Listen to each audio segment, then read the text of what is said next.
Hey, don't skip. Give me your 15 seconds. No. I've launched my official Patreon, and you will find exclusive 18+ stories there. But why not here? I don't know. Because of community guidelines.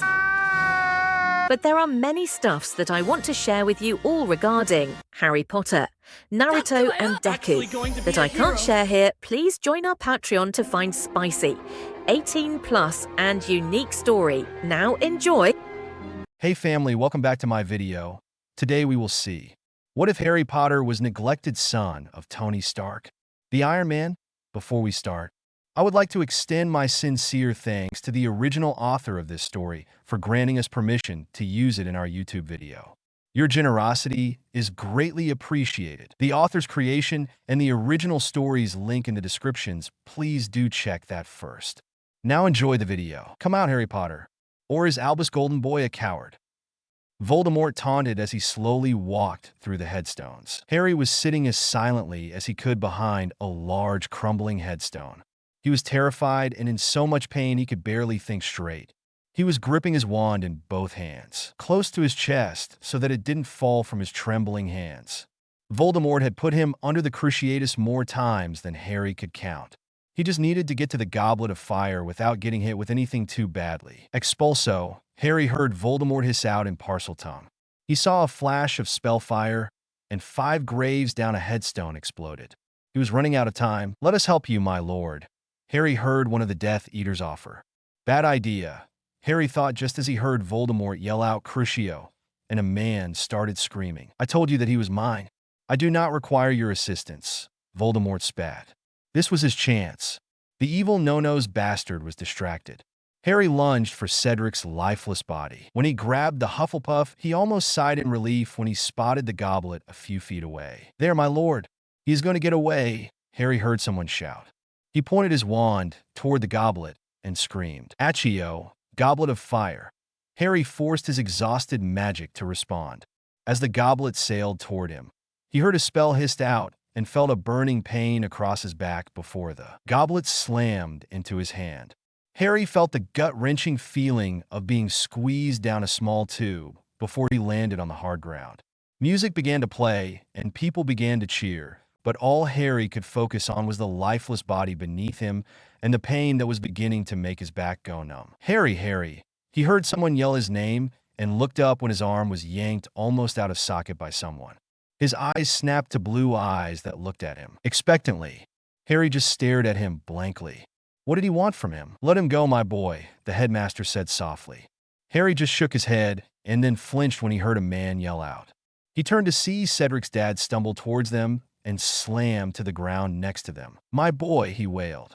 Harry knew he should feel something, but he was just numb everywhere.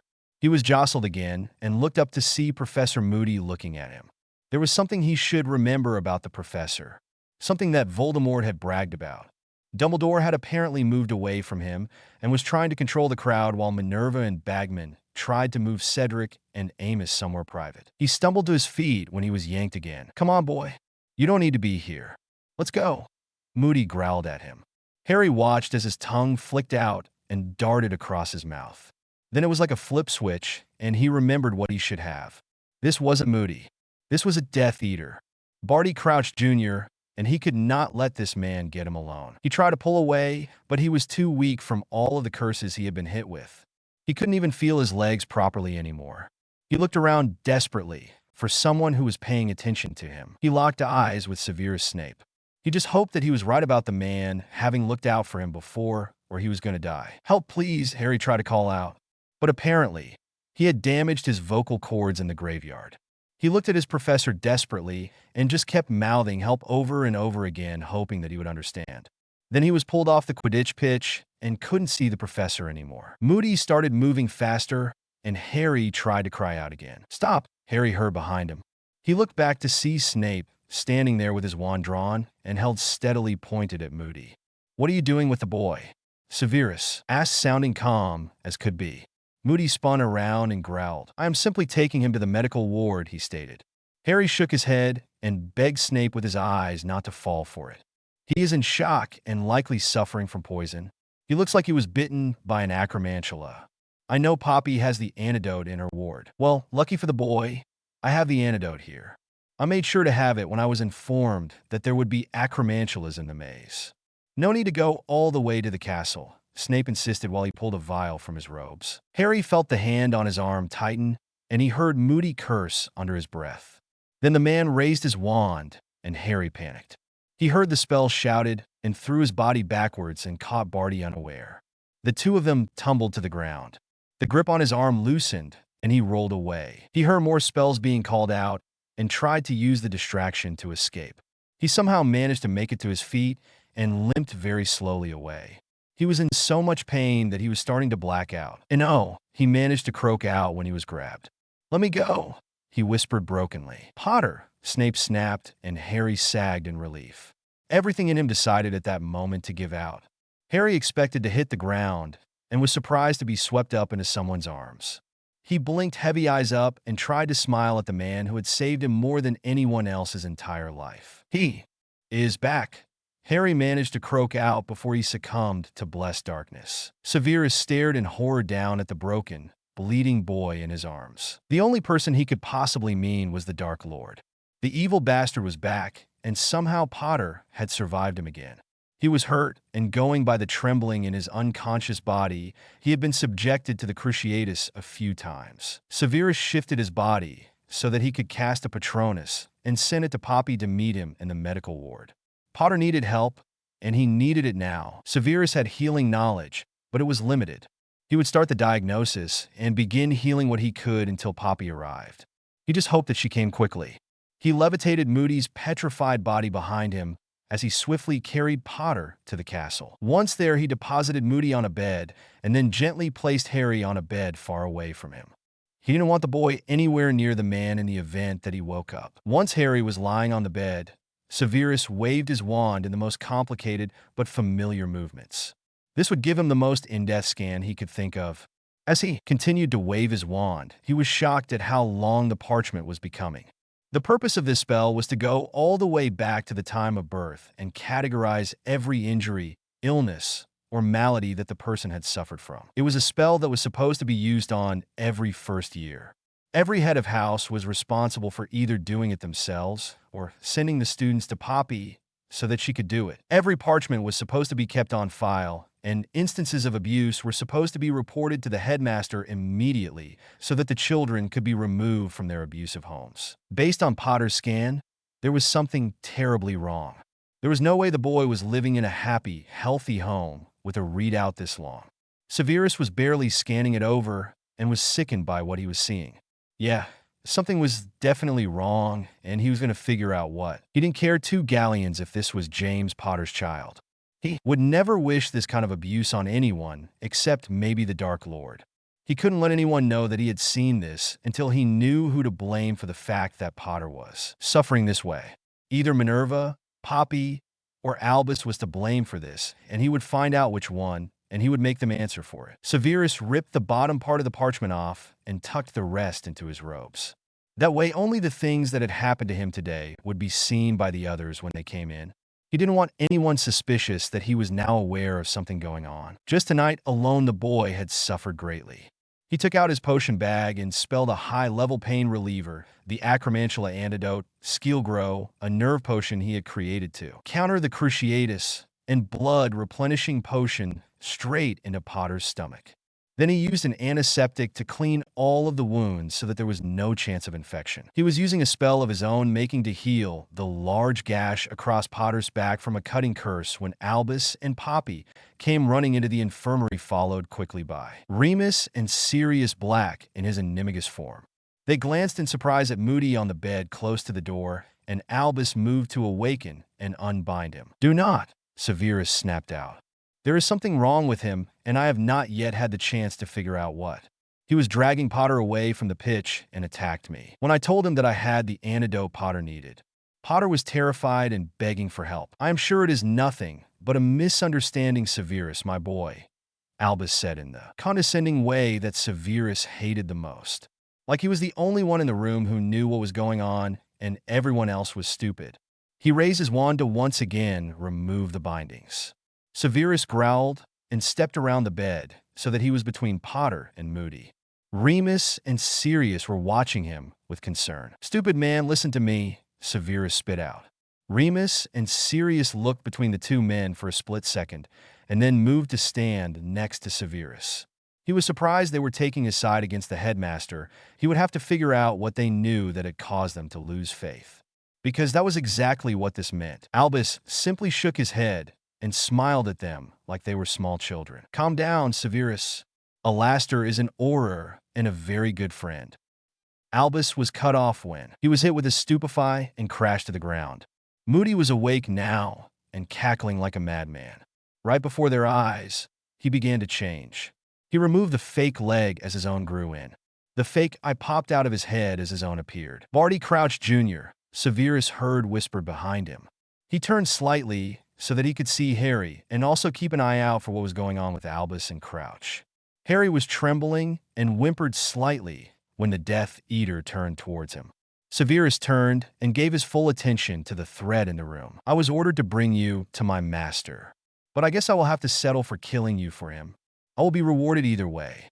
I did everything I was told to do. I put your name in the goblet of fire and confounded it so that it would choose you. I nudged Hagrid into showing you the dragons. I frightened off every person who thought to hurt you during the tournament. I helped you to see that flying was the only way to defeat the dragons. I gave Longbottom the book with gillyweed in it, and then nudged him into telling you about it. I imperioed your competitors in the maze, and I turned the goblet into a portkey.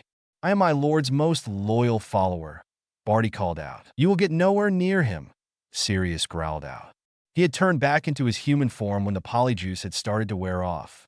Barty cackled wildly again and then shot a stunner towards them, for things happened at once. A shield sprung up in front of them and shattered as the spell bounced off it.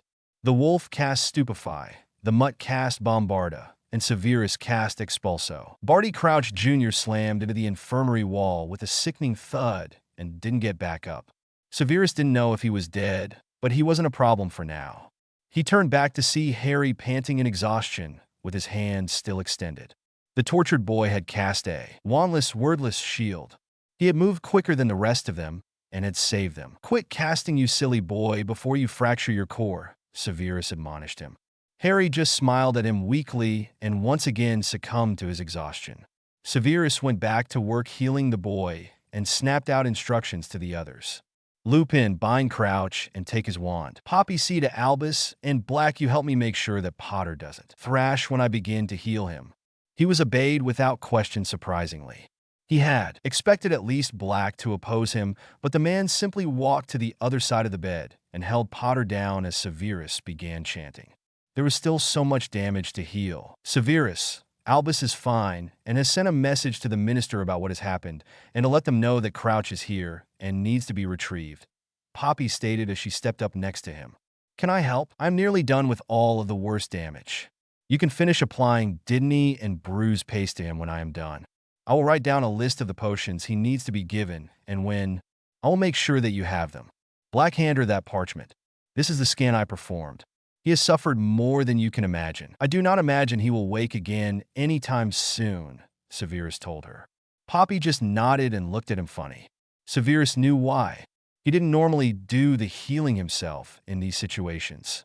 He would do what he needed to do and then allow Poppy to take over. He just couldn't make himself do that this time. "I am afraid that we must wake him up. We need to know what happened, and he is the only one that can tell us," Albus said as he walked up to them. Remus, Sirius, and Severus made very unpleasant noises at that. "Like hell you will. My godson needs to rest. He has clearly been tortured, and you will leave him be," Sirius snapped. Poppy looked at the headmaster as if he had lost his mind. "I will not allow you or anyone else to wake this poor boy anytime soon. Based on this readout, he has suffered unimaginably, and you will leave him be. I mean, at Albus, I will bar you from this room. It is my right as the healer to bar anyone that I deem a threat to my patients. You already risked him once by not listening when Severus warned you about Crouch." Poppy snapped at Albus. Severus had to work really hard to hide his smile.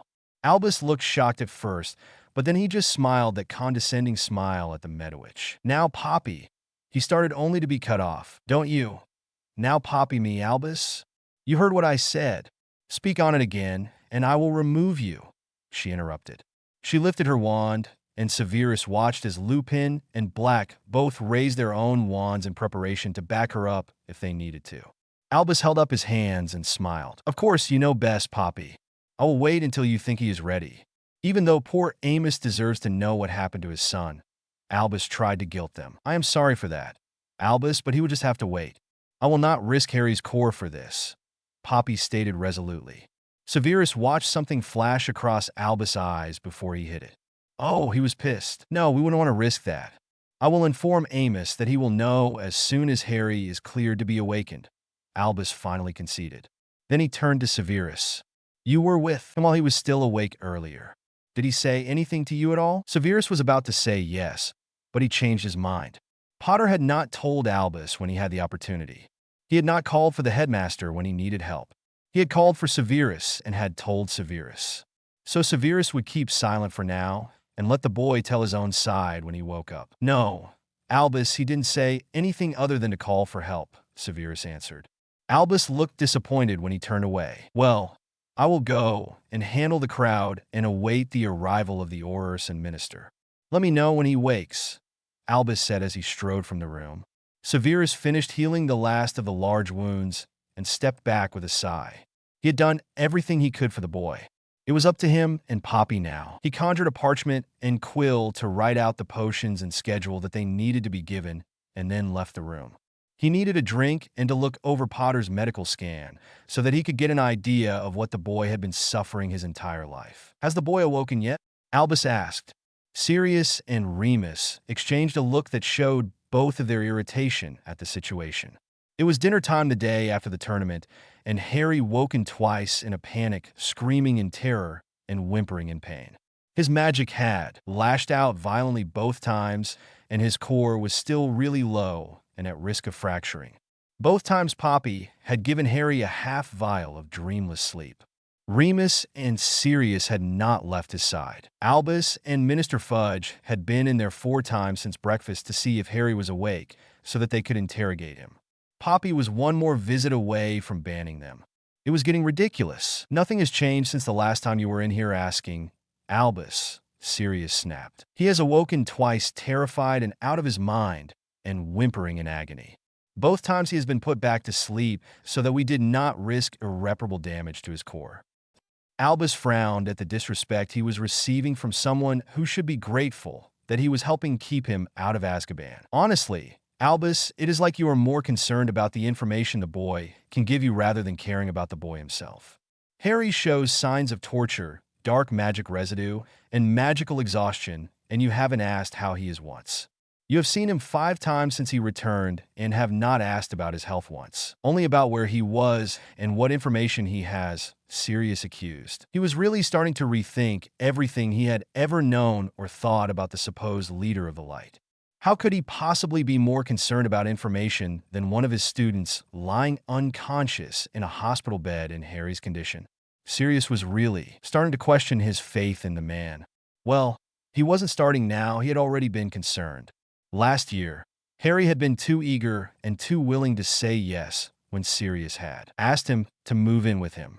Sirius was a stranger who had just escaped from prison, and he had jumped at the opportunity to live with him. He hadn't thought about it at the time beyond being happy that his godson had said yes. But then he and Remus had sat down and talked about it. They had discussed Harry's size. He was so small. James was always one of the tallest in their year, and Lily hadn't been short either, but Harry had been barely bigger than the first years during his 3rd year. But that was just the beginning. Harry ate like someone who was used to going hungry. He didn't like it when people touched him. He flinched from sudden movements and was overly cautious around all adult men. They had tried to talk to him about it and coaxed the truth out of him, but Harry always clammed up and refused to talk about it or change the subject so effortlessly that they hadn't even realized what he had done until he had escaped the room. Something was going on, and from the looks of resentment, that Harry often sent Albus and Molly when he didn't think anyone was watching him, he at least partly blamed those two. Sirius was jolted back to the situation at hand when Albus finally spoke up. Now, there is no reason to make baseless accusations. Of course, I care about the boy, but the information he has is important. We must know if it was simply Death Eaters who concocted a plan on their own, or if it is time to start preparing for war. This could have all been a ploy to bring back Voldemort, and if he has truly finally come back like I predicted all those years ago, then we must be ready. Albus tried to explain to them, as if they were ignorant children. True or not, Albus, I won't risk my godson's health for your war. So back off and give him the time he needs to heal. When he awakens and feels like talking, we will let you know. He will talk to you only if he wants to, Sirius said sternly. He wasn't going to let anyone compromise his godson's health. Albus was being ridiculous. The odds of it being rogue Death Eaters once again acting independently, just like the World Cup, were higher than it being Voldemort himself returned. I expect to be called the moment he awakens, Albus stated, and then he strode from the infirmary. Sirius and Remus both breathed out and sagged in their chairs. There is something going on, and I just can't quite put my finger on what it is.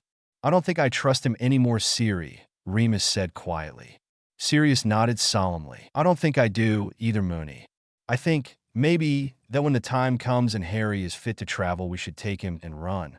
Seal off the wards around Grimmauld, or flee to a black property in another country. I don't think the old coot is thinking about what is best for Harry. He is thinking about what is best for his war, and I know that as the leader of the light, it is his job. But as Harry's godparents, it is our job to think about what is best for him, Sirius spoke just as quietly. Remus patted him on the hand. You are absolutely right, my friend. I think we're going to have to take Harry and run, Remus agreed. Neither of them noticed that Albus had slipped back into the room under a disillusionment spell. He hadn't liked the way the two men had been acting and wanted to know what they were talking about when they didn't think anyone was listening. He needed to do something about this. He could not allow them to take Harry and run.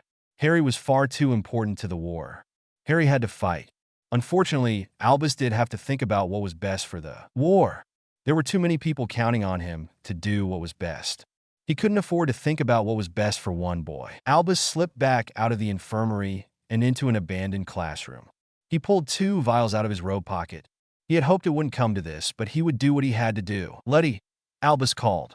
He smiled when his personal house elf popped into the room with a bow. What can Letty do for Master Dumbledore? She asked her master. Albus smiled at her sadly. I need you to get a tea service for 2 and a few finger sandwiches and snacks. Bring it here, please, Albus instructed.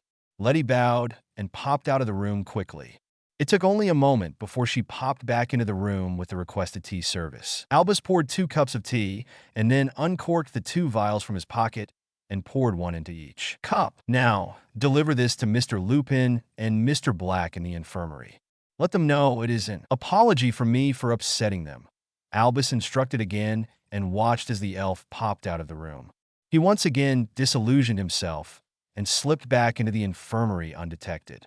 He would need to be present when the 2 of them finished off their tea, so that he could plant the suggestions and compulsions on them. He placed a confundus on Poppy for the time being to keep her in her office and out of the infirmary so that she didn't get in his way. Once they were finished with their tea, and Letty had popped the empty tray out of the room, he approached the 2 men sitting next to Harry's bed. Both of them were sitting and staring at the wall with vacant expressions. This potion was one that he had a dark potioneer in, Nocturne Alley brew for him. It was essentially a liquid imperious. Sirius and Remus' minds were just waiting for instructions. There was a counter potion, but he had no intention of using it. He couldn't allow anyone to know what he had to do to ensure they won the war. He removed the disillusionment spell and made sure to speak loud and clear. You will forget that you were ever suspicious of me. You trust me wholly and without question. You will trust me to know what is best for Harry and leave him in the care of his aunt and uncle where he is the safest. You do not want to run away with him. He is safest here. When he awakens, you will call me so that I can question him about his experience, whether he is too tired or not. The information he has is the most important thing right now. Albus continued to impress upon them about how important Harry was to the war, how they needed to trust Albus to train him, that in this Albus knew best, and to always defer to him when it came to Harry's care. When he was finished, he removed the spell from Poppy and left the room satisfied and not even a little bit guilty about what he had done to keep Harry under his control. Harry needed to be watched over and kept ignorant until Albus needed him to sacrifice himself for the Wixen world to survive. Only Harry could defeat Voldemort, and so he would. Albus would make sure of it. The first thing Harry became aware of was the soft voices next to his bed. He kept his eyes closed and listened to the sound of his godfathers discussing the latest pranks they had heard about the Weasley twins pulling off and other such silly gossip. Then he tuned them out so that he could take stock of himself. He wasn't hurting any more other than a slight soreness in his muscles. He felt much better than he thought he would after the amount of torture he had endured. He needed to warn his godfathers that Voldemort was back, and then talk to them about whether or not they thought he should tell the headmaster about it. He figured it was time to let them know about the abuse he had endured at home and that Dumbledore was aware of it and had done nothing about it. He needed them to know why he didn't trust the headmaster, so that maybe they would help him. Harry wasn't safe behind the blood wards at Privet Drive anymore, if he ever was. He and Hermione had researched blood wards a few years back and learned that they were only useful if there was love between the family members in the home. And there definitely was no love between Harry and his so-called family. He didn't feel safe at Privet Drive with Voldemort being back and able to touch him now. He was hoping he could convince Sirius and Remus to keep him safe. Finally, he opened his eyes and blinked until his eyes had adjusted to the brightness in the room. It had to be around lunchtime now, with how bright it was. "Hey, pup, you are finally awake," Sirius called out. Harry smiled at him and nodded. "How long was I out for?" Harry asked quietly. His voice didn't feel as raw as it had before, but it was definitely not healed completely. He smiled gratefully when Remus offered him a glass of cool water. "It felt so good going down. Snape left a potion for you to take when you woke up. He said it had to be swallowed and could not be spelled into your stomach. It is for your throat to heal your damaged vocal cords and the rawness from screaming. How does it feel?" Remus let him know. Harry smiled. He really didn't understand why Snape was always so gruff and mean. He was seriously just a big softy Harry was starting to suspect. "It feels much better," Harry said a little louder. "So, how long was I out for?"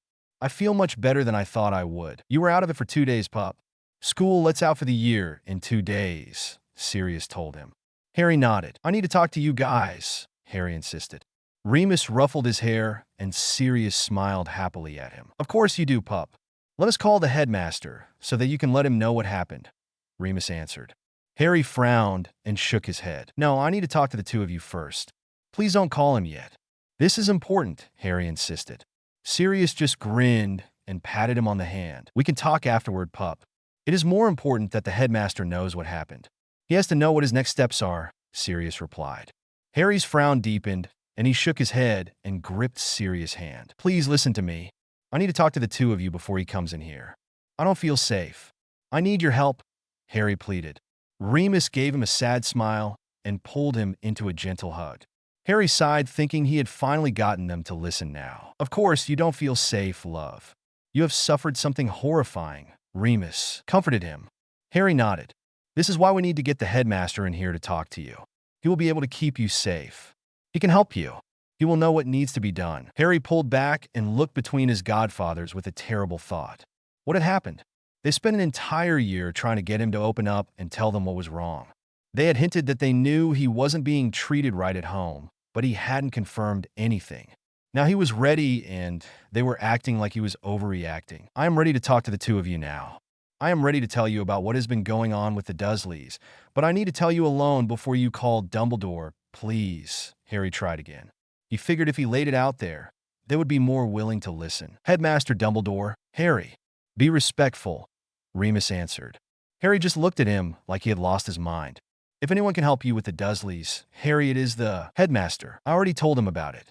He ignored me and told me that it wasn't as bad as I was claiming and that I shouldn't tell stories that could get people in trouble," Harry exclaimed. "Well, Harry, sometimes children tend to exaggerate about punishments," Remus replied. Harry just looked at him, so betrayed and wounded. "Moony, they don't let me eat sometimes for days and lock me in a cupboard under the stairs. They hurt me far beyond what is normal discipline," Harry insisted. He turned to Sirius when Remus didn't seem to believe him. "Siri, you believe me, don't you? I'm sure that it seems really bad, pup. But Remy is right. Children do tend to exaggerate." "I know, pup. I used to do the same thing," Sirius stated calmly. Harry just looked between the two of them, horrified. Then he just gave up. Of course, they didn't believe him.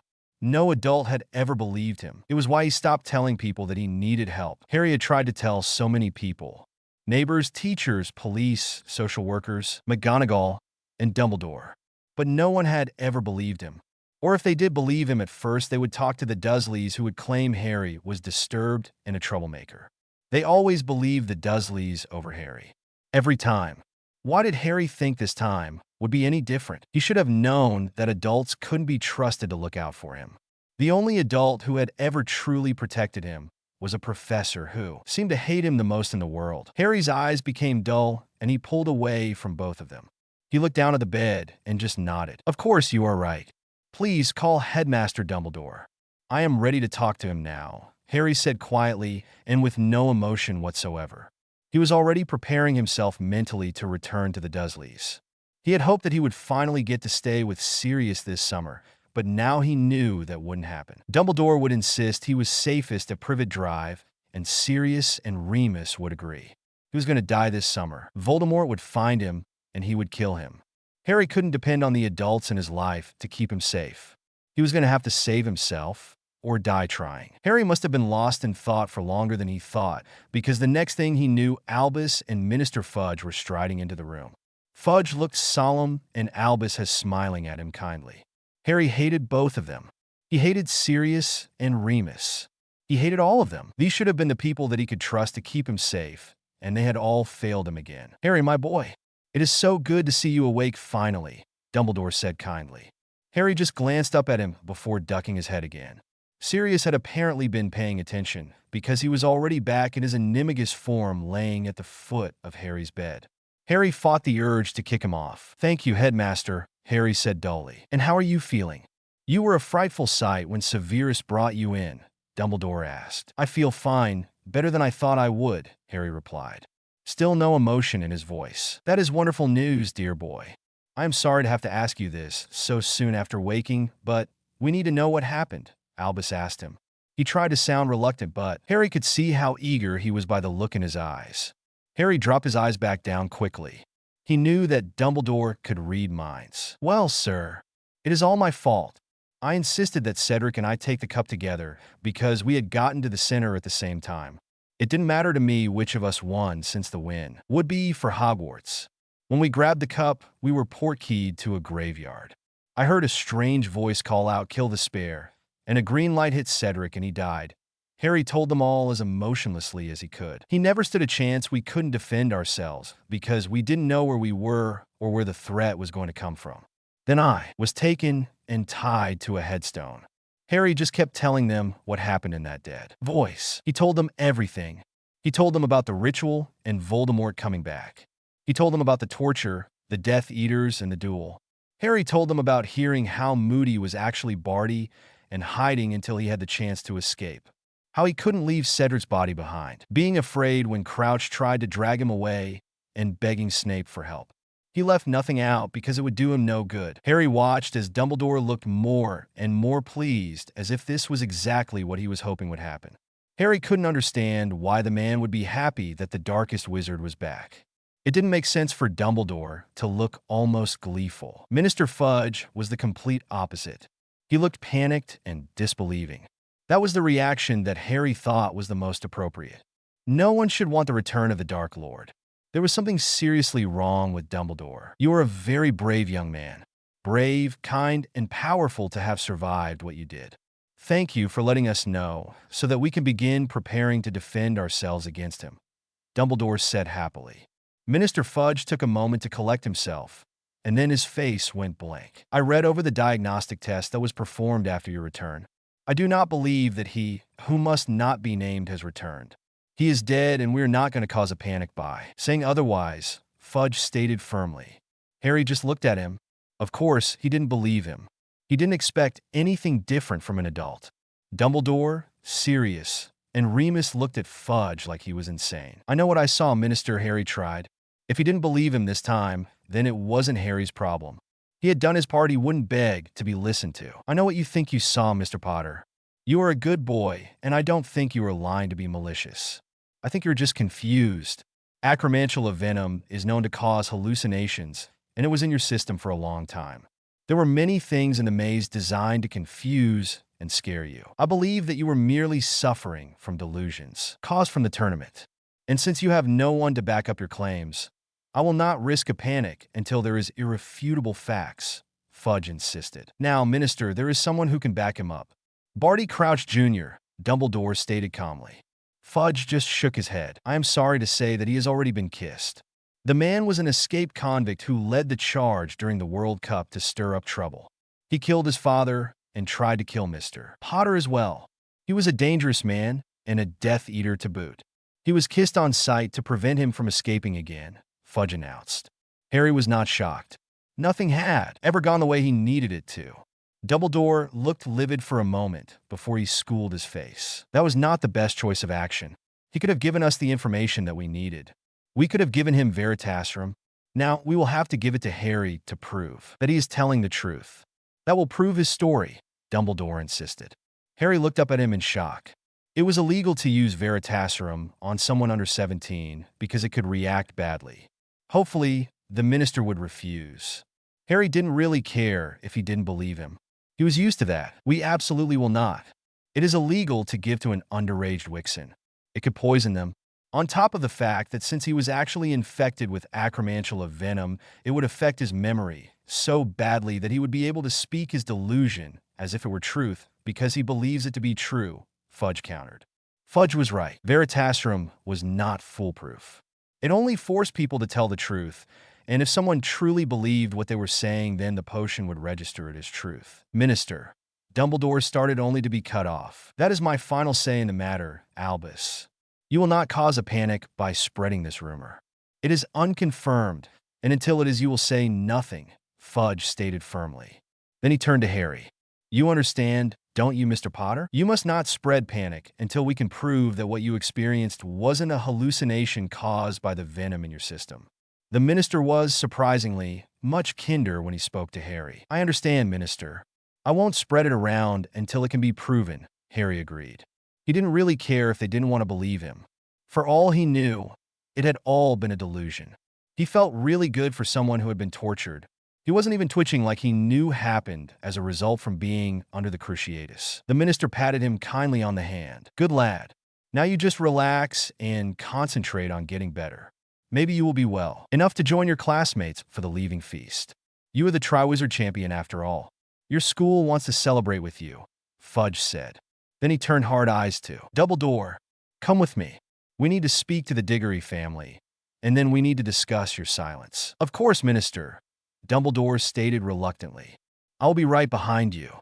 I just need a moment. Duuri, Albus.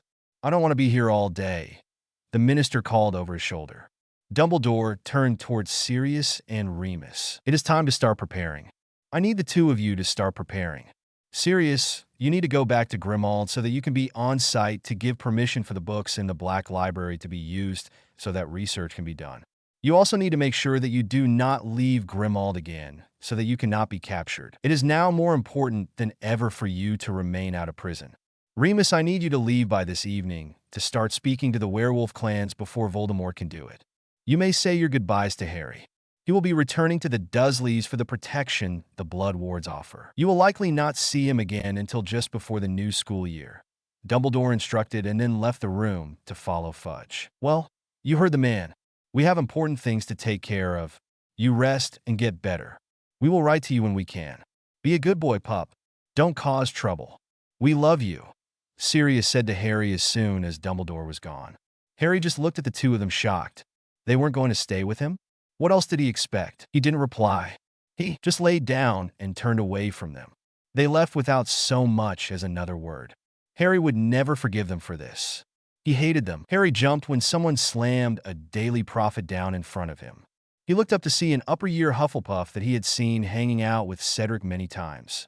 He sneered at Harry. Cheating your way into the tournament and then winning wasn't enough for you? You had to lie about how Cedric died and then try to convince everyone that you know who is back. You just can't stop seeking attention, can you? You disgust me. The boy spat out and then he actually spit on the bench next to where Harry was sitting. Harry looked up at him shocked. But I didn't. Harry started. He was going to say that he hadn't truly tried to convince anyone that Voldemort was back. He had mentioned it once, and when they didn't believe him, he had agreed to say nothing. but he didn't get the chance. "Yeah, that sounds like potty," said a nasty voice from the Slytherin table. Surprisingly, it wasn't from Malfoy. The students erupted into laughter. Harry just looked away and down at the paper. It was rubbish. Skeeter was claiming that Harry was hysterically trying to convince everyone that Voldemort was back. Then it explained what Fudge had said about the venom and hallucinations. Skeeter drug Harry and Dumbledore through the mud. There was even a quote from students about how Harry was an attention seeker and a troublemaker. The one that hurt the most, though, was the direct quote from Ron. Though he shouldn't be surprised. Ron had been an absolute shithead since Harry's name had come out of the goblet. They had not made up because Harry was just sick of how conditional Ron's friendship was. Harry didn't respond or attempt to defend himself. He just turned away and continued to push his food around his plate. He was hungry, but he never ate too much at the leaving feast or for the entire week before going back to the Dursleys. It was his way of preparing for the starvation he knew he would suffer through for the summer. There was movement on either side of him. He smiled slightly at the appearance of Fred and George. "Try and eat a little more, Harrykins," Fred encouraged quietly. Harry nodded and took a small bite. Fred patted him on the leg. "That's good, Harry. We are going to send you packages as often as possible," George stated from his other side. The twins were the only ones who believed him about his abuse. They had cornered him and demanded answers after rescuing him before second year. Since then, they had been trying to help when they could. They would try to get him a package with food in it at least once a week, but it didn't always work out that way.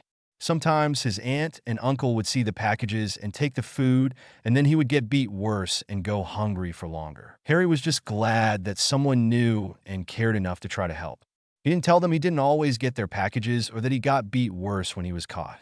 He didn't want them to stop sending food. It was worth it for the times when he did receive the food without the Dursleys knowing. If there was anyone in the world that Harry trusted unconditionally, it was Fred and George. He had never trusted adults or Ron, and he had lost some faith in Hermione because of the way she had treated him at the beginning of the year. "Thank you," Harry responded gratefully. Maybe if he managed to escape the Dursleys' house, he would receive all of their packages and he might actually not starve this summer. He tried really hard not to get his hopes up about any of it. He just figured he could try and get to Gringotts to withdraw his money and have it converted to Muggle money. Then he could disappear into the Muggle world.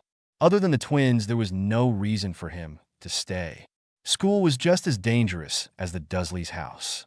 Except, people here could use magic to hurt him, which was so much worse than getting beat in Harry's opinion. "No problem, little brother," Fred answered. "We got you," George added. Harry really did love them. Fred and George were probably the only people he would burn the world to protect. They loved him, and Harry knew they were the only ones in the world that did. "He looks awful," Draco said under his breath to Theo. The other boy nodded in agreement. "Worse than he ever has," Theo answered. Draco sighed and took another bite of food. "Is he telling the truth?" Blaise asked just as quietly. Draco paled just a little and nodded. He handed his letter to the dark-skinned boy. His mother had written him the day after the tournament to not so subtly let him know that the Dark Lord was back and living in their home. She didn't want Draco to be taken by surprise. She was warning him to be cautious. "In your home?" Theo asked, looking a little pale himself. His father had written him as well. He wanted to brag to Theo about the return of their lord, to let him know his true training would begin soon so that he could best serve his lord. Theo was afraid. "You are both welcome to come to my house. You know my mother will allow you to stay as long as you need to or want to," Blaise added. Draco was grateful for his friends. They had always had his back. The two of them were the only ones who knew that he did not agree with his father's pure-blood bullshit at all. The three of them had talked about what they would do if the Dark Lord ever did return. Theo and Draco would have it worse because their fathers were prominent Death Eaters. Blaise's family had always been neutral.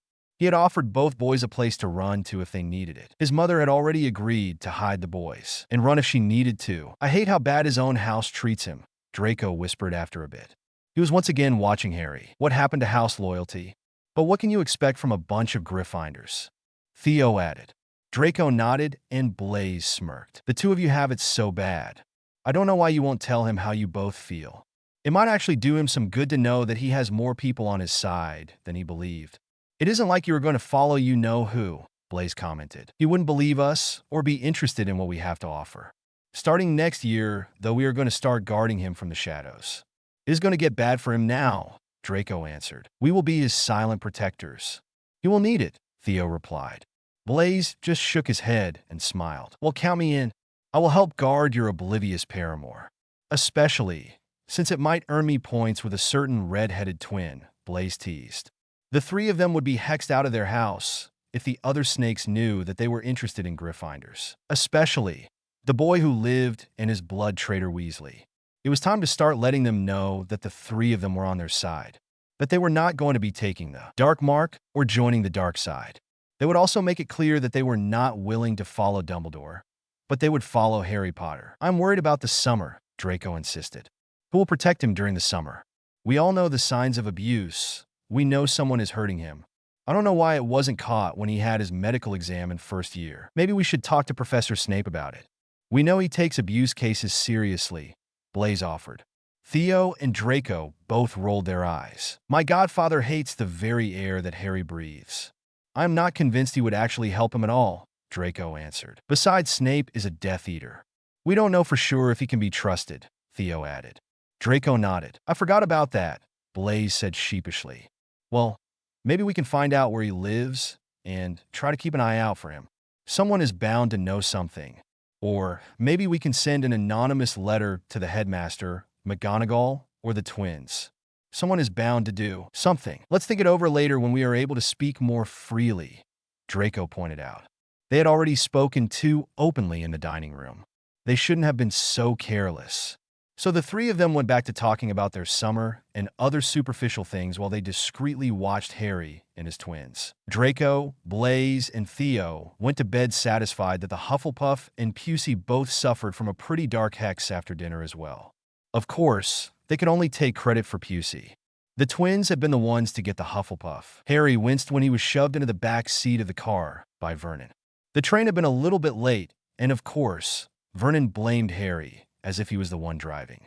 Harry was not looking forward to arriving at the Dursleys. He would be lucky if he was allowed to go up to the room he was given, because sometimes they still made him stay in the cupboard. You are to place your things in the cupboard as soon as you get to the house, Vernon instructed. Yes, Uncle Vernon, Harry replied. He wasn't going to antagonize his uncle just yet. He was still not completely recovered from the graveyard. No need to add to his suffering. Then you will go to the upstairs bedroom, where you will stay for the next week. We heard about the trouble you caused this year. You will be let out once a day to use the bathroom. You will be fed once a day if we remember to do it. Your window has been sealed so that you cannot open it in any way. So you will receive no letters or packages from any of your freaky friends. I don't want to hear any noise out of that room at all. Do you understand, boy? Vernon continued as if Harry hadn't spoken at all. Yes, Uncle Vernon, Harry answered again. Then Vernon was silent for the rest of the drive to Privet Drive. Once they arrived, Harry hauled his trunk out of the back of the car and drug it into the house and put it in the cupboard. He had done something a little different this summer, though. Everything wasn't locked up in the trunk. Harry had found a small charm bag on his bed this morning. There was a letter written with a quill that made it so that the handwriting was unrecognizable. Someone had given him a charm bag that basically had unlimited storage and lightweight charms on it. Harry had placed all of his personal things, including his broom, wand, and invisibility cloak inside the bag. The only things left in his trunk were his school books and parchments. Then the bag had been tucked into his pocket. So when he placed his trunk in the cupboard, he didn't panic because everything he needed was in the bag in his pocket. Vernon quickly locked the cupboard and placed the key on a chain around his neck. Then he roughly grabbed Harry's arm and yanked him up the stairs. When they got to the room, Vernon grinned maliciously at him, and then, without warning, he swung. Harry stumbled and had to blink away the spots that had formed in his eyes from the hit. Merlin, what had he done to earn a beating? This is just to remind you to behave. You have been running free doing whatever you want all year long at that freak school of yours, and now I need to remind you about the rules in this house, Vernon said with glee. Harry noticed that Vernon was always happiest when he was beating the life out of Harry. Vernon punched, kicked, and lashed Harry for a good 10 minutes until he was satisfied that Harry was properly cowed. Then he left the room and locked the 7 locks on the outside of the door.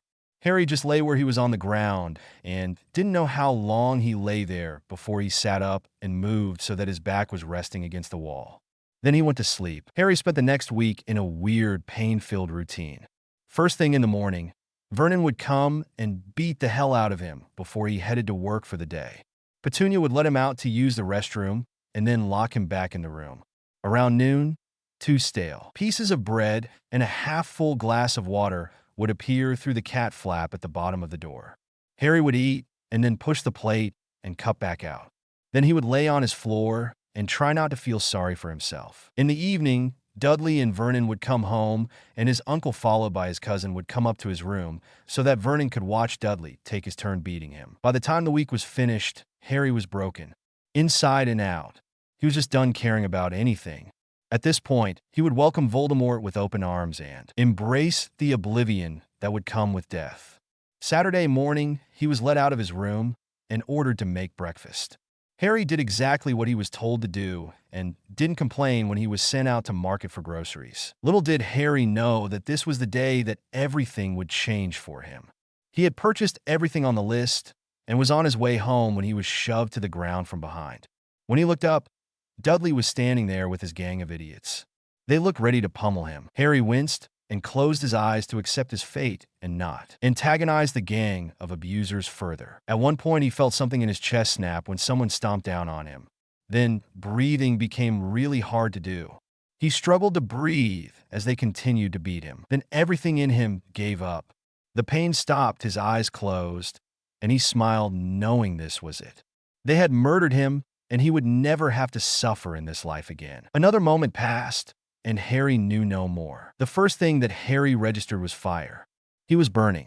They had thought he was dead and tried to hide his body, so they set him on fire. Why couldn't anything be easy for him? Not even in death could he find peace. Why did fate hate him so much? He must have been a horrible person in a past life, and he was paying for it in this one.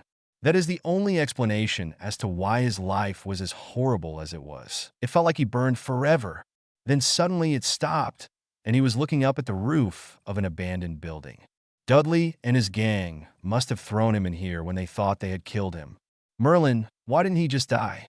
Harry didn't know how long he lay there waiting for death to finally take him. For anything to happen to a wild animal, a mugger, a cave-in, or a freak storm, anything to finally just end it all for him. He was too tired to keep going. He was done. Then a bird started circling him. Good, maybe it would peck his eyes out and he would die from infection. As he lay there waiting for the bird to end it all for him, he noticed that it was actually getting closer. The closer it got, the more he realized that it was an owl and not a bird at all. Great, he must have done some accidental magic, and now he was going to get expelled, which honestly wouldn't be so bad. It would make it easier for him to disappear if no one was expecting him to show up at school. "Hey, pretty girl," Harry whispered as the owl landed on his chest and held out its leg. Harry sighed and took the envelope. He pulled an owl treat out of the bag in his pocket and fed the owl. He lay there and watched her fly away before he lifted the letter up and checked it out. Gringotts. Why were they sending him anything? He had never gotten anything from them before. He opened the envelope and took out the letter. "It is very important that we speak to you immediately regarding your accounts and inheritance. This letter is a port key that will activate 30 seconds after opening. Be ready." That was it. No names, no nothing. Before he could truly comprehend what he had read, he was being yanked through a tiny tube and deposited on a very hard surface, staring at what looked like a roof made of rock. Oh, Merlin, it had been a trick. Voldemort had gotten him. Again. Well, he had a treat for him. Harry was just going to lay here and let the man kill him. Nothing happened, though. He did hear some papers rustling around, though. "If you were expecting me to fight you, well, think again. I am ready to die, so just kill me." "Already," Harry called out into the room. Maybe Voldemort thought he was just shocked or waiting for him to jump up and shoot off a spell. There was a very gravelly chuckle from somewhere to his left. "I assure you, boy, that we did not bring you here to kill you. Though I am concerned about your self-preservation skills, if you are willing to lie there and let someone kill you, that didn't sound human." Harry blinked a few times and then rolled over until he was sitting cross-legged on the floor. He was in an office of some kind, and to his left was a large desk with a goblin sitting behind it. The goblin was looking at him with a mixture of humor at his actions and concern at his appearance. He probably looked like shit. You know, you would look like shit too if you had been tortured near to death by Voldemort 2 weeks ago and then spent the last week getting beaten twice a day. Well, I was also starved and locked in a small room, only to be let out once a day to relieve myself. And let's not forget that earlier today, I was jumped by 6 guys much bigger than me who tried their hardest to kill me. Harry paused for a moment and then nodded. Yeah, that about covers it. Locked up, starved, beaten, and tortured. I am afraid, young heir, that it is about to get worse, the goblin stated solemnly. He waved his hand at the chair on the other side of his desk. Come and sit. We have a lot to discuss. Harry just sighed heavily and looked pleadingly at the goblin. Are you sure that you don't just want to go ahead and kill me now? Harry asked pleadingly. The goblin just gave him a look of pity and shook his head. Harry sighed heavily and stood up slowly from the ground. His body literally ached everywhere. He hunched in on himself and then took the seat the goblin offered him. It was actually a really comfortable chair, and Harry sank into it with a sigh. Okay, what did you need me for? What could be worse than what I have already been through? Harry asked finally, thankful that the goblin had given him a few moments to compose himself. Also, what is your name? The goblin smiled and pushed a few items across the desk toward Harry. I am called Silverfong. I'm the account manager for the Prince family. The first thing we are going to do is verify your identity with an inheritance test, and then we will move on from there. I need you to take the needle and prick your finger. Drop 7 drops of blood onto the parchment, please, Silverfong instructed. Harry just shrugged and did as he was told.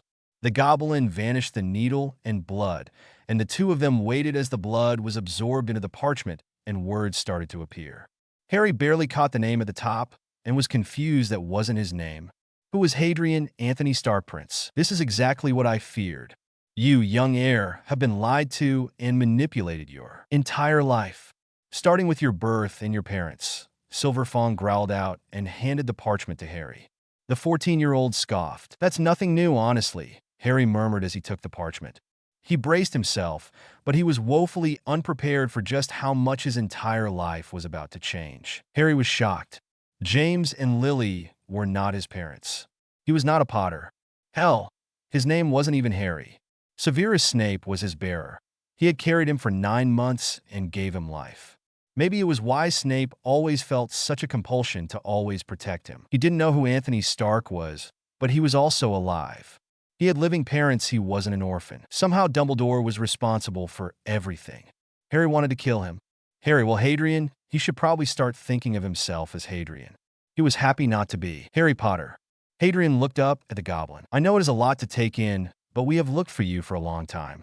Your bearer was devastated the night you were taken. He was hoping that you would arrive at Hogwarts when you turn 11, but when you didn't show, he lost all hope, Silverfong told him sadly. Harry's mind was in shambles. All he kept thinking about was all of the times that Snape had protected him, and he was overwhelmed with this near suffocating need to be with him. He didn't know he was having a panic attack until he felt rough hands on his face, and then having his head shoved down between his knees. Deep breaths, little one, Silverfong soothed. He had been there for the young heir's blessing day. He had always hoped to find him someday. Hadrian finally settled down enough, and Silverfong let him up. Better? Yes, sir, Hadrian said quietly. Good. Now here's what we're going to do. We're going to send you to the ritual room for a cleansing. While you are being taken care of, I'm going to call Lord Prince and get him here. How does that sound? Silverfong offered. Hadrian nodded. That sounded like a plan.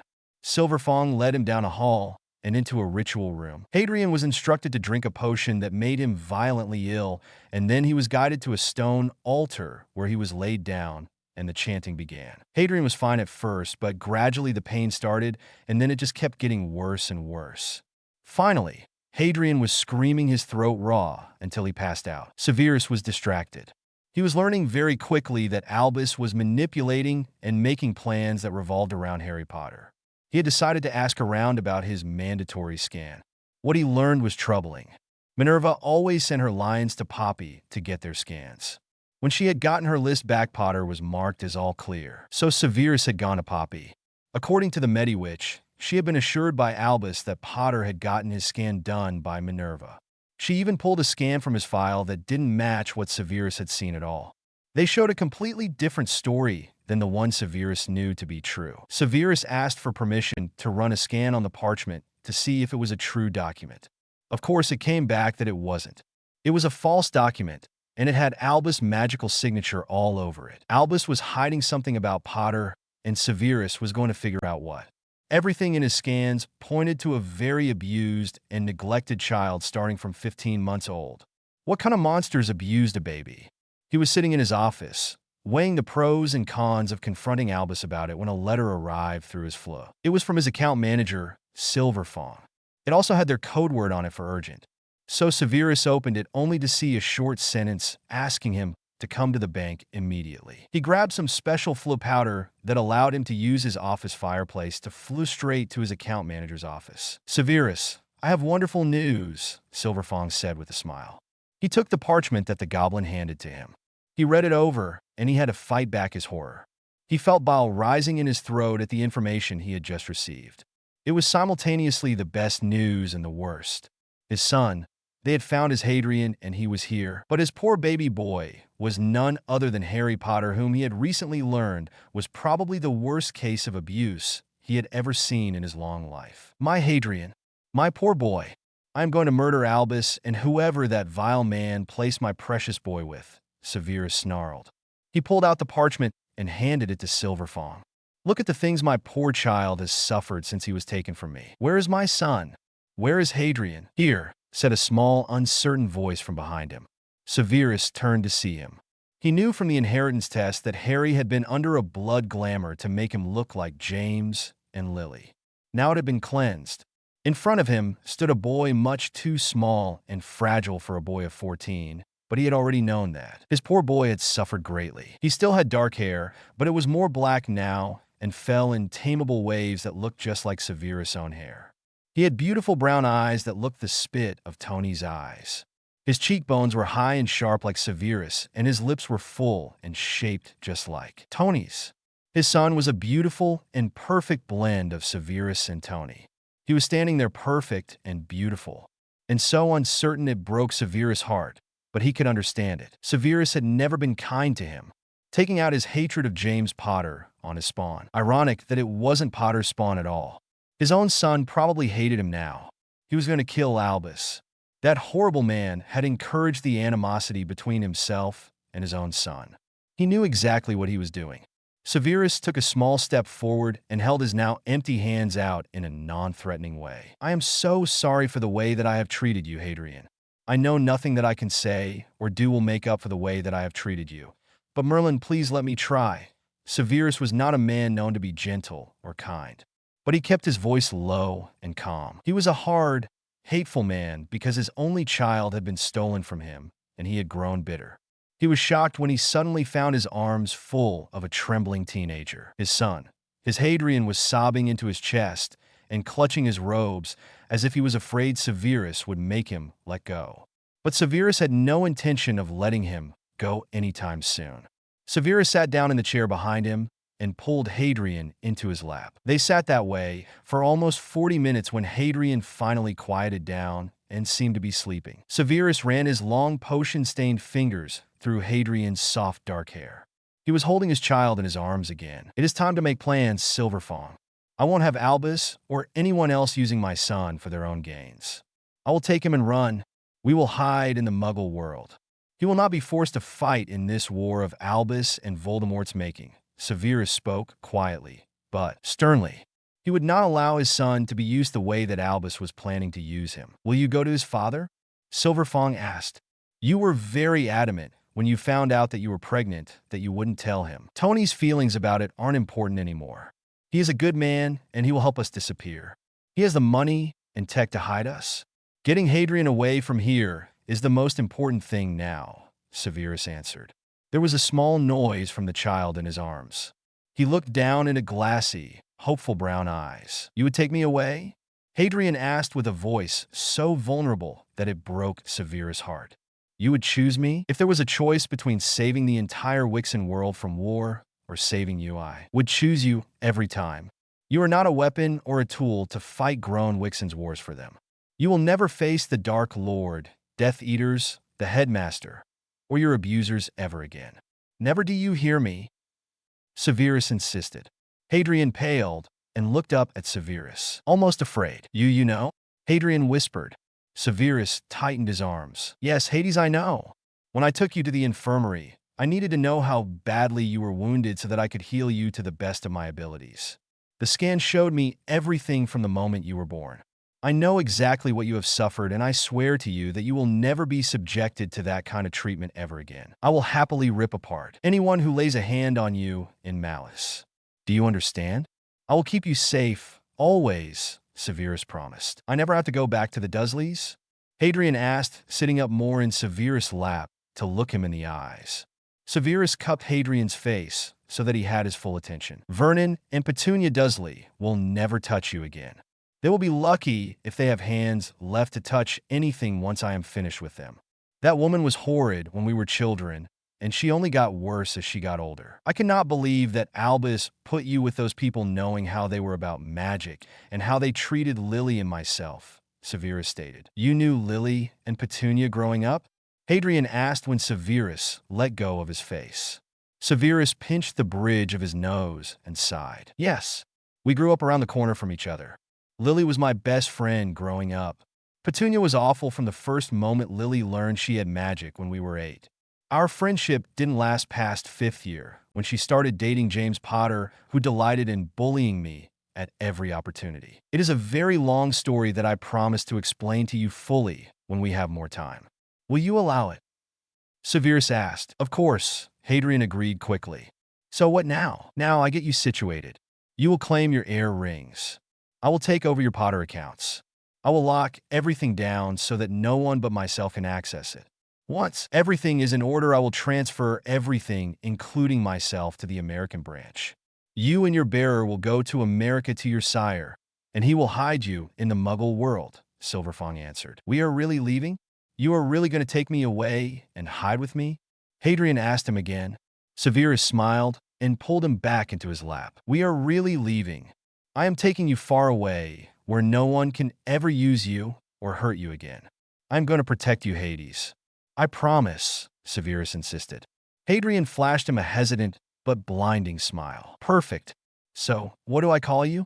Bearer seems weird, and I don't want to call you Professor or Snape, Hadrien asked with a grin. Sirius chuckled and gently flicked his nose. Cheeky brat. I wanted to be called Papa or Tad when I learned I was carrying you. But if that is too much right now until you are more comfortable with me, then you can call me Sirius, he told his still grinning son. Merlin, after almost 15 years, he had found his son. I think maybe I would like to call you Papa, Hadrien said nervously. I think that would make me very happy, Hades, Sirius answered. Is that what you called me when I was little? Hades? Hadrien asked. Sirius looked him in the eye to try and determine how he felt about it. Yes, it is a prince family tradition to name our sons after Roman emperors. Hadrien was a Roman emperor, and as a plus it meant dark-haired. It fit you perfectly. Hades is just a nickname that I started using right after you were born. If you don't like it, or you feel uncomfortable being called something other than Harry, I will honor that. I want you to be comfortable, Sirius explained. I don't want to be Harry Potter. That is a person who was created by Dumbledore and the Potters. A hero and a pawn.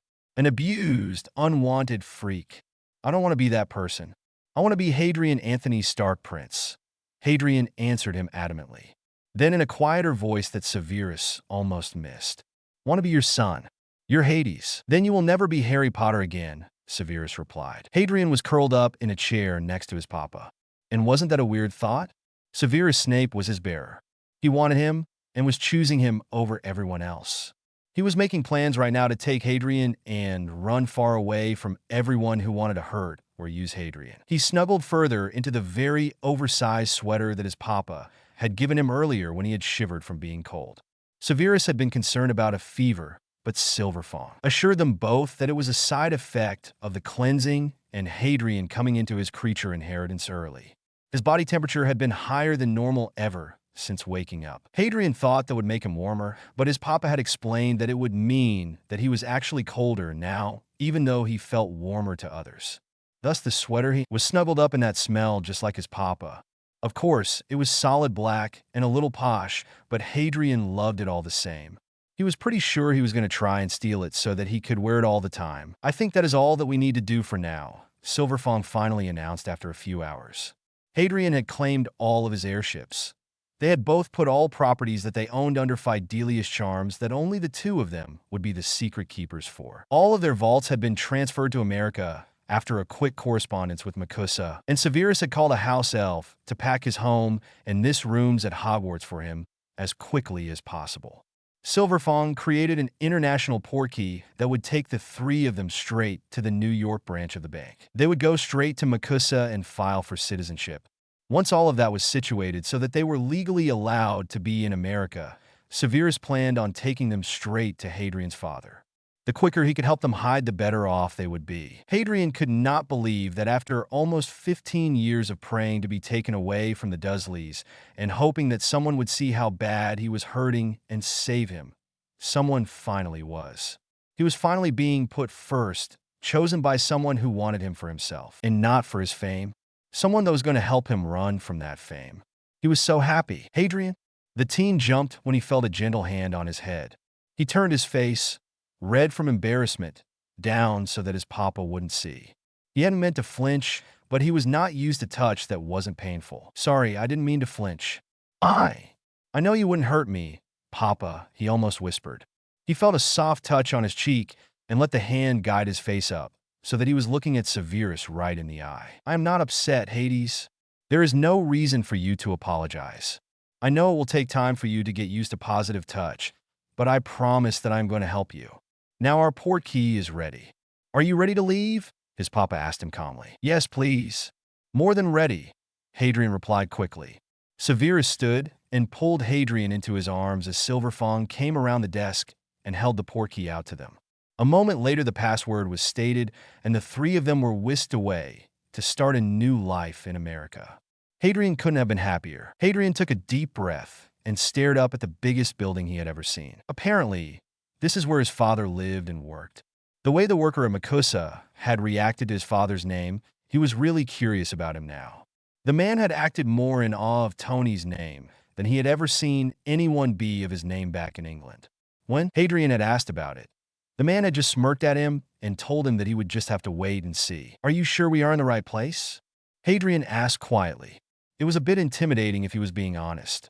Severus chuckled and ruffled his hair. Well, considering it says Stark Tower on it, I would say we are definitely in the right place. Remember, I don't know exactly how things are going to go in here. We have permission from Makusa to reveal our secret to anyone who lives in the tower. I'll have a lot of explaining to do about our secondary genders as well. Don't let yourself get hurt if he doesn't react in a good way. It isn't your fault, his papa told him for the 10th time. Hadrien reached out and grasped Severus' hand and took a deep breath. Okay, Papa, I am ready, Hadrien said with a confidence that he really just didn't feel. The plan was to let Tony know that Hadrien was his. Severus had warned him that Tony might demand a test to confirm it and not to be offended by it. Hadrien understood that. Then Severus was going to explain what was going on in England and what they wanted from Hadrien. He was hoping that Tony would help them disappear. Severus squeezed Hadrian's hand, and then they pushed open the door to the building and headed for the receptionist's desk. Severus pointed at a chair in the waiting room and had Hadrien take a seat. He was still covered in some bad bruises and was really achy from the beatings he had endured the last week. Hadrien was still pretty sure he had died for at least a moment yesterday. But he wasn't going to tell Severus that. He watched Severus talk lowly to the woman at the desk, and he seemed to be getting agitated. Then a large man accompanied by two people in what looked like combat clothing came into the building from the front door. The large man and the blonde with a bow strung over his back approached Severus to talk to him. He didn't know where the red-headed woman that was with them went, but he wasn't worried about it right that moment. Hadrien was really worried about the two men who had pulled his papa to the side and were talking to him. They had weapons, and Severus would be limited to what he could do to defend himself in a room full of muggles. Hadrien, on the other hand, had a small dagger in his charm bag that he pulled out and hid in his sleeve. He got up from his chair and very slowly made his way around the room toward the group of three. He had just found his family, and he would be damned if he just sat by and let anyone hurt his dad. He was just getting close when the smaller man looked like he was reaching for the blade at his waist, and Hadrien reacted before he even had time to think about it. But before he could make contact, someone grabbed him around the waist and knocked the blade out of his hand. He struggled to get away. Hadrien, calm child. He heard Severus' deep, calm voice penetrate his panic. He stopped struggling and locked eyes with Severus. What happened, Hades? They have weapons, and I thought he was reaching for one. I didn't want him to hurt you. I only just found you. Harry babbled out. He moved uncomfortably. The person behind him was still holding him tightly, and his body was still hurting so badly. Would you please let him go? He won't do anything else. He only thought your friend was going to hurt me. Sirius spoke to whomever was holding him. The arm holding him let him go, and he went straight into Sirius' open arms. Sirius lifted his head and gave him an amused look. Where did you get the dagger? I stole it once when Dudley and his friends were beating the hell out of me. One of his friends had been bragging about his new blade and that they wanted to test it out. They decided to test it out on me. They cut me up pretty good, and the next day I saw it, sitting on the kitchen counter, and I nicked it when they weren't paying attention to me. Hadrien told him honestly. He had already promised himself that he would not lie to Sirius no matter what. Merlin, Hadrien, I swear I am going to find a way to get all of them back for the way they treated you. Pick up your dagger and put it away, Sirius instructed, and Hadrien did as he was told. Sirius tucked him back under his arm, and they turned towards the other three people. So, what exactly is going on? The red-headed woman asked. They want to see Tony, the man with the bow answered. Why? She asked. The larger man indicated Hadrien. He says this is Tony's son, he said calmly. Pepper has given explicit instructions that we are not to let anyone see Tony until they can prove why they think Tony is their father, and then have a paternity test done. The woman laughed a little and then clapped both men on the shoulder. Have either of you actually looked at the boy? She asked. Hadrien could hear the amusement in her tone. The boy could be Tony's twin. Who cares who the mother is? Take him to the lab. Damn, Tasha, you're right. He does look just like Tony, the man with the bow said with a grin. Can you imagine his reaction when he comes home from his meeting to find that he has a teenage son? The other two laughed with him. He is right. That will be hilarious. Come on, let's get you to the lab, the larger man said finally. Did I hear that your name is Hadrien? Yes, sir. What is your name? Hadrien asked. He would rather know what to call them. The three people looked at him funny. You don't know? The man with the bow asked. Hadrien just shook his head. Should I know? This is the first time I have ever met any of you, Hadrien replied. Do you know who Tony is? The woman asked him curiously. Hadrien just shook his head. No, I only know his name and that I was told he is my dad, he answered her. She laughed again and then looked at Sirius. He truly doesn't know. It is a really long, unpleasant story. I would really rather he only had to tell it once, Sirius answered her unspoken question. Who is his mother? She asked. Hadrien watched as Sirius considered the three strangers. I am his bearer, he said finally. The other three were silent as they thought about his answer. Finally, the larger man spoke up. You are an Omega, he stated. It wasn't a question. Hadrien was curious now. Sirius had told him that Muggles wouldn't know about Alphas and Omegas. Yes, Sirius answered simply. Would you mind if I tested his DNA against yours as well to confirm that? I am a scientist, and I am simply fascinated by the biology behind that process, the man asked. Of course, I am surprised that you know what an Omega is at all, Sirius stated. What? Hadrien had been thinking. They were in the elevator now, and Hadrien was still tucked up against Sirius as close as he could get. He didn't exactly feel safe with the other three people. We probably know a lot more about a lot of things that would surprise you, the woman, Tasha, stated as the elevator doors opened, and they were led into a large high-tech lab. Oh, I got distracted. I apologize. My name is Dr. Bruce Banner. I live here in Stark Tower with Tony and the rest of the team, the larger man said with a smile. Nice to meet you, Dr. Banner, Hadrien replied as he sat down in the chair that the doctor had indicated. He looked up at Sirius afraid and was comforted when his papa placed both hands on his shoulders. You are fine, Hadrien. He is only going to take a little blood. He will place a rubber band around your arm, and then he will use a needle to extract your blood, Sirius explained to him calmly. Hadrien was still really nervous and flinched when he saw the doctor pull the needle out and lay it on the table next to his arm. He made a small wounded noise before he could stop himself and looked up at Sirius again. I'm scared, he whispered. Have you never been to the doctor before? Dr. Banner asked him. Hadrien shook his head no. My aunt and uncle never took me to a doctor or hospital, Hadrien replied quietly. Sirius' hands on his shoulders tightened for a moment and then let go. He walked around and squatted down in front of him. I have seen your scans, Hadrien. You mean to tell me that you have never been properly treated for any of those broken bones, injuries, or illnesses? Sirius asked him calmly. Hadrian shook his head no. Sirius cursed under his breath. I'm going to torture them painfully before I finally kill them in the most painful way possible. Hadrian gripped his hands tightly. I would rather just never see or hear from them again. Please, Papa. If you do that, they will send you to Azkaban. I would rather have you with me than get revenge on them, Hadrian begged. Sirius pulled him into a tight hug. I would never risk leaving you alone, Hadrian. Do you want me to go first? So that you can see exactly what Dr. Banner is going to do. Sirius asked him. Hadrian nodded against his shoulder. Okay then, up you get. Hadrian stood up and stayed right next to Sirius as he rolled up his sleeve and offered his arm to the doctor. He watched the man like a hawk to make sure he didn't hurt his papa. He watched both the needle and Sirius' face as closely as possible. Then he watched the man connect a small vial to the needle and collect a little blood. Then he removed the needle and pressed a small gauze to the place before putting a piece of tape over it to hold it in place. That's it? Hadrian asked, relieved. Sirius nodded and offered him a small smile. That's it, love? Barely feels like a small pinch when the needle goes in, Sirius assured him. Okay, I can do that, Hadrian said confidently as he sat down in the chair that Sirius had just vacated.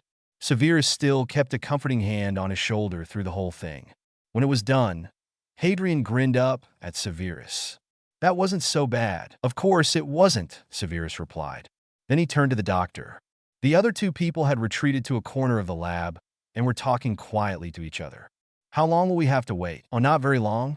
Tony is a tech genius, and everything in this tower is the best and fastest. Tony's DNA is already on file. We just need to match it to Hadrian's once the computer has processed it, Bruce explained. Hadrian stood up and watched closely as the man placed a drop of his blood on a small piece of glass that he fed into a machine. Once it was uploaded, he did the same thing with Sirius' blood. Ever seen anything like this? Bruce asked him while they waited. Hadrian shook his head no. Not the computer stuff. The rest of it kind of looks like a potions lab, Hadrian said absently. A potion lab? Bruce replied. Hadrian nodded as he looked at everything without touching it. Yeah, I am pants at it. But Papa is a master, Hadrian replied as he was looking at the different colored beakers. He was completely distracted and not really thinking about what he was saying. It sounds like you have had a pretty rough time of it. Your aunt and uncle were bad to you? Bruce asked as he pulled down two chemicals that would make a harmless but pretty reaction. Hadrian watched in amazement as the chemicals changed colors and turned to foam. Yes, well, I guess they aren't really my aunt and uncle. They're just people I was put with after the people who kidnapped me died, Hadrian answered. Can you do other things like that? He pointed to the beaker that was now full of foam. Yeah, it is just chemical reactions. Do you want to do it? Bruce asked. Hadrian nodded and took a beaker of water when it was handed to him. Put a bit of the oil in it. Very good, and then we will add this for color. Perfect. Now drop this in there. Cool, isn't it? Hadrian nodded as he watched it become like the lava lamp Hermione had shown him once. How long have you known Sirius? Since I was 11. He was the potion teacher in my school. But I didn't know he was my dad until yesterday, Hadrian answered. I was taken from him when I was like 15 days old. He didn't know I was his son either.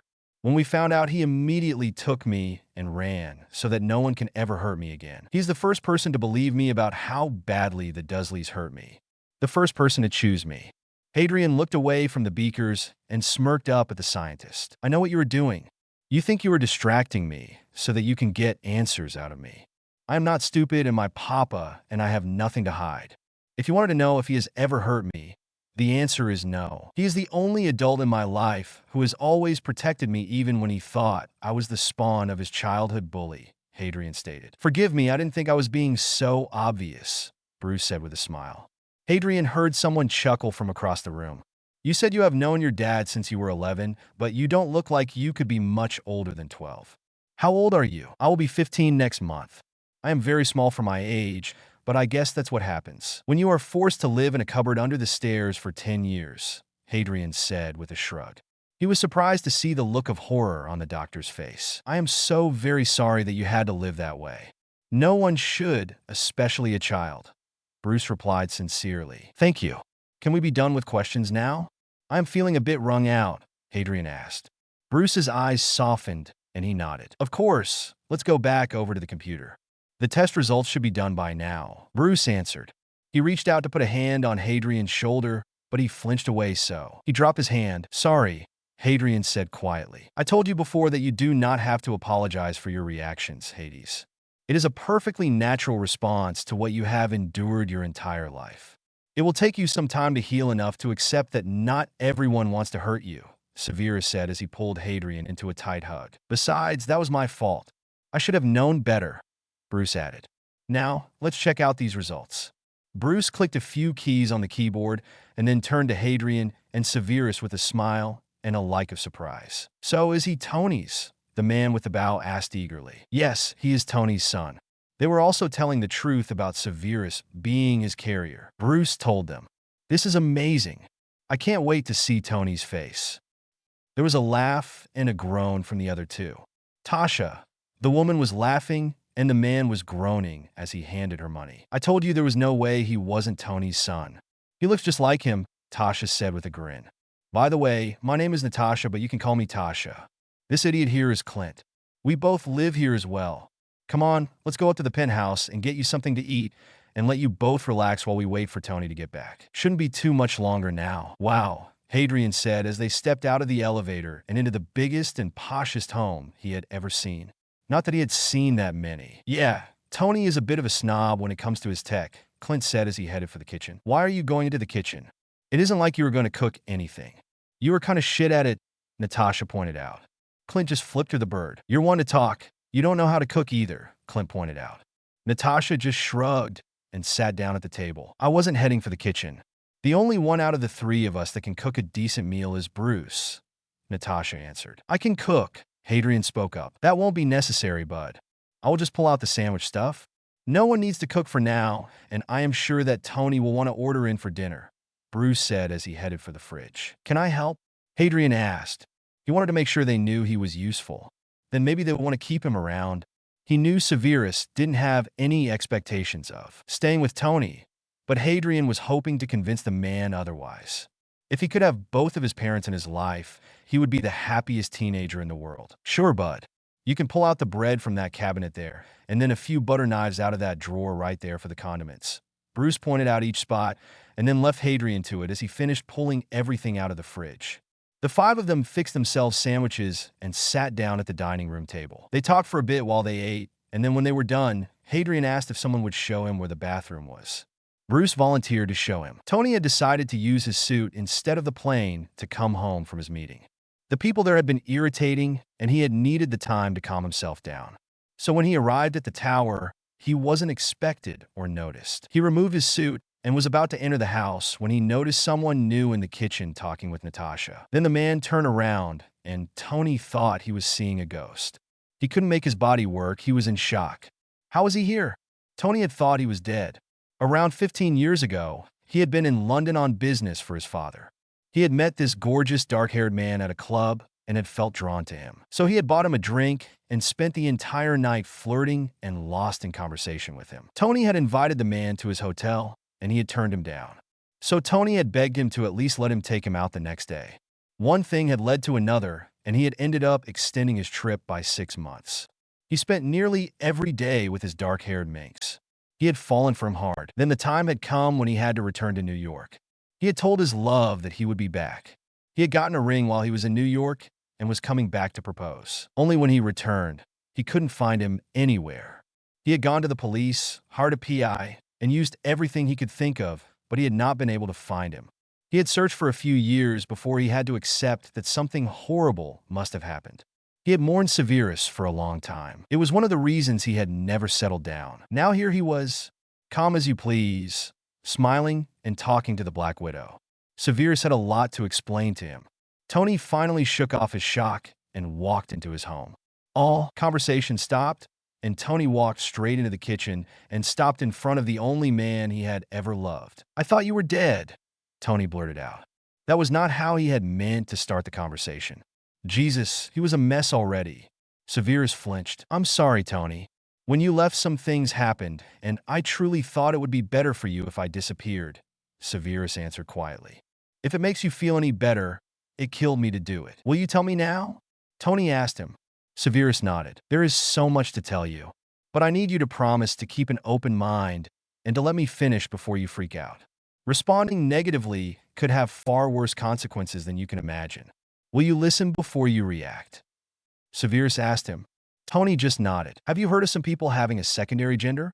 Sirius was going to start with the most important. Yes, my mother used to tell me stories about it. Said it was something that used to run in her family. She wanted me to be prepared in case it manifested in me. Tony replied. Good, that's good. That will make this easier. It did manifest in you at least a little. If the blood had been stronger, you would have probably been a very powerful alpha. As it stands, you did gain the ability to impregnate an Omega, Sirius informed him. Tony was confused. How would Sirius know something like that? How would you know that? He decided to ask instead of just think it. He watched as Sirius took a deep breath and seemed to steel himself for what he was about to say next. Because I'm an Omega. After you left for New York, I found out that I was carrying. We had just had a conversation about how you didn't think having a child would fit into your life at that time. I didn't want you to feel obligated or tied down. Plus, there were things about me that you didn't know yet, and I didn't want to throw your whole life into a tailspin. I loved you too much for that. Plus, there was a war going on, and I didn't want to pull you into that. So I disappeared. Sirius rushed out. Tony was in shock. That was a lot of information. Sirius was an Omega, and Tony had gotten him pregnant. Sirius had given birth to Tony's child and kept it hidden from him because Tony had told him that a child would ruin his plans at that point in time. Tony remembered the exact conversation Sirius was referring to. He had been very insistent that a child would ruin everything and was definitely unwanted at the time. No wonder he had hidden it from him. What happened? Where is our child? Was it a boy or a girl? Tony asked quickly.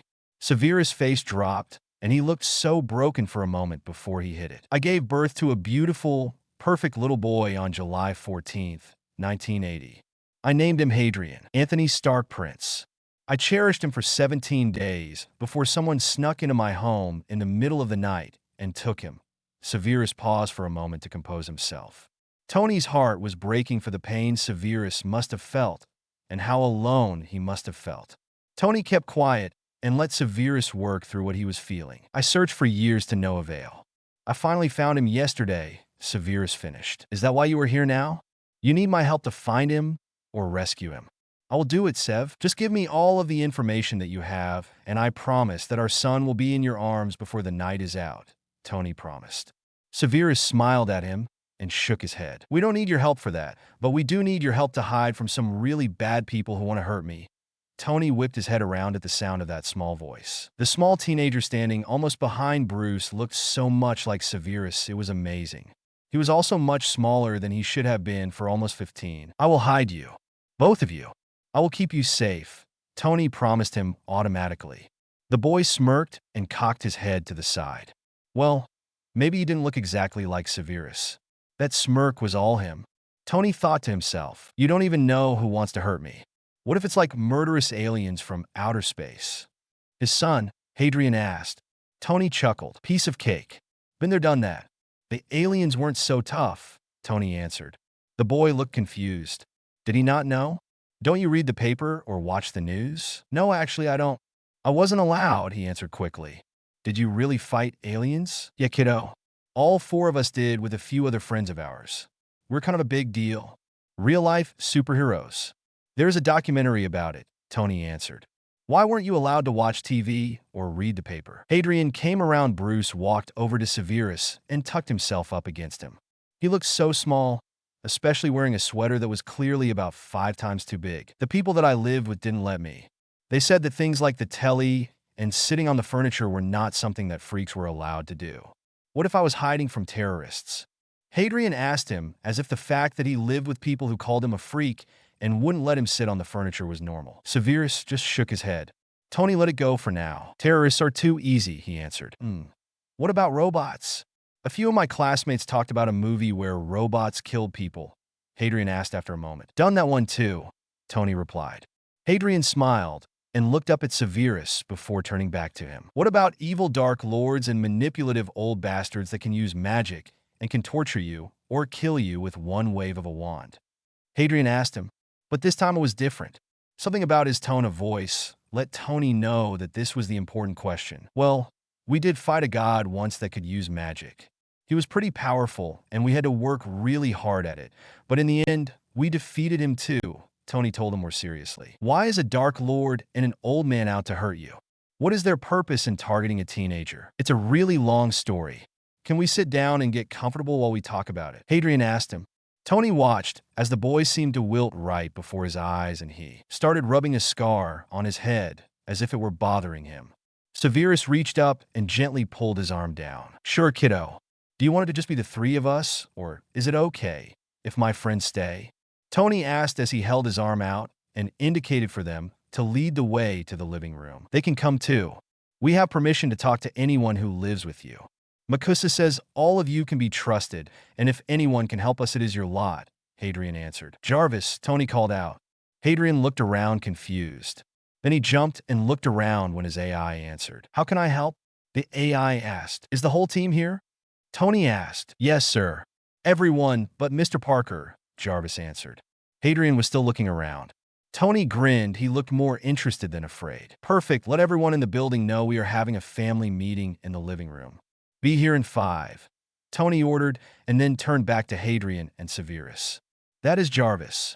It is a computer interface program that I designed myself.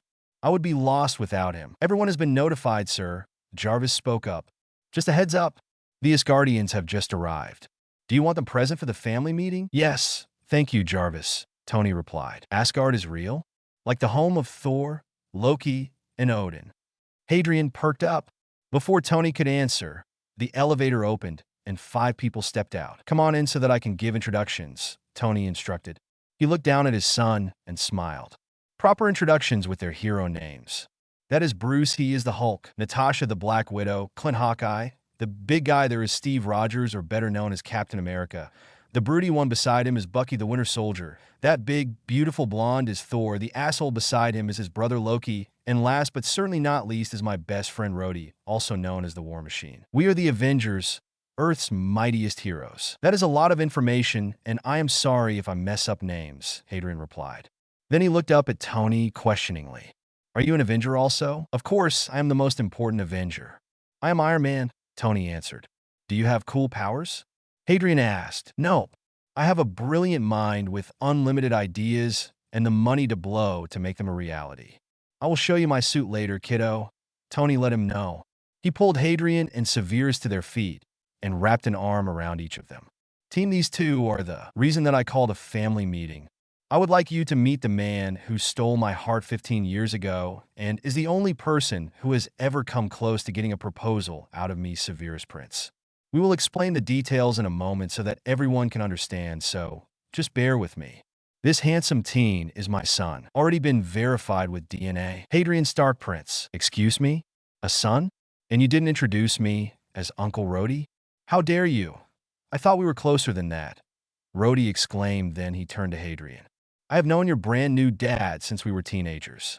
I'm not merely his best friend, so I would greatly appreciate it if you would address me by my proper title.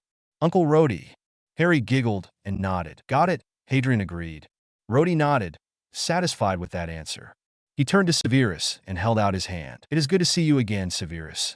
Though I probably owe you a lick or two for hurting Tony, Rhodes stated in a not entirely friendly tone. Hadrien immediately stepped between them, so that Rhodes had to back up. Don't threaten my papa. You don't know why he made the choices he did. If you hurt him, you will regret it, Hadrien threatened.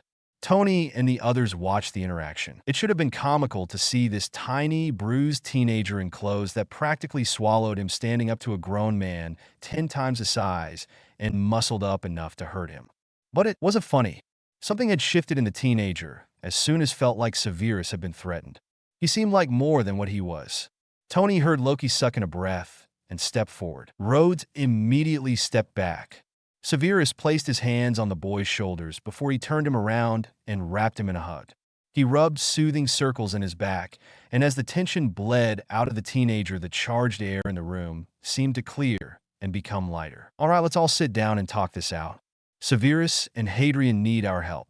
They're going to tell us their story, and we're going to listen, and then we're going to figure out the best way to keep my family safe, Tony said. Then he urged everyone to sit down so that they could get started. Where do we start? Hadrien asked Sirius. The older man chuckled and tucked a piece of hair behind his son's ear. I guess we will start with what we are, Sirius said and looked at Tony. Hadrien and I are not human. Well, not completely human.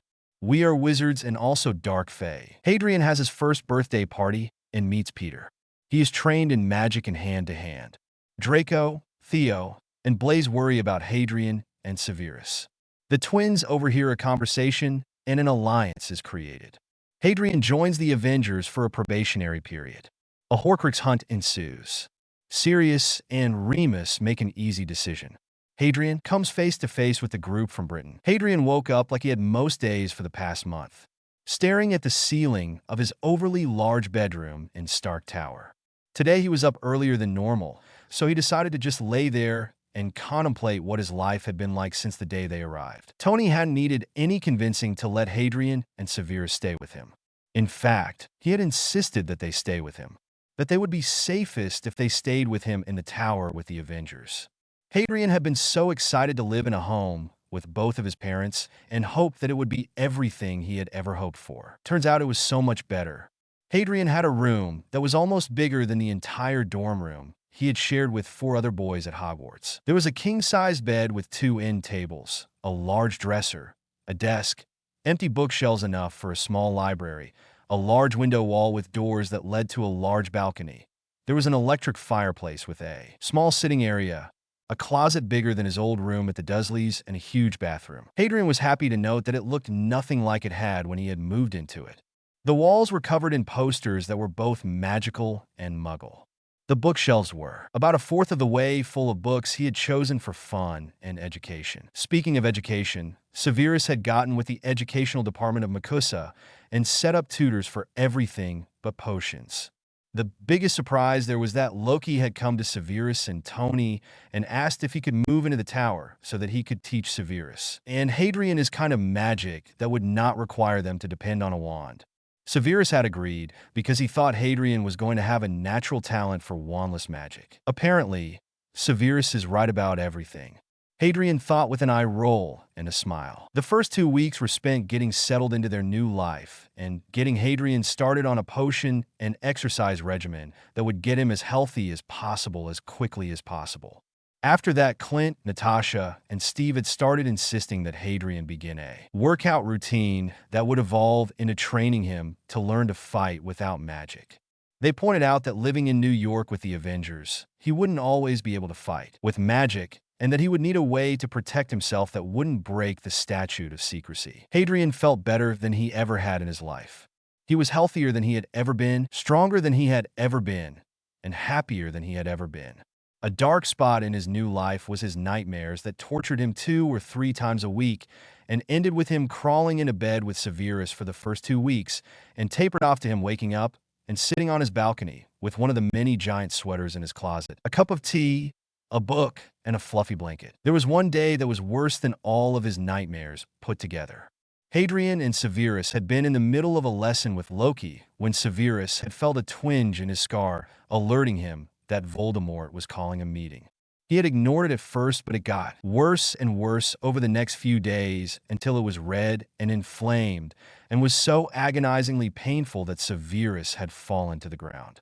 Hadrien had to admit that he was so proud of his dad and the way that he never cried out or gave in to the pain. Loki had come in just as Sirius crashed to the ground, and Hadrien had explained to him what was happening. Loki had brushed it off as if it were no big deal.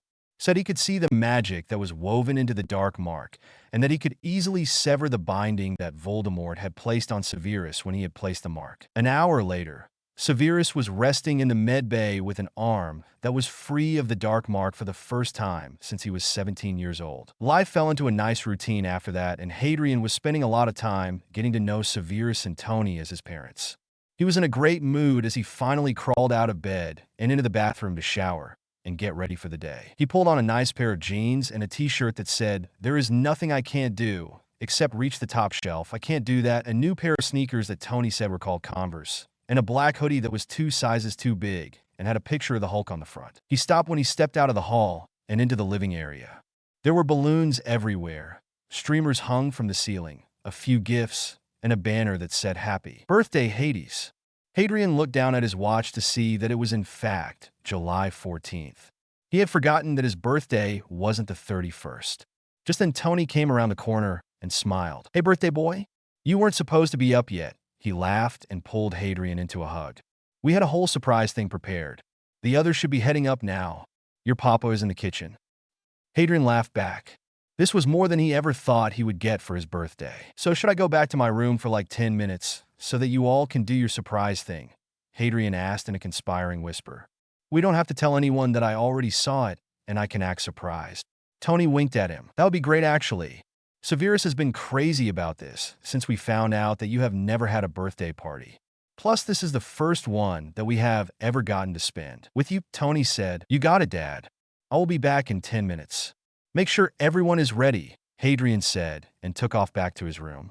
He would read over his Transfiguration essay again while he waited. He was oblivious to the fact that he had left a stunned superhero in the living room. "He called me Dad," Tony whispered to himself. Hadrien had been different with Tony than he had with Sirius. Tony understood, of course, that Hadrien had known Sirius since he was 11 and had a history of trust with him no matter how badly he had treated him. Tony was still new and mostly unknown. He had been working really hard to gain Hadrien's trust. Apparently, he had been doing a pretty good job. "Hey, were you talking to someone?" Sirius asked as he popped his head around the corner. Tony winked at him and followed him back into the kitchen. That was another situation Tony was working on. The more time he spent with Sirius, the more those old feelings came back. It was the most natural thing in the world for him to love Sirius. He just had to figure out how to convince Sirius of that. "Just Jarvis. I was trying to see how long until the others got up here. I think I heard Hadrien moving around in his room. How is breakfast coming along?" Tony asked. Sirius smiled slightly and waved his wand. Tony watched in awe as all of the food floated to the already set table. "I hope they hurry. I don't want the surprise ruined." "I can't believe Hades has never had a birthday party," Sirius said for the 1,000th time since they had found out. Tony reached out and slipped his hand into the wizard's. Sirius stood there for a few minutes and let Tony hold his hand.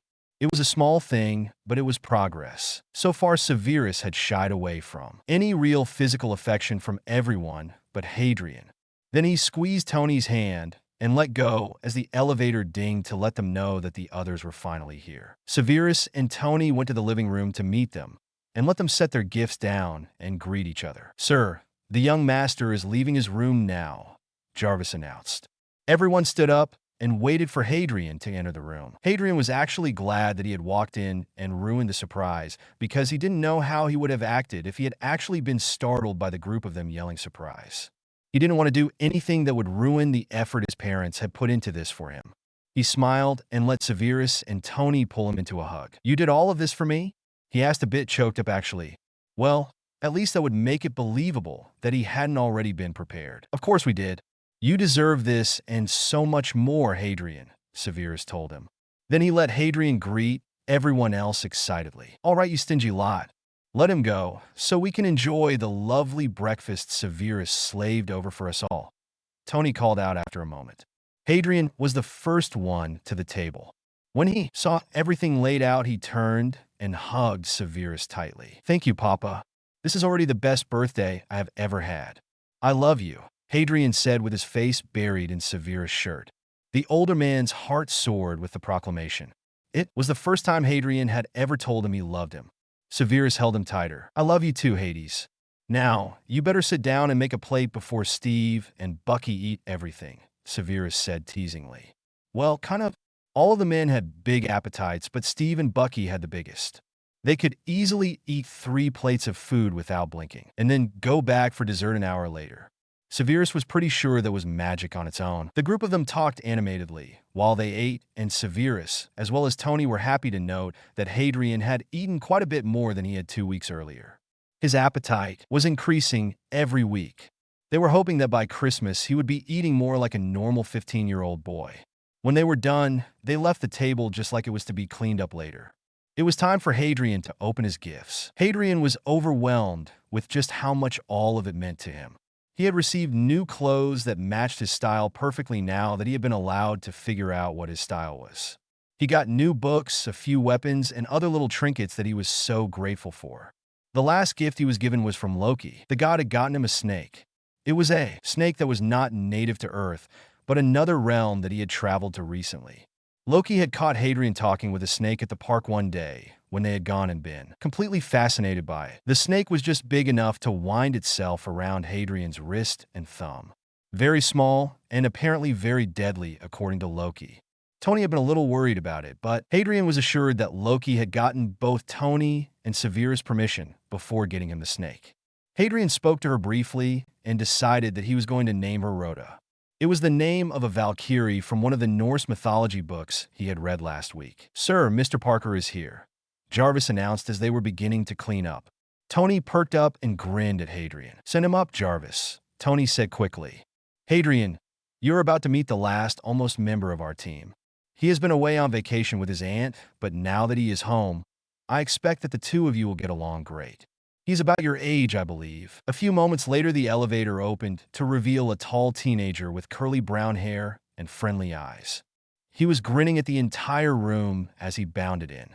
He reminded Hadrian of a puppy. "Hey guys, whose birthday did I miss?" he asked with a small pout. "Mine." Hadrian spoke up from the doorway to the kitchen. He had been helping Severus with the dishes. Peter poked his head up over the back of the couch curiously and then grinned widely before launching himself over it and almost running up to Hadrian. The smaller boy took one cautious step back. He was doing really good about not flinching too badly, but he still had a thing about touching strangers. He smiled at the taller teen just to make sure his backtrack hadn't hurt his feelings. "I am Peter Parker, your friendly neighborhood Spider-Man. One day, I'm going to convince Mr. Stark to let me be an official Avenger. But right now, he lets me hang out sometimes when I'm not busy with school or patrols. Are you going to be an Avenger too?" "That would be so exciting," Peter cut off when Tony clapped a hand on his shoulder. "You need to learn to breathe when you speak.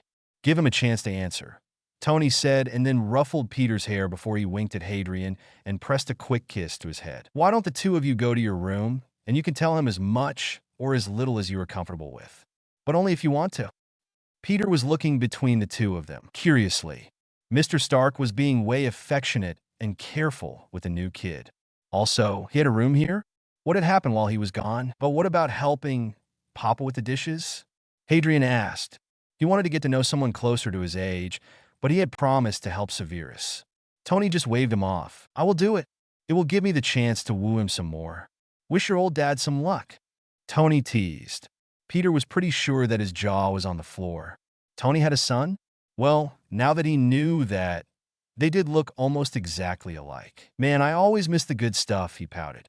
Hadrian and Tony laughed, and Peter couldn't help but grin. "Go on," Tony said again, and then waited until they were down the hall before heading into the kitchen to flirt with his love. Hadrian led Peter to his room, and the two of them sat out on the balcony while Hadrian told him the bare minimum about his life and how he came to New York. He couldn't skip over the fact that he was a wizard because as soon as Peter entered his room, he had seen the enchanted posters, and Hadrian had to explain.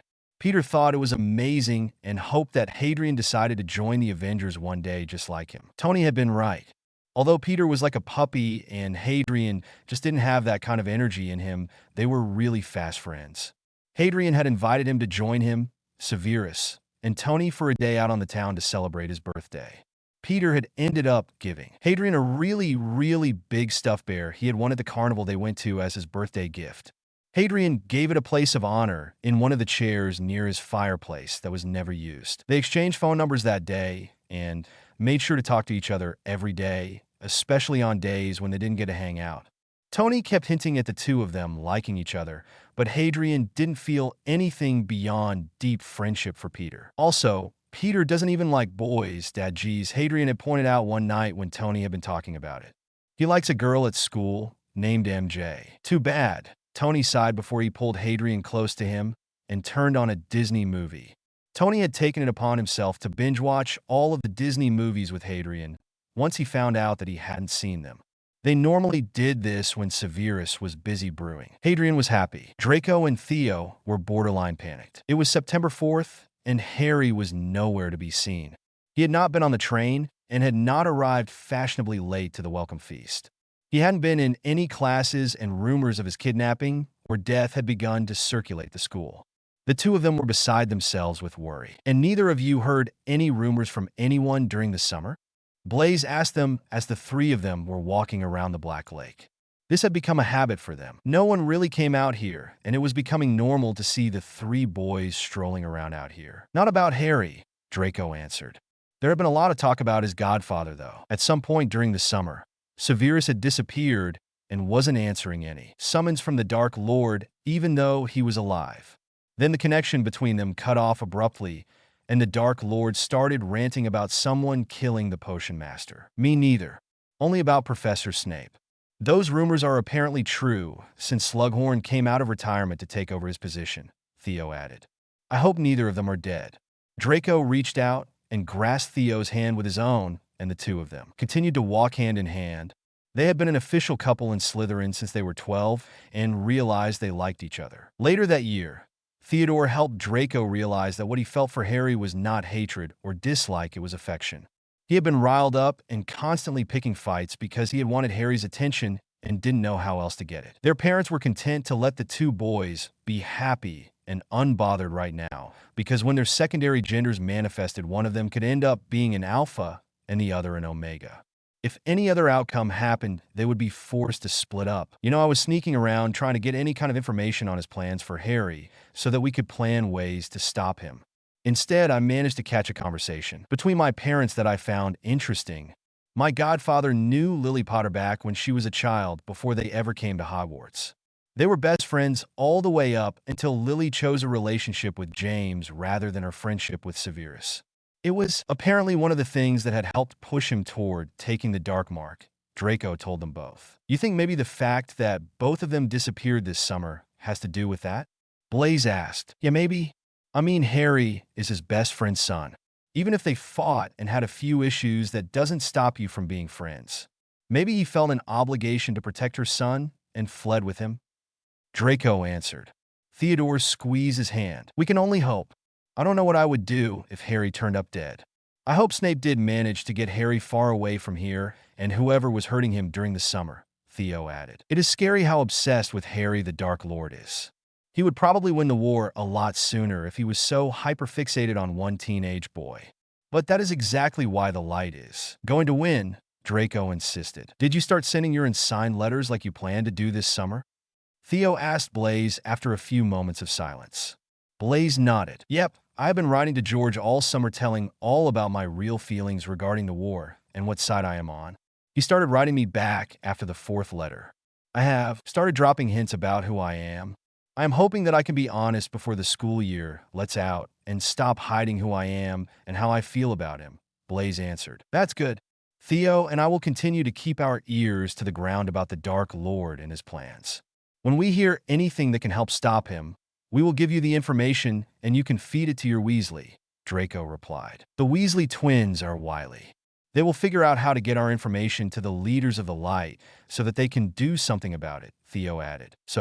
But then we just continue doing what we have been, learning what we can pass to the Weasleys and training so that when the time comes for the fight, we can actually be useful in helping to defeat the Dark Lord, Blaise asked. That is it. Other than now, we need to keep an ear out on anything we hear about Harry or Sirius so that we can either locate them and rescue them or help them stay hidden if they are hiding, Draco added. As they circled around back toward the castle, they changed their conversation to schoolwork and other things that teenagers were supposed to be worried about, just in case anyone was trying to listen into their conversation. The Slytherin trio didn't realize they had already been overheard.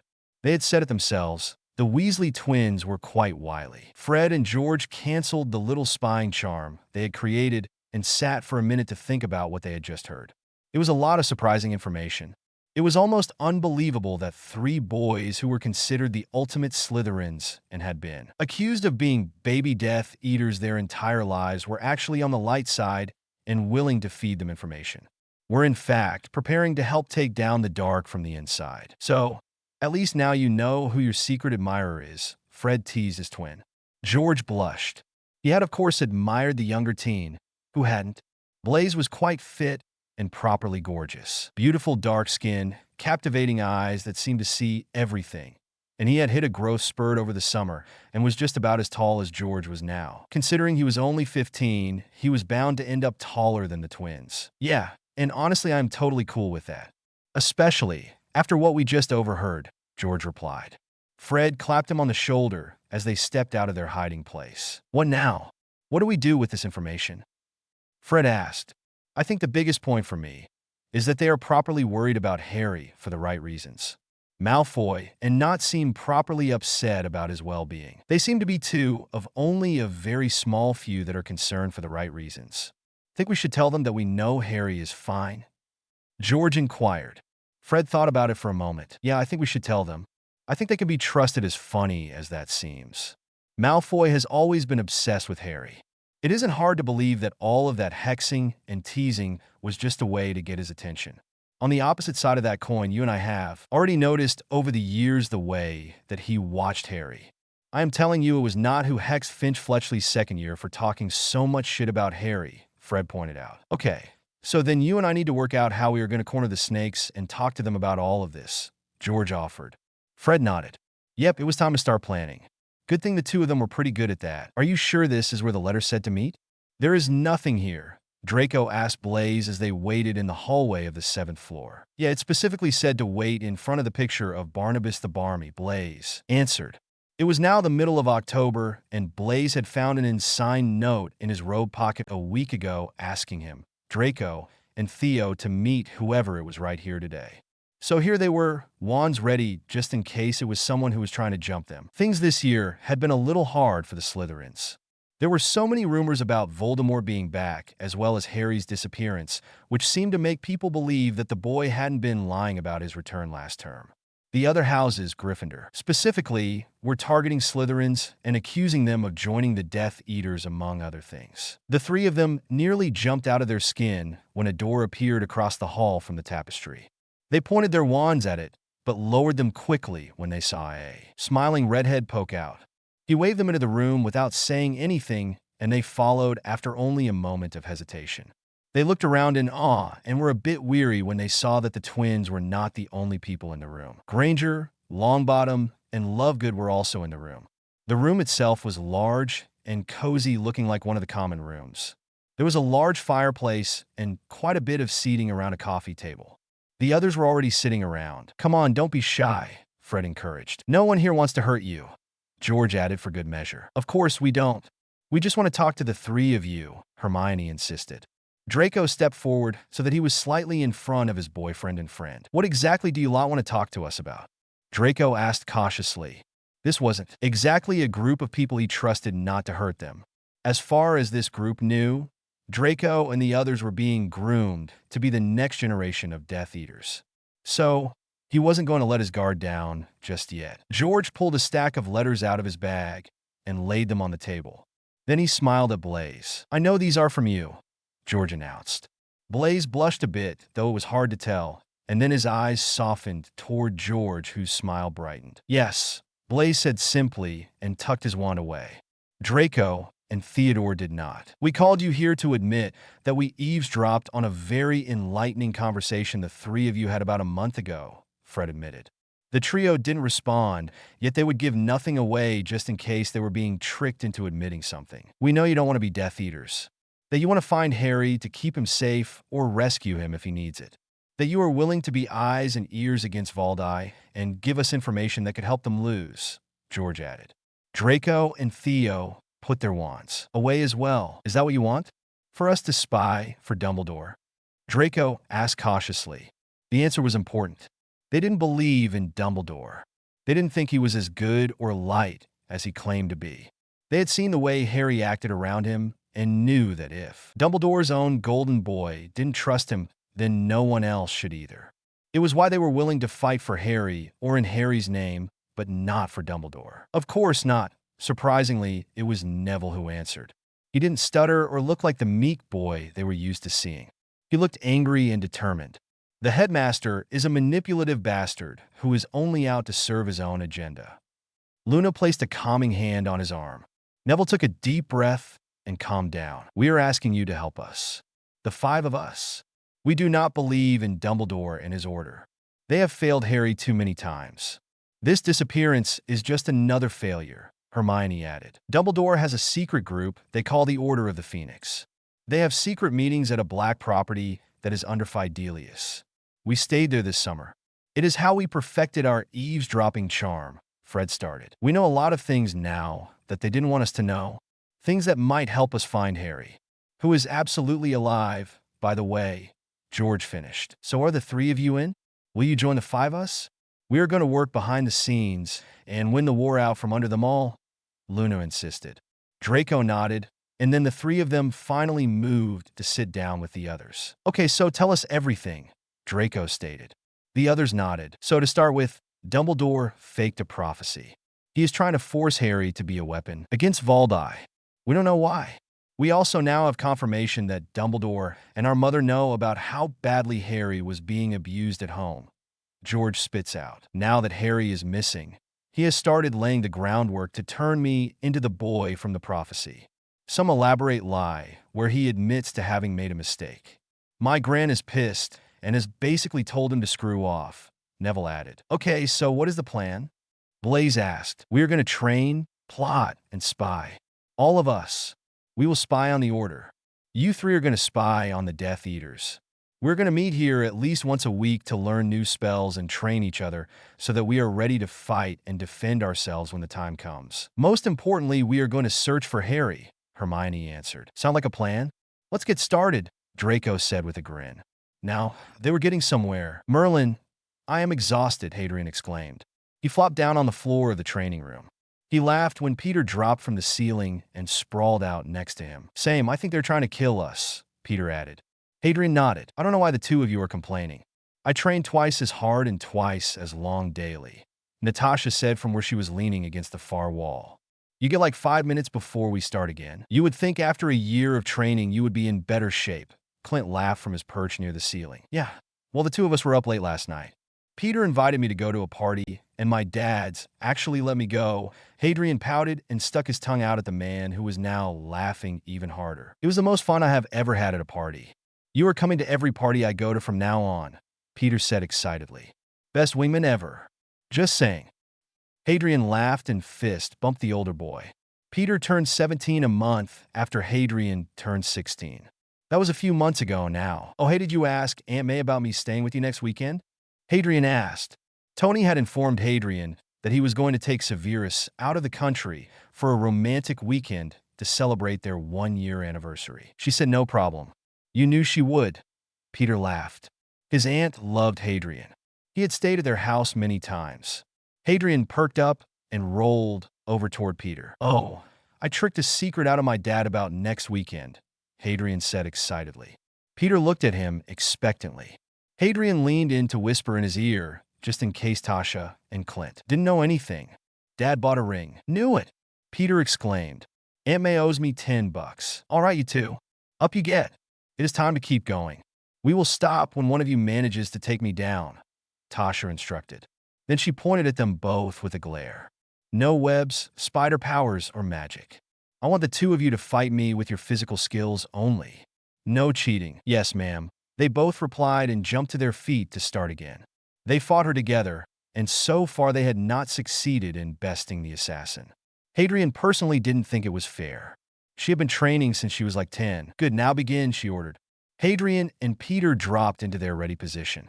They waited a moment and then nodded at each other and attacked. It took them about 10 rounds, a shit ton of bruises, and one broken nose between the two of them, but finally, they managed to catch her off guard. They were in a lot of pain and completely exhausted, but they were both smiling like maniacs when they stepped off the elevator in the penthouse. What are the two of you so happy about? You both look like you went 2 rounds with the Hulk, Sirius asked from the couch. Hadrien laughed and carefully eased himself down next to his papa. Peter headed straight for the shower in Hadrian's room. He stayed so often in the tower now that Tony had offered him his own room, but Peter had told him that was silly. So when he stayed, he just shared Hadrian's room. Peter had clothes in Hadrian's dresser and closet. Tony had insisted on getting him some, so that he didn't have to keep carting clothes to school with him on the days that he stayed. Hadrien and Peter had made a shopping day out of it. They had been shadowed by Happy, of course, but they didn't mind. I feel like we went 2 rounds with the Hulk. In fact, I would probably be less sore if we had.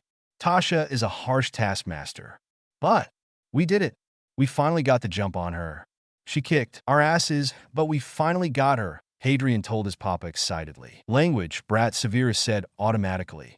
He was the only one who corrected Hadrien and Peter when they cussed in front of him. And congratulations. I know the two of you have been training really hard. Why don't we celebrate by going out to your favorite restaurant for dinner? Well, Pete has to go home today. Aunt May needs his help with something around the house. I think they're going to be remodeling or something, Hadrien answered. But I would love to go to dinner, just me, you, and Dad. Severus smiled and patted his knee. Then the three of us will go wherever you decide. Take a shower, and then make a reservation wherever you want for 7. I will go to the lab and let your dad know so that he can get ready, Severus agreed. Hadrien grinned and kissed Severus on the cheek. Thanks, Papa, Hadrien said before he headed to his room. Peter was just coming out of the bathroom and headed for the closet to throw on some clothes. I am probably going to head out while you are in the shower. Hey, do you have one of those potions Sev created for us after training? My muscles ache so bad and my nose still hurts. Even though you fixed it, Peter asked from inside the closet. Hadrien rolled his eyes and headed for the medicine cabinet in the bathroom. Peter knew good and well that Hadrien kept them stocked in there. Always had. They are labeled in the cabinet where they always are, Hadrien complained as he pulled the vial out anyway. He wanted to close the door, but changed his mind and pulled out one for himself as well. He didn't want to be sore when he went to dinner. He downed his and banished the empty vial to the sink in Severus' potion lab. Here, Peter took the potion and then handed the vial back to Hadrien so he could banish it. He slung his bag over his shoulder. Well, I will see you in a few days. I will be busy until then.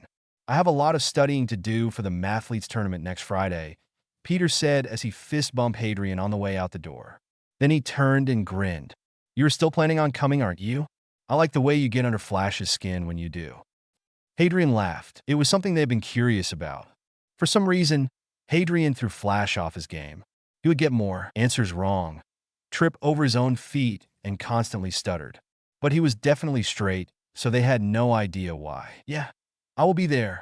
I am determined to figure out why he acts that way when I am around, Hadrien agreed. See ya, Pete. Then Peter headed out, and Hadrien headed to the shower. He was a little nervous about tonight. He was planning on asking Tony and Severus if they would start letting him patrol with Peter to see how he did. He wanted to be allowed to start going on missions with the Avengers. Even Severus helped them out sometimes, and Hadrien was left behind with Happy and Pepper to look out for him when they were gone. At first, he was perfectly fine with that. He didn't want to be out in the middle of any kind of fighting. Then about 6 months ago, they had come home from a mission, and Severus and Tony were both wounded. They had spent a few days in the med bay, and they had been the worst days for Hadrien. He had decided right then to start taking all of his training a lot more seriously so that he would be able to convince them that he was ready and good enough to go with them. Peter was younger than Hadrien when he went on his first mission. Hadrien was ready to plead his case. He had been working on glamours with Loki so that no one would recognize him. He would promise to use his cloak and cast from under it so that no one even knew he was there. Now that his training was coming along really well, he could defend himself even without magic. He was hoping all of this was enough to get them to say yes. He was not the reckless Gryffindor the headmaster potioned him to be. He truly should have gone into Slytherin when the hat told him he would do better there. He just wished Malfoy hadn't been such a prick about it. He had actually liked Malfoy, the posh kid. It had taken him a while to realize it, but he had. He figured it had something to do with the compulsions, and such that he was under. Hadrien had never been that antagonistic. The Dursleys had beaten that type of behavior out of him years before he started school. That had led to a whole new revelation. Ronald Weasley was the problem. He had bullied his way into Hadrian's compartment that first day on the train. He had been rude to Draco first. All Draco had done was introduce himself, and Ron had made fun of his name. Draco had only reacted. Hadrien was pretty sure he wouldn't have even acknowledged Ron if he had kept his mouth closed. In fact, Hadrien had realized that Ron had started about 70% of his fights with Draco. Ron would start the fight, and Hadrien would jump in to defend him. Hadrien called La Bernardine when he got out of the shower to make the reservation. It was a fancy French place, where Tony had taken them for dinner with a few French businessmen. Hadrien had loved it. When he was done, he grabbed a book and Rhoda before he plopped down on the couch in the living room to wait. There was still about 2 hours before they would need to go. All right, kiddo spill, Tony said when they were almost done with dinner. Hadrien had told Tony his good news about him and Pete beating Tasha, and then they had made a bunch of small talk about other things like his lessons. He and Severus could both tell there was something he wanted to talk about. What do you mean? Hadrien asked sheepishly. Severus reached over and flicked his nose. Don't play dumb, child. What is it that you wanted to talk about? Severus insisted. Hadrian put his fork down and looked between the two of them. I want to go on patrol with Pete. I want to prove that I am ready to be part of the team. I want to go on missions with you guys. Hadrian spit out quickly before he lost his nerve. I didn't know that was something you were interested in doing, kiddo, Tony replied. You have always seemed perfectly happy staying home and out of the middle of the fighting and missions, Severus added. Hadrian shrugged. I was. But I've been thinking about it a lot over the past few months. I made sure I was really ready before bringing it up, Hadrian answered. Is this why you have doubled down on all of your lessons and training? Tony asked him. He and Severus had noticed that Hadrian was putting more effort into everything than before. They had talked about keeping an eye on him to make sure that he didn't work himself too hard. Hadrian nodded. Yeah, though I didn't think anyone had noticed, Hadrian replied. Tell me what your plan is, Severus insisted. He would let Hadrian explain exactly what and how he wanted to do this, and then they would determine if he was ready. Well, I have been practicing with Loki, and I can now do a perfect glamour that hides everything but my scar, but I am sure that we can find a way to hide it if we think it is an issue. So even if we end up in the paper or something, I won't be recognized. You know, I've gotten to a point where I don't even need my wand anymore, so I wouldn't need it and the statue could still be protected. I can fight just as well with my magic as without. I've come a really long way with healing magic, so I can be an asset to the team that way as well. I also swear to follow directions to the letter. If you tell me to retreat, I will do it. No questions asked. I don't have a death wish. I just want to help.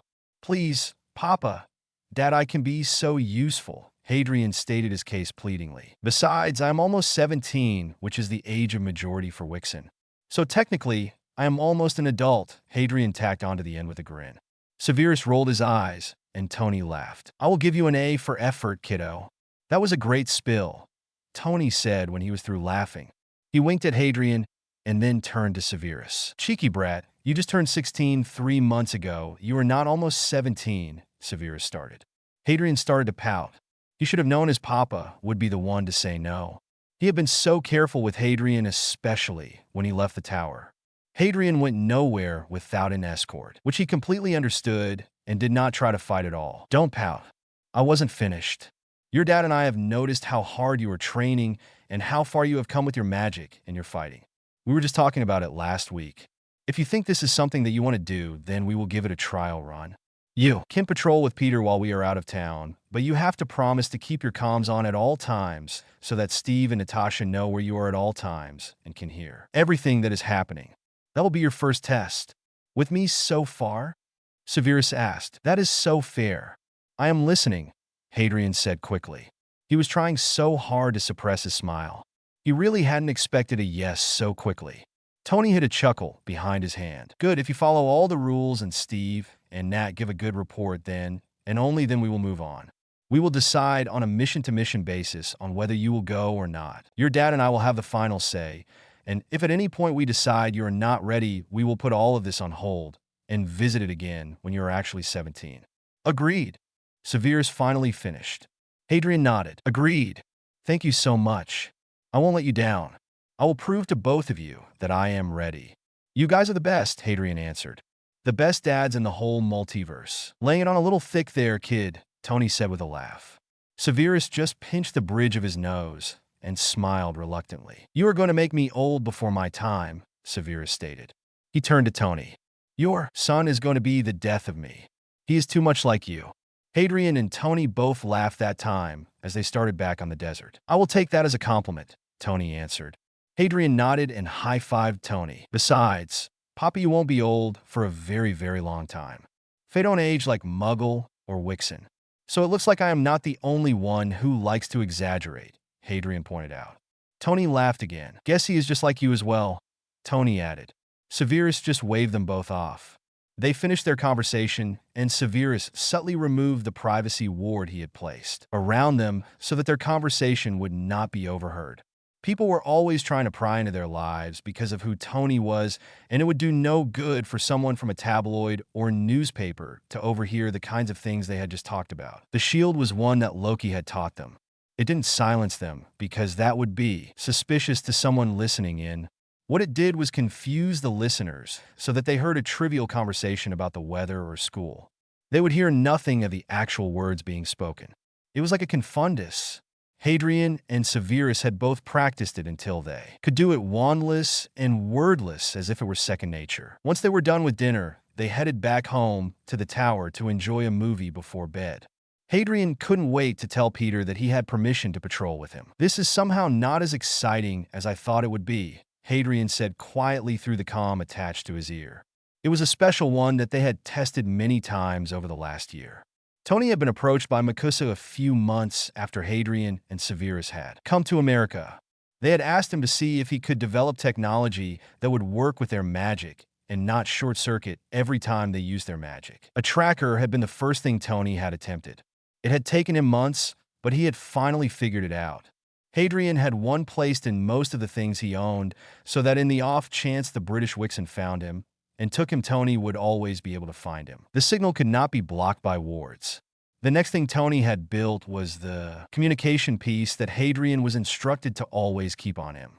It connected him to Jarvis and any of the other Avengers who happened to be wearing theirs at the same time. Like right now, Peter and he were connected, and he knew that at least Natasha and Steve were wearing theirs so that they could monitor everything that was said and done. Hadrian was not going to break any of the rules that his dads had laid out for him. "I never said it was exciting," Peter said with a quiet laugh. "Just necessary. Since I became Spider-Man and started patrolling, the crime rate has dropped exponentially. When I first started, it was crazy. Something happened every night. Muggings, carjacking, bank robberies, and sometimes I came across a metahuman like Doc Ock and Sandman." Hadrian sighed again and leaned forward more on his broom. He was currently flying lazily over the area that Peter was perched in. He had his wand in a sheath on his left wrist and a dagger in a sheath on his right.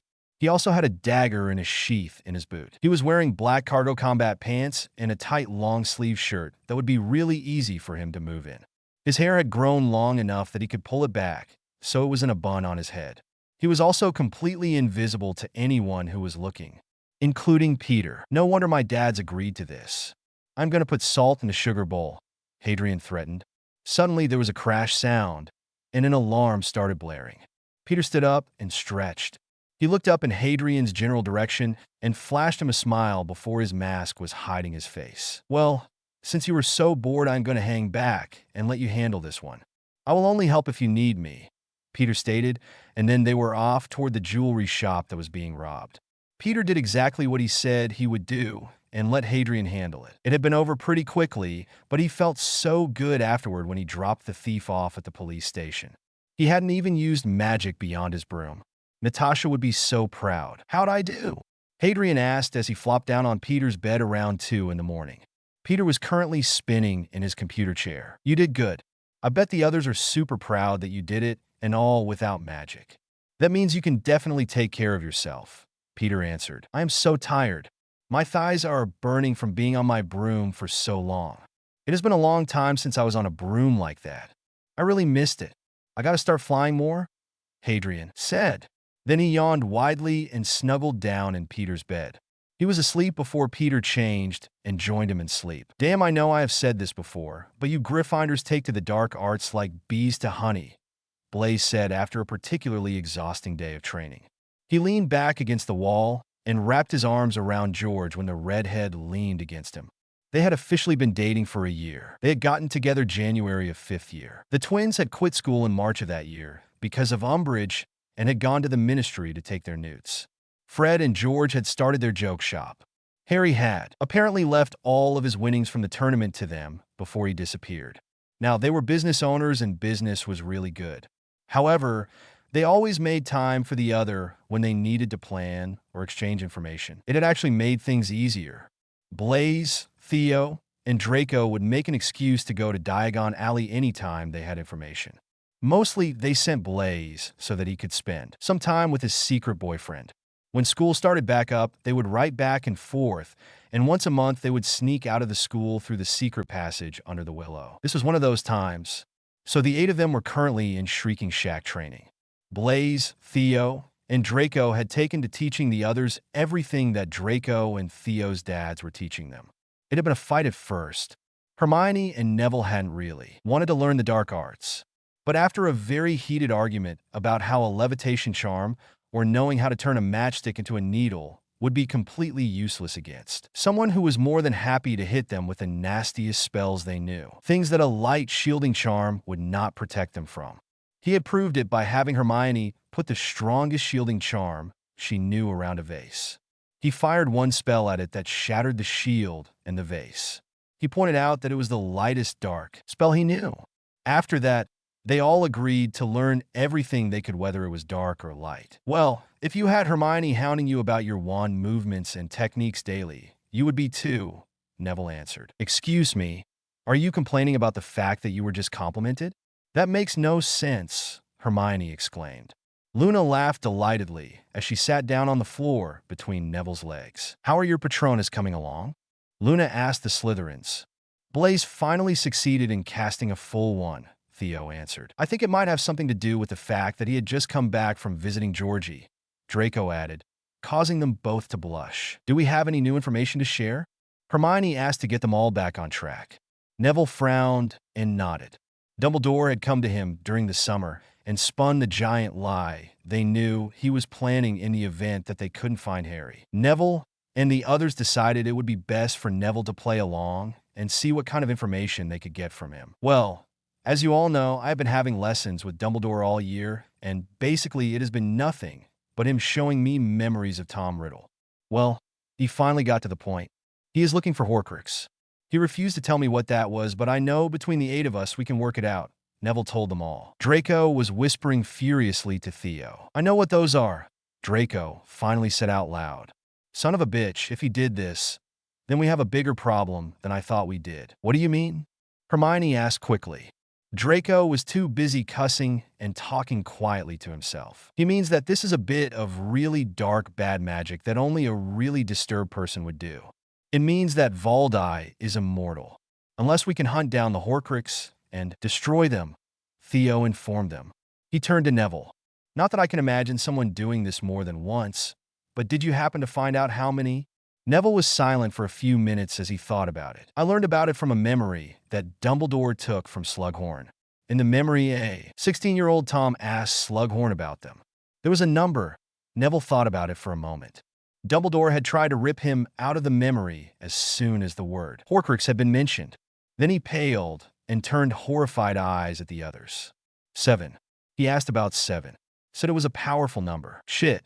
Draco spat from where he was pacing. I think we need to tell you all what a Horcrux is, and then I think it is going to be really important for us to all start studying the memories that Dumbledore has had Neville watching. So, they all sat down and discussed the horrifying reality of Horcrux and what it meant for all of them. Neville pulled all of the memories from his mind with the help of Theo, and Hermione copied all of the memories for them. Now, they were getting somewhere. This might be the break they needed to start actually making a difference. Holy cow, I am so excited, Hadrien exclaimed. He was on the team jet, and they were all speeding away to some country that he couldn't remember the name of. He had finally been approved to go on a mission. It had only taken them 6 months to say, yes, finally. This was supposed to be a simple mission of saving a few Americans who had been taken hostage by a terrorist group. This wouldn't normally be a job for the Avengers, but apparently 2 very important people were involved. A foreign dignitary from Japan had been informed that his son was among the ones taken, as well as the niece of the president of Makusa. The terrorist had military-grade weapons that had been stolen from a secret experimental research facility. It was supposed to be a quick in and out, which was why he was allowed to go. Peter couldn't go because he had finals to take, and Tony would never let him skip out on exams to go on a mission. You can be as excited as you want as long as you follow all of the rules and don't do anything reckless. We're going to concentrate on the fighting. You and Severus are going to concentrate on finding the hostages and getting them out, Tony informed him. Hadrien was amazed by the difference in his dad. He was always joking and almost never serious if he didn't have to be. But this was the first time Hadrien had ever been on a mission with him. Steve was in charge, and Tony made little quips, of course, but for the most part, he was as serious as Hadrien had ever seen him. It was weird but also comforting to know that Tony could be completely serious when he needed to be. They were now making their descent, and Hadrien placed his glamour. All he did was alter his height, eye and hair color, the shape of his nose and mouth, and since he couldn't glamour his scar, he added to it, but making it extend all the way down his face to his chin. That is amazing, Natasha said happily. I'm going to need you to start working on being able to glamour other people. That would be so useful in our line of work. I know. I am actually working with Dad and Loki to try and come up with a way to do exactly that, Hadrian told her excitedly. If we can pull this off, then we can have it patented with Makusa and sell it. Wixen would pay so much for it. Just like they will when we release the phone we finally finished. Tony had started making it a point to include Hadrian in all of the research that he did for Wixen. Hadrian was apparently leagues better at tech stuff than he was with potions. He took to tech just like Tony did. The phone was actually more Hadrian's work than Tony's. He was pretty sure that this was what he was going to do when he was finished with his education. For now, though, he needed to get his head in the game. So, everyone knows the plan, Steve started. Tony, Bucky, myself, and Hawkeye will draw fire and hopefully empty the building. Then Hadrien, Sirius, and Nat will head inside unnoticed. Sirius and Hadrien under the disillusionment spell, and Nat under Hadrian's cloak. Bruce will stay here on the ship monitoring the satellites and comms to make sure everything runs smoothly. D is waiting a few miles down the road to recover the hostages and take them back home. Everyone ready? Good, let's go. With that, everyone got serious and exited the plane. Tony took to the sky with Clint hanging on. He was going to drop him on the highest building so he could do his thing. Steve was coming in hot on the ground. Nat slipped on the cloak while Sirius and Hadrien cast their spells. They each put a hand on the other so that they could stay together until they got inside. The three of them waited right next to the entrance as chaos erupted. Tony set off small explosives to get the terrorists' attention, and Clint started picking them off as they ran outside and started firing. Hadrien was surprised to see what looked like laser weapons. They watched and waited until it looked like no more people were going to come out of the building. They followed the map of the compound that Tony's tiny drones had mapped out for them. The hostages were being held in a place that was guarded by 2 people at all times. They were pretty sure that those 2 people would not leave their post when they attacked, which was why they had Nat with them. Sirius and Hadrien were both very capable, but Tony and the others were taking no chances. They made it unaccosted all the way to their destination. Ready? Nat whispered as she pulled off the cloak and handed it to a now visible Hadrien. They both nodded. Hades, I'm going to break the rules a little with your dad's permission. She looked at Sirius. He rolled his eyes and then just nodded. He knew that no one on their team would ever risk his son's life. I'm taking out the baddie on the left. You get the one on the right. You have trained with me and managed to knock me down on your own without Peter. I am very confident in your training. Are you? Yes, ma'am. I am confident in my abilities, Hadrien replied. Good, then let's go, she answered. She held up 3 fingers on one hand and pulled out a dagger with the other. Hadrien slipped his dagger into his hand as well and waited for her mark. She watched around the corner and then started dropping her fingers. Hadrien balanced on the balls of his feet for faster movement. When Nat got to 1, they sprang into action. After a small fight, Nat had her man bound and gagged with no issues. Hadrien had also managed to get his person, but he had not escaped unhurt. He had a small gash on his arm from the man surprising him with a blade after he had knocked the gun from his hands. He had been too slow to avoid the blade, so he had thrown his arm up to make sure nothing vital was nicked. Hadrien, Sirius exclaimed as he came around the corner. Hadrien just shrugged and conjured a bandage for Sirius to wrap around his arm. No big deal, Papa. We can heal it up and use your scar cream, and it will be like it never existed by tomorrow. Come on, let's get these people out of here. Hadrien assured his dad that he was fine, that it barely even hurt. Sirius glared at him for a moment before he wrapped his arm and turned toward the locked door. Sirius blasted the lock off the door, and the 2 of them hurried into the room while Nat kept a lookout for possible threats. They released all of the hostages, and then they waited for the all-clear from the group outside. Once they had it, the 3 of them led their very grateful charges outside where SHEILD was waiting to get them home. Now, it was time to head home and do the part that Hadrien had not been looking forward to. Paperwork. They had to each give their report on events and then turn it into Phil. Hadrien couldn't wait to get home and tell Peter all about it. This had been fun. He was looking forward to being allowed on more missions in the future. Neville was sitting with Hermione when he was called to the headmaster's office. They hadn't been expecting it. Tomorrow was the day they left for the summer. So Neville exchanged looks with Hermione, knowing that she would let the others know what was going on with the enchanted coins they had come up with to use to communicate. Neville, my boy, I am glad that you got my note. We have something to do this evening that simply cannot wait, Dumbledore said from his place next to his desk. The old black house elf was standing next to him, grumbling about nasty traitor masters. What exactly are we doing? I thought we were through with my training for the school year, Neville asked. Dumbledore clapped him on the shoulder. I have located something that we desperately need in order for you to defeat Tom. Will you come with me? Dumbledore asked him. Well, he had phrased it as a question, but Neville knew that he didn't really have a choice. Plus, he was kind of hoping that this would lead to one of the Horcruxes and give them an idea of the types of things that they were looking for. Of course, Headmaster. Where are we going? Neville asked. He was kind of hoping Dumbledore would tell him so that he could let the others know before he was taken, just in case something went wrong. Dumbledore came forward and held his arm out for Neville to grasp. That isn't important, dear boy. Take hold, Dumbledore instructed. Neville just rolled his eyes in his head. Are we operating from here? I thought no one could operate from inside the school grounds. Also, what is the house elf here for? He was determined to get some kind of information out of him. Being the headmaster does have its perks. Creature is here because he has a purpose to serve this evening. Now let us be going. We are wasting time. Dumbledore held his arm out again, and Neville could tell that he had irritated the man with all of his questions. Well, that was something good from the evening, if nothing else. Neville nodded his head and finally took the headmaster's arm. When we get there, I will call for you, creature. You have been ordered by your master to answer the moment that I call. Now off we go, Dumbledore stated, and then he and Neville popped away. Neville looked around him when they landed. They were standing inside a cave that was located on the side of what seemed to be a cliff with no exit other than apparition or a fall to your death. The waves violently crashed against the rocks below. A fall from here was a death sentence for sure. Come, my boy. We have much to do. Dumbledore led him to the back of the cave where Neville could feel the magic coating the wall. Dumbledore made some useless speech about sacrifice. Then he informed Neville that this place was significant to Tom Riddle because when he was in the orphanage, he had owned one postcard that he cherished and viewed as an escape. It had been a picture of this place. Neville remembered the memory of it.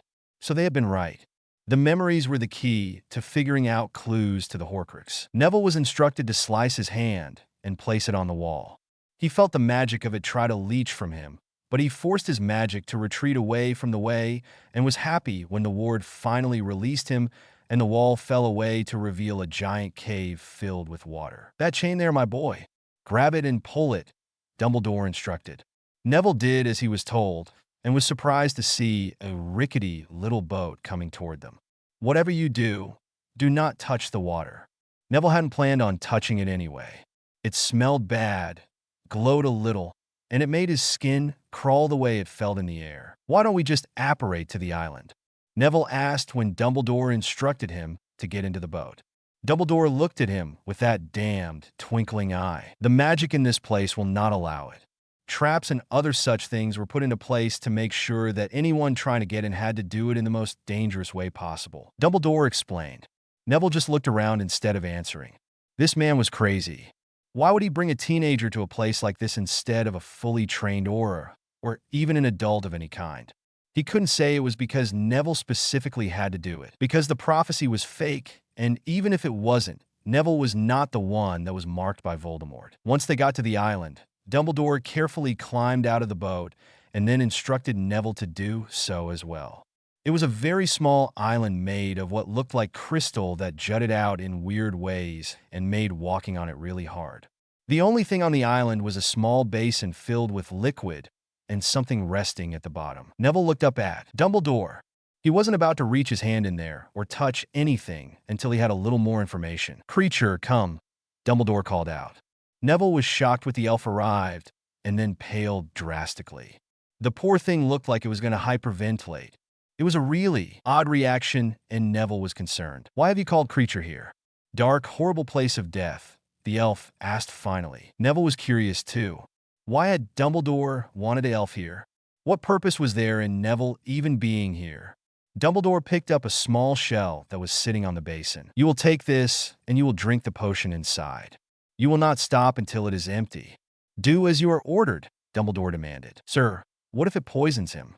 You can't order him to do that, Neville exclaimed as Creature reached for the shell. Dumbledore looked at him as if he were nothing but a small child. It most assuredly will poison him, but it must be drunk in order to retrieve the item that we need. Would you have me subject a Wixen to it? I know that it seems cruel, but sacrifices must be made in order to win this war. This must be done, Dumbledore insisted. Neville just looked at the man as if he had lost his mind. There were so many other things that could have been done. They could have taken their time and tried to find or create a spell that would banish the liquid or retrieve the object. Neville was pretty sure he could name 4 spells off the top of his head right now that would do what needed to be done without sacrificing anyone. But they were all considered dark by Dumbledore and the Ministry. This was why the light side was going to lose. They were willing to literally sacrifice people's lives rather than use a spell that was considered dark and hurt no one. They had to figure something out so that Voldemort and his Death Eaters didn't win. But it seemed like an impossible task for 8 teenagers to accomplish alone, especially when the light side was plotting and behaving worse than the dark sometimes. This is not right, Neville said quietly as he watched the elf literally poison itself. Creature was whimpering and begging to be allowed to stop, but Dumbledore just watched him with eyes that grew colder and harder. Neville knew that he truly hated this man. He hoped that Creature survived this. He had a potion that Draco had brewed that was supposed to be an antidote to all poisons. Neville would give it to Creature as soon as he was finished, and maybe, just maybe, he would gain an ally in the house elf. Finally, after what seemed like forever, the elf was finished and sobbing on the ground. Dumbledore paid it no mind and went to the basin to retrieve the item. Neville slipped the potion to the elf and hoped that it did him so good. Then he turned to Dumbledore, who handed him a large necklace with a giantess on it. Neville was surprised. No, actually he wasn't. Of course, the manipulative old man would hand a teenager something that was supposed to be such dark magic it was stricken from all public books. Why are you giving me this? Neville asked finally. He glanced at Creature, who seemed to be breathing better and was looking at him gratefully. Dumbledore just smiled and patted his head. We have gone over this, my boy. You are the child of prophecy. This is your task to bear. This is what I have been training you for. You will hunt down and destroy the horcrux that Tom has created. It is you who must do it.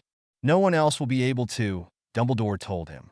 Neville was truly shocked at this man. Did he really just tell a teenager to hunt down the darkest magic known to Wixen? He truly was deranged.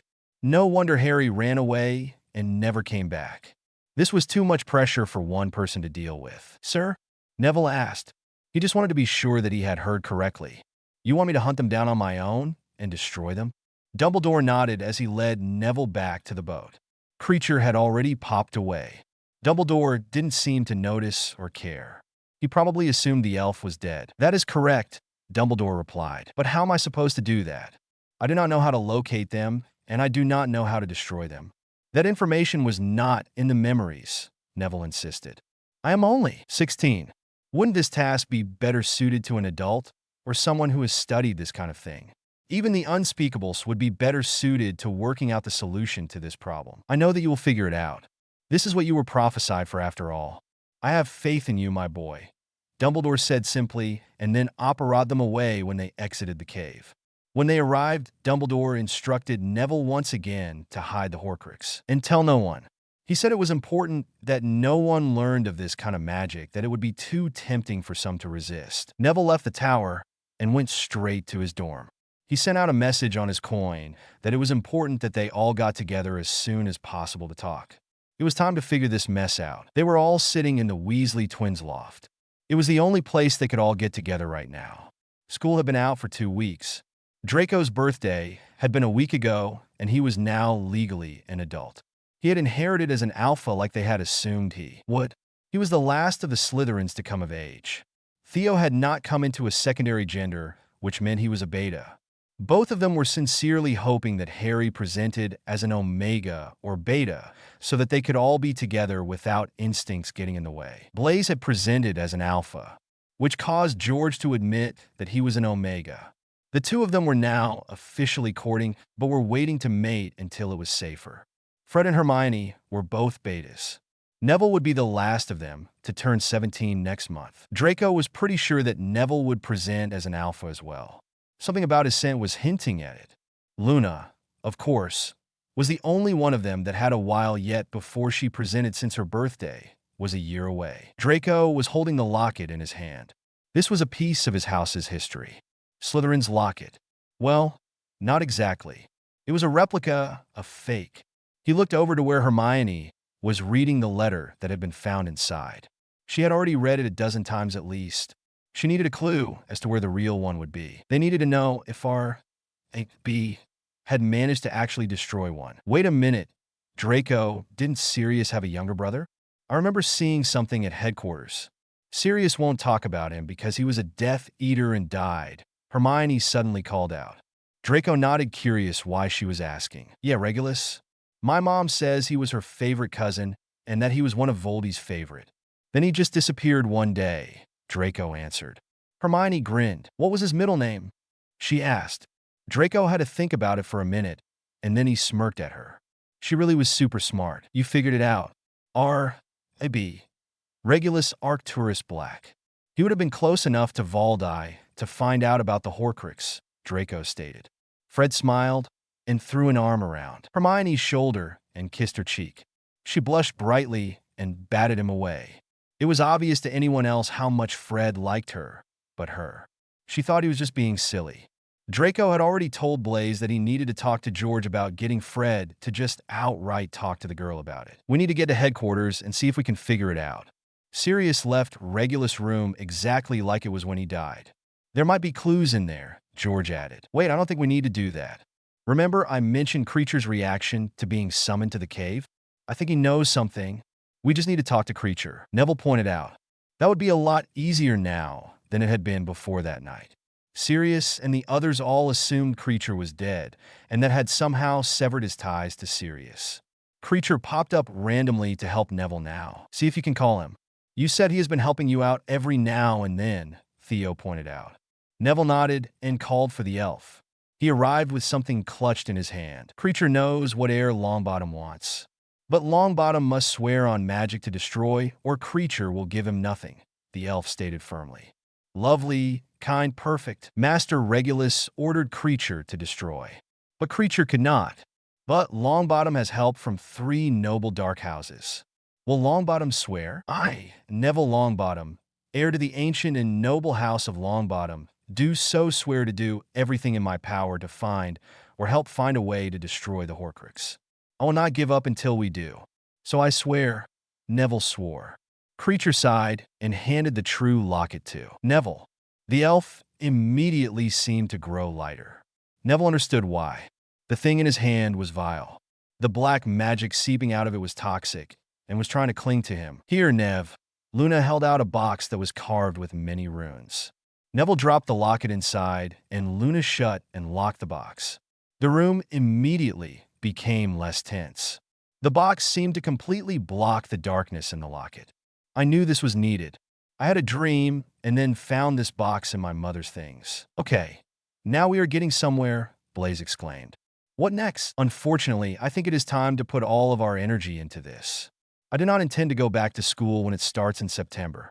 I can self-study and take my newts at the ministry. When this is all over with, Hermione stated. I think this is more important.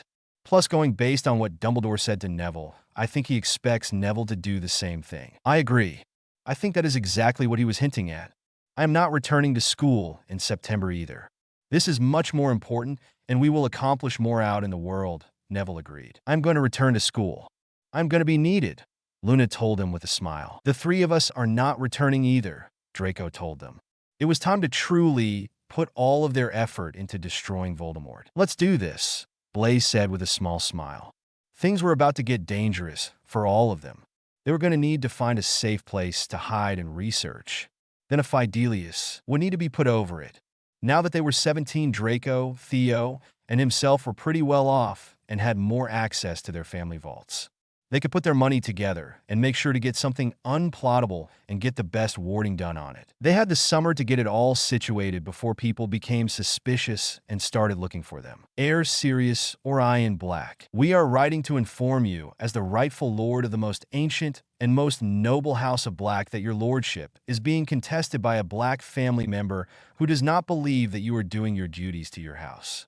As you have not claimed the lordship or the ring, they have the right to do so. You have 10 days to present yourself to your account manager and claim your lordship, or it will be granted to the contester. This will be your one and only notification. Account manager of the House of Black, Fleshgutter. Sirius reread the letter from Gringotts. He didn't care honestly. He had never wanted to be lord. He hated everything that his family stood for. Whoever wanted the lordship could have it. Except, the way Sirius felt about it obviously didn't matter. When the letter had come in, he had shown it to Remus, who had told him he needed to let Dumbledore know, because it could be an attempt from Voldemort to take it and give it to Bellatrix, Narcissa, or Draco. So he had shown it to Dumbledore, who had immediately told him to head straight to the bank and claim it, which is what Sirius was doing now. Remus had of course come with him to show support, since he knew this was not something that Sirius wanted to do. "Thank you for coming in, Heir Black." Fleshgutter greeted him once he was seated. The goblin pushed the customary needle and parchment across the desk to Sirius and instructed him on what to do. "We have to know you are who you say you are. The magic in your blood and the parchment will not be fooled. This will also check to make sure that you are under no potions or compulsions that would give someone else control of your lordship without your knowledge." Sirius didn't figure that was possible. He would know if he was being controlled, so he just did as he was told. He wanted to get this done as soon as possible. They waited until the parchment was finished being filled out, and then Fleshgutter picked it up and read over it. He looked incredibly angry and then passed the parchment to Sirius. "This isn't possible. You wouldn't do something like this. There has to be a mistake," Sirius said when he finished reading. There was no way that Dumbledore had actually used a potion on him to control him. He was the leader of the light. This was dark stuff and illegal. "I am afraid it is all very true. The needle and parchment are treated with veritaserum so that nothing false can be shown. The best way to show you is to submit to a cleansing. We cannot allow you to claim your lordship until you have been cleansed," Fleshgutter insisted. "Can I have a test down as well? If he has been potioned without knowing by Dumbledore, I would like to know as well," Remus asked. Fleshgutter simply passed another parchment and needle across the table to Remus. He was handed his parchment as well, and was surprised to see that he too had been potioned by Dumbledore. Something else he noticed was weird as, "Well, what is it, Remy?" Sirius asked him. "I have a lot more potions and spells on me than you do. Dumbledore did something to my memories back in 1980. I would like a cleansing as well," Remus told the goblin. "Take the cost from my vaults," Sirius insisted. The goblin nodded, and then the two of them were led to ritual rooms to be cleansed. When they emerged from the rooms, both men were so angry and devastated. "I can't believe he would do something like this. No wonder Harry ran away," Sirius said with his head in his hands. Remus shook his head as he paced the office. "Not Harry, Sirius. Hadrien. I remember everything. Severus was pregnant. I was there to help him through it. Severus and I were friends in school, but we kept it from you and James because of the way you both treated him. When he gave birth to Hadrien, he named me his godfather.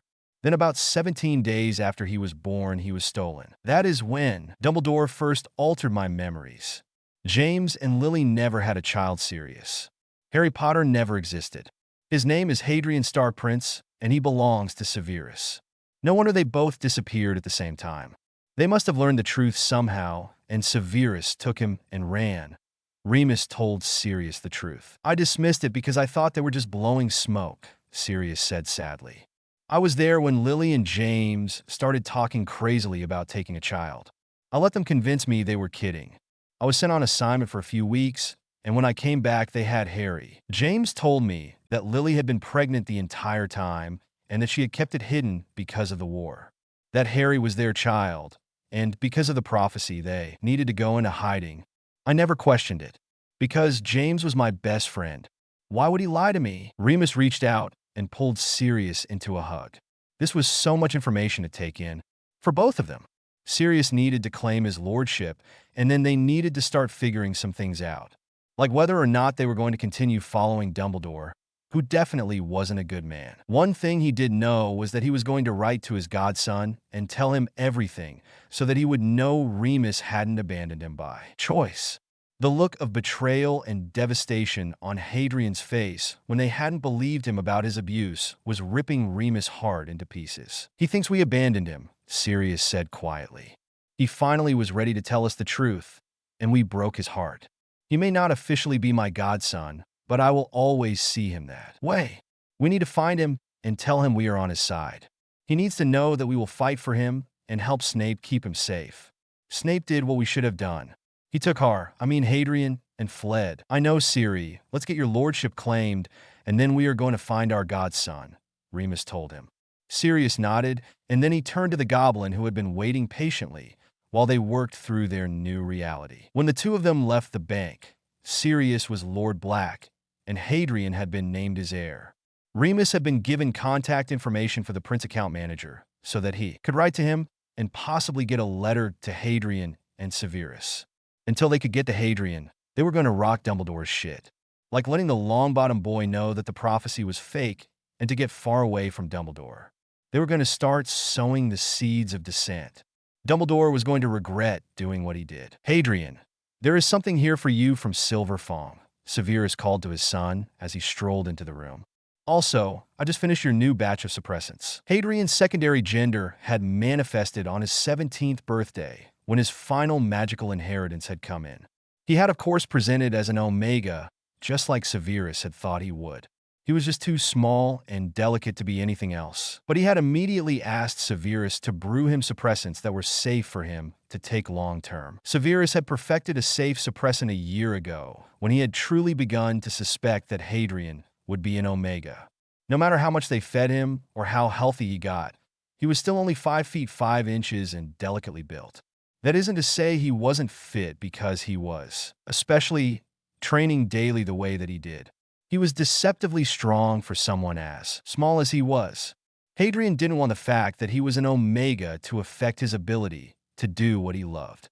He had promised Severus and Tony that he would stop taking the suppressants when he found the Alpha who called to him. His suppressants only blocked his own scent and prevented him from having his heat. It did not prevent him from scenting his Alpha when he found him. Think it has something to do with the Potter and Peveril lordship? "I know I haven't been down to claim them yet," Hadrien said, and he took the letter and stuck the suppressants in his pocket. "Could be. Maybe just reminding you that you need to claim them," Severus answered. Hadrien opened the letter and read it to himself first. Then he got a strange look on his face before he handed the letter to Severus. "I'm going down to the gym for a bit," Hadrien said, and then walked right out of the room without saying anything else. Severus was worried now. Tony walked into the room. "What's up with the kid?" He looked upset and didn't answer when I called out to him, Tony asked as he walked up to his fiancée. Severus kissed him absently and then turned to the letter in his hand. "Whatever is in this upset him."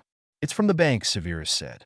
The two of them read over the letter, and when they were finished, Severus leaned against Tony with a sigh. "This is going to take him a minute to process. Is Peter going to be around today?" Severus asked Tony. "No, but a few of the others will be. Do you know they have decided to call themselves the Young Avengers?" Tony chuckled. He had put out feelers for other teens with powers so that Peter and Hadrien would have more young people around them that they could relate to. This summer was the first time they had all gotten together. The group had bonded pretty quickly, and Tony had refurbished one of the floors in the tower as a hangout for them. It also had rooms for each of them to claim and make their own so they could stay in the tower. Peter would be 18 this month and was planning on moving into the tower permanently. Hadrien was going to move down there when Peter did. It was almost set up like a college dorm, one community kitchen and living room area, as well as a game room and a study room for those still in school or college. Tony would absolutely admit to spoiling his child rotten.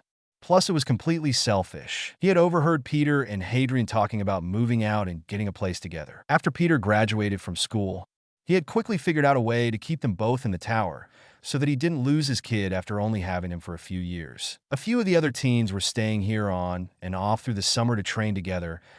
I get to know each other better before school started back up, and they had to go home. Two of the kids had moved in already. One because he had graduated already, and the other because he was a foster kid and his foster parents didn't care where he lived. He was going to start school here in September. Tommy Shepard, hero name Speed, was a speedster and had just turned 17 3 months ago. And Elijah Bradley, hero name Patriot. He was 18 and the one that had already graduated. He had been experimented on by Hydra using the same serum that had been used on Steve. He had been injected in the womb and so had developed with the serum in him. Tony knew they were in the tower somewhere, and the likelihood of one of them being in the gym was high. They would help pull Hadrien out of his funk. He tucked the letter into a pocket and pulled Sirius to their room to distract him while they had the penthouse to themselves. To the attention of heir Hadrien Stark Prince, it has come to my attention that you have been named the heir to the most ancient and most noble house of Black. You have been so named by the current Lord Black, Lord Sirius or Iron Black. You are required to present yourself to the bank to claim your heirship and to claim your Potter and Peveril lordships. Please do so at your earliest convenience. Attached to this missive are a few items that Lord Black wanted you to be aware of. Account Manager Silverfong. That had been the easiest part of the letter he had gotten. Hadrien sped up from where he was running around the track in the gym. Running always made him feel better. He needed to work through his feelings about what he had just learned. Dumbledore had fucked him over again. He had robbed him of 2 people who had genuinely cared about him. Used potions and memory charms to make them ignore and dismiss Hadrien when he had asked them for help and told them the truth. They sent him their inheritance test so that he could see for himself that they were being honest. Silverfong had verified that they were the real deal and not doctored. There had been letters as well from Sirius and Remus, but Hadrien didn't have the emotional capability to read them right now. He would wait for Peter to come back and read them with Peter. He was going to need the support of his best friend in order to get through it. Suddenly, there was a rush of air, and he grinned when Tommy slowed down to run next to him. Tommy reminded Hadrien of Fred and George. He was always happy and really good at pranks. He really made Harry miss the twins. Tommy was tall and liked to drape himself on the furniture or even people. He never just stood around or sat in a chair. Hadrien and Peter told him he looked like he was melting whenever he sat somewhere. When he stood next to any of them, he always threw an arm or 2 over them and just leaned. It was funny when he did it to Hadrien since he was so short.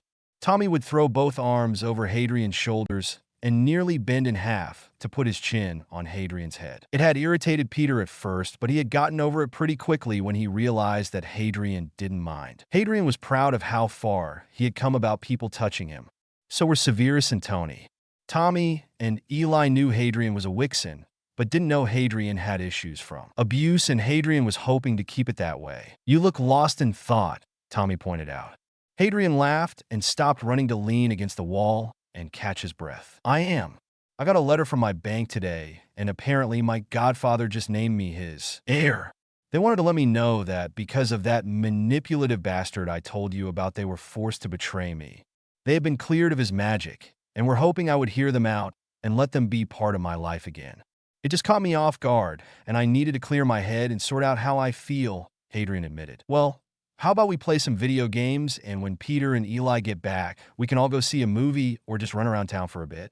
Tommy offered. Hadrien grinned. "That actually sounds like a great idea. Let me go shower and change," Hadrien agreed. Tommy tugged on a piece of his long hair that had come out of his ponytail. "I will get us some snacks and drinks, and then get the game up and going," the speedster stated before he took off out of the gym. He would take the stairs to their floor. Tommy almost never used the elevator. Hadrien chuckled and headed for the elevator. He sent a quick text to his papa to let him know he was fine and what his plans were for the night.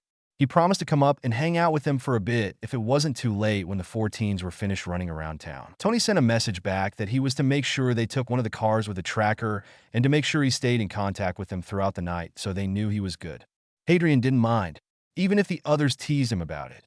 Hadrien loved that his parents cared enough to keep tabs. By the time Hadrien and the others got back home that night, he was relaxed and felt much better after talking everything out with the other 3. Tomorrow, he would talk to Severus and Tony about communicating with Sirius and Remus and see how they felt about it. His decision would affect all of them, so he wouldn't do anything without talking to them first. He did end up having nightmares for the first time in a year.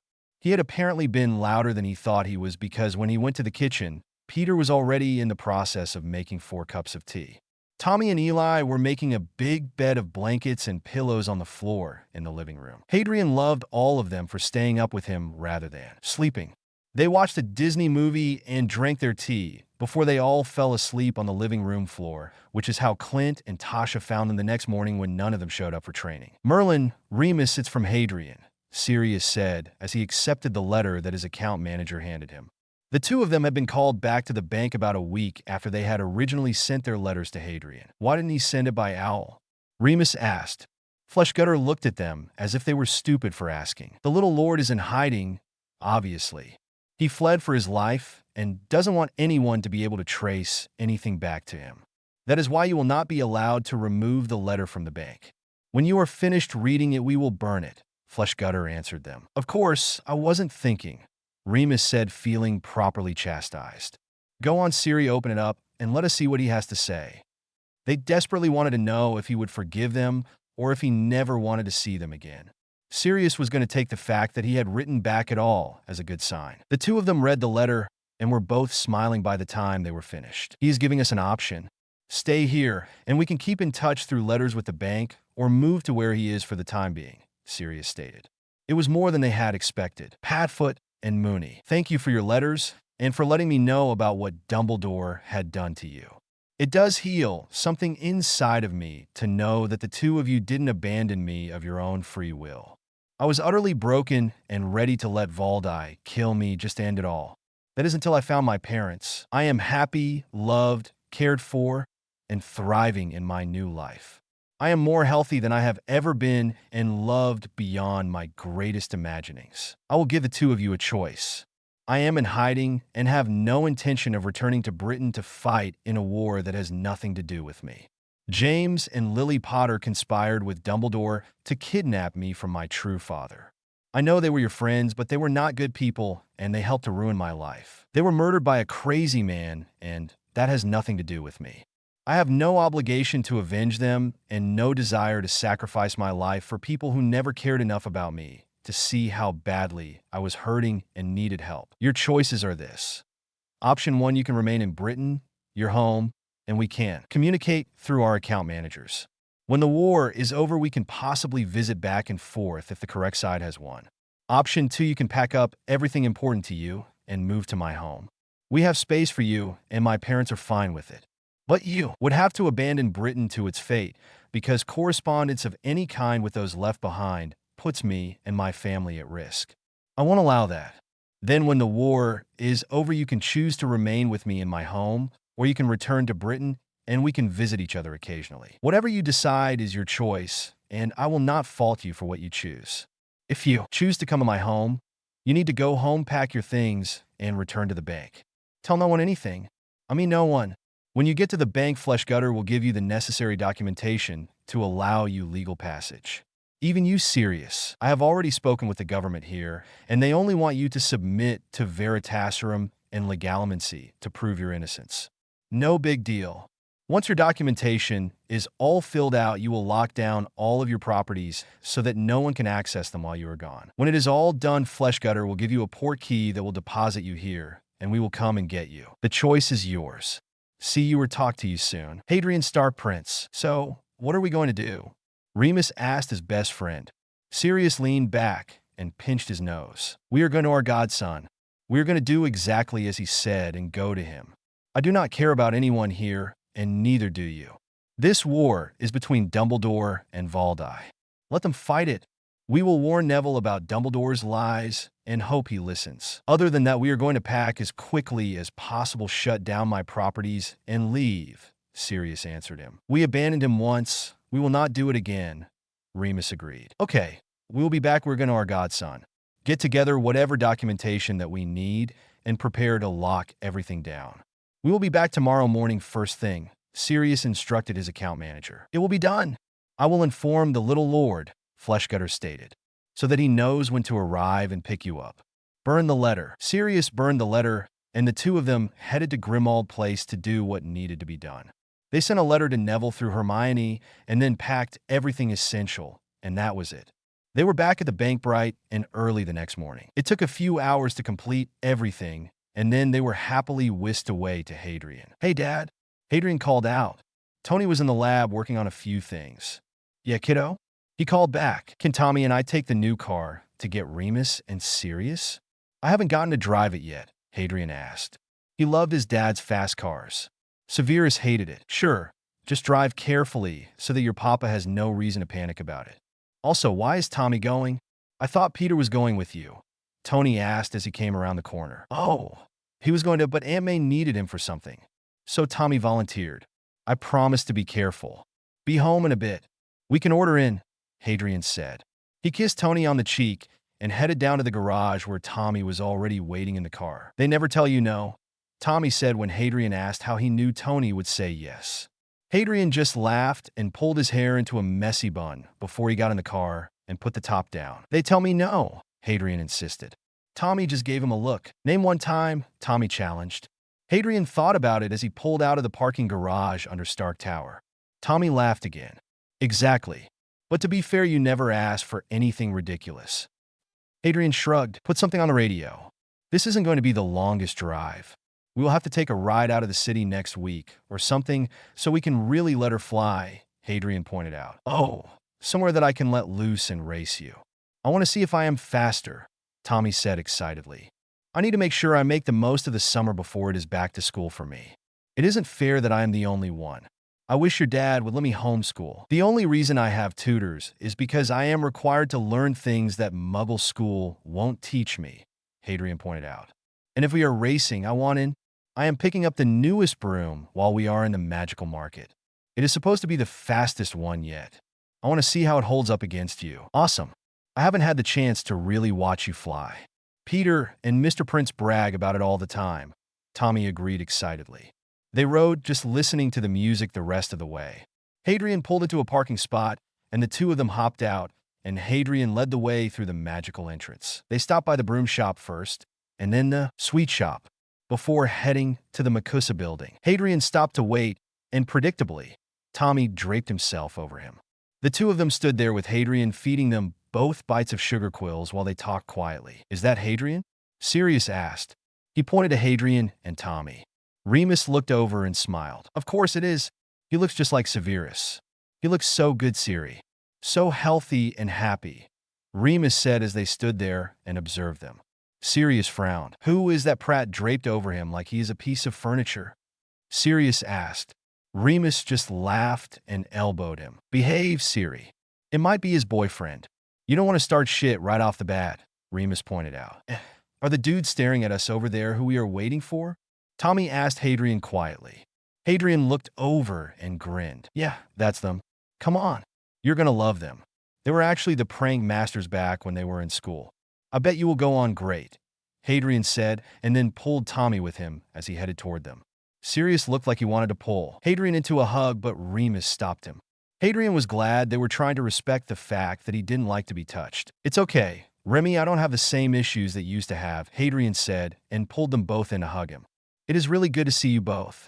I am glad you decided to come. Pup, we just wanted to say we were so sorry, Remus started. Hadrien cut him off with a wave. No need to apologize.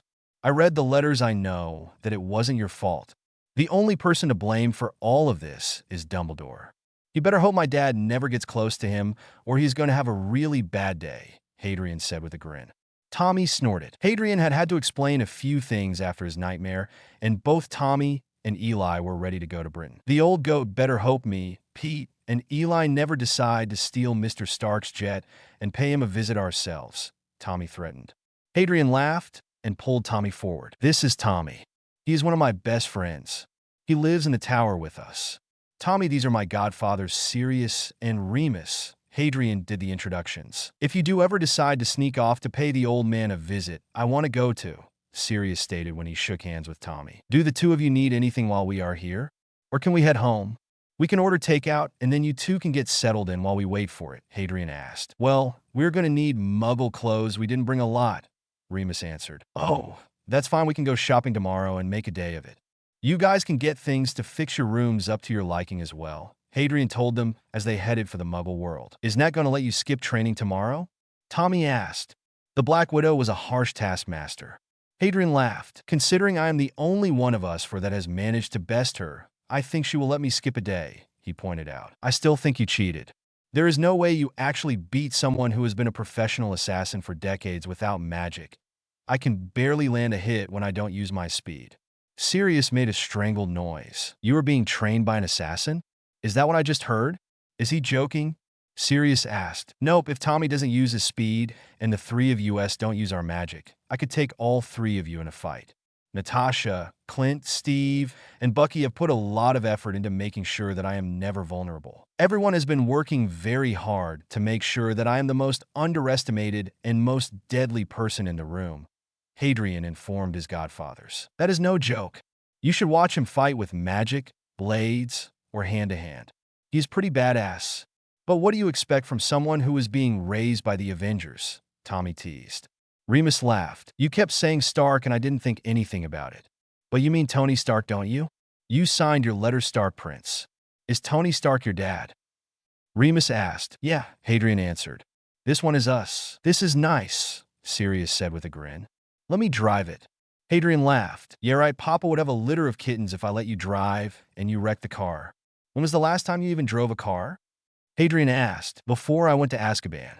But it has to be like riding a bike, right? Sirius answered. Tommy snorted and jumped into the passenger seat. Not even close, Siri, Remus said and pushed his best friend into the back of the car. Sirius pouted for all of 2 minutes. He perked right up when they pulled out onto the road. Tommy cranked the radio up as they drove back to Stark Tower. Hadrien was ready to see what kind of chaos Sirius brought to the Avengers. He was also pretty sure that Remus would get along really well with Bruce. He was a little worried about Sirius and Tony stirring up shit or blowing the damn tower up. Something has happened, Hermione announced as she hurried into the room where the others were. She handed Neville the letter that Sirius and Remus had given her for him. What is this? Neville asked. He opened it up. From Sirius and Remus? Hermione nodded. They gave this to me yesterday and told me to give it to you. This afternoon, everyone's things were ejected from headquarters and now no one can get back in, or even remember where it was. Dumbledore thinks that the Fidelius was changed for some reason and he cannot get in touch with Sirius or Remus, Hermione announced. This is basically a goodbye and a warning. They said they were leaving and would give no details, but they wanted to warn me that Dumbledore is a manipulative bastard who lied about everything, including the prophecy.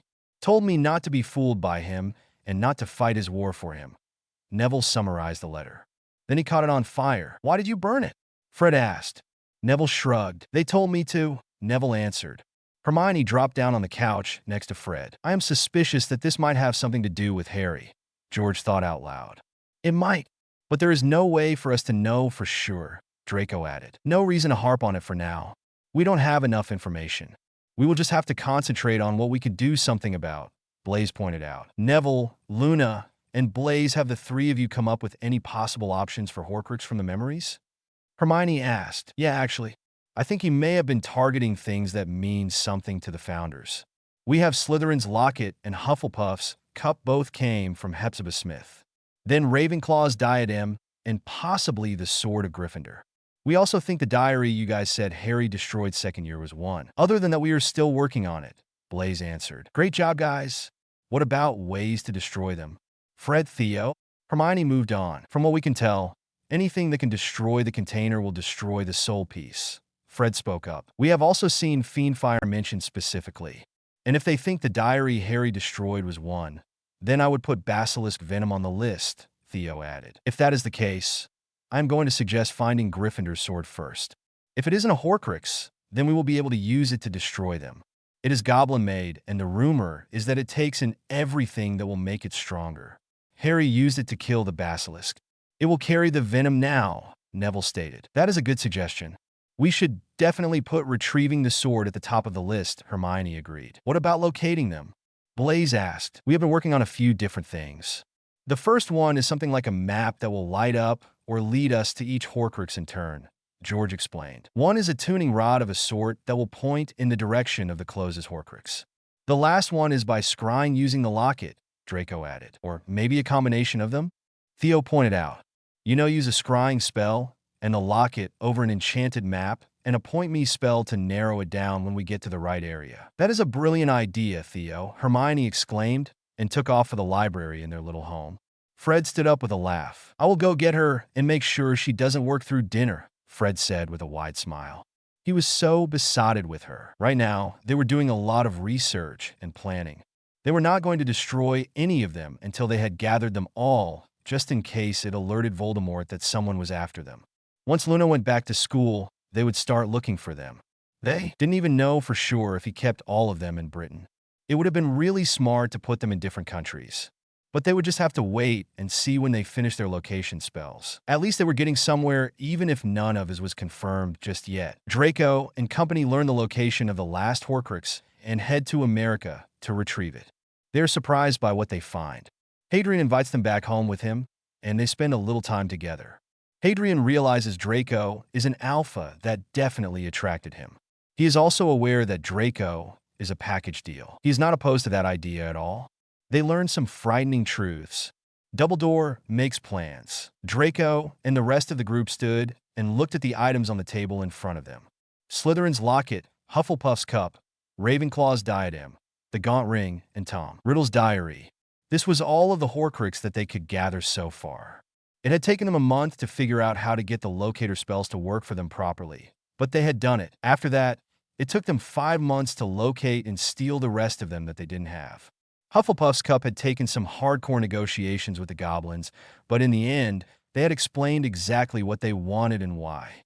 The goblins had then decided that since Draco was Bellatrix's heir, it would be fine to give him the cup. Hermione had unwound the jinx on it, which caused things around it to multiply when it was touched. Ravenclaw's diadem had been super easy to get.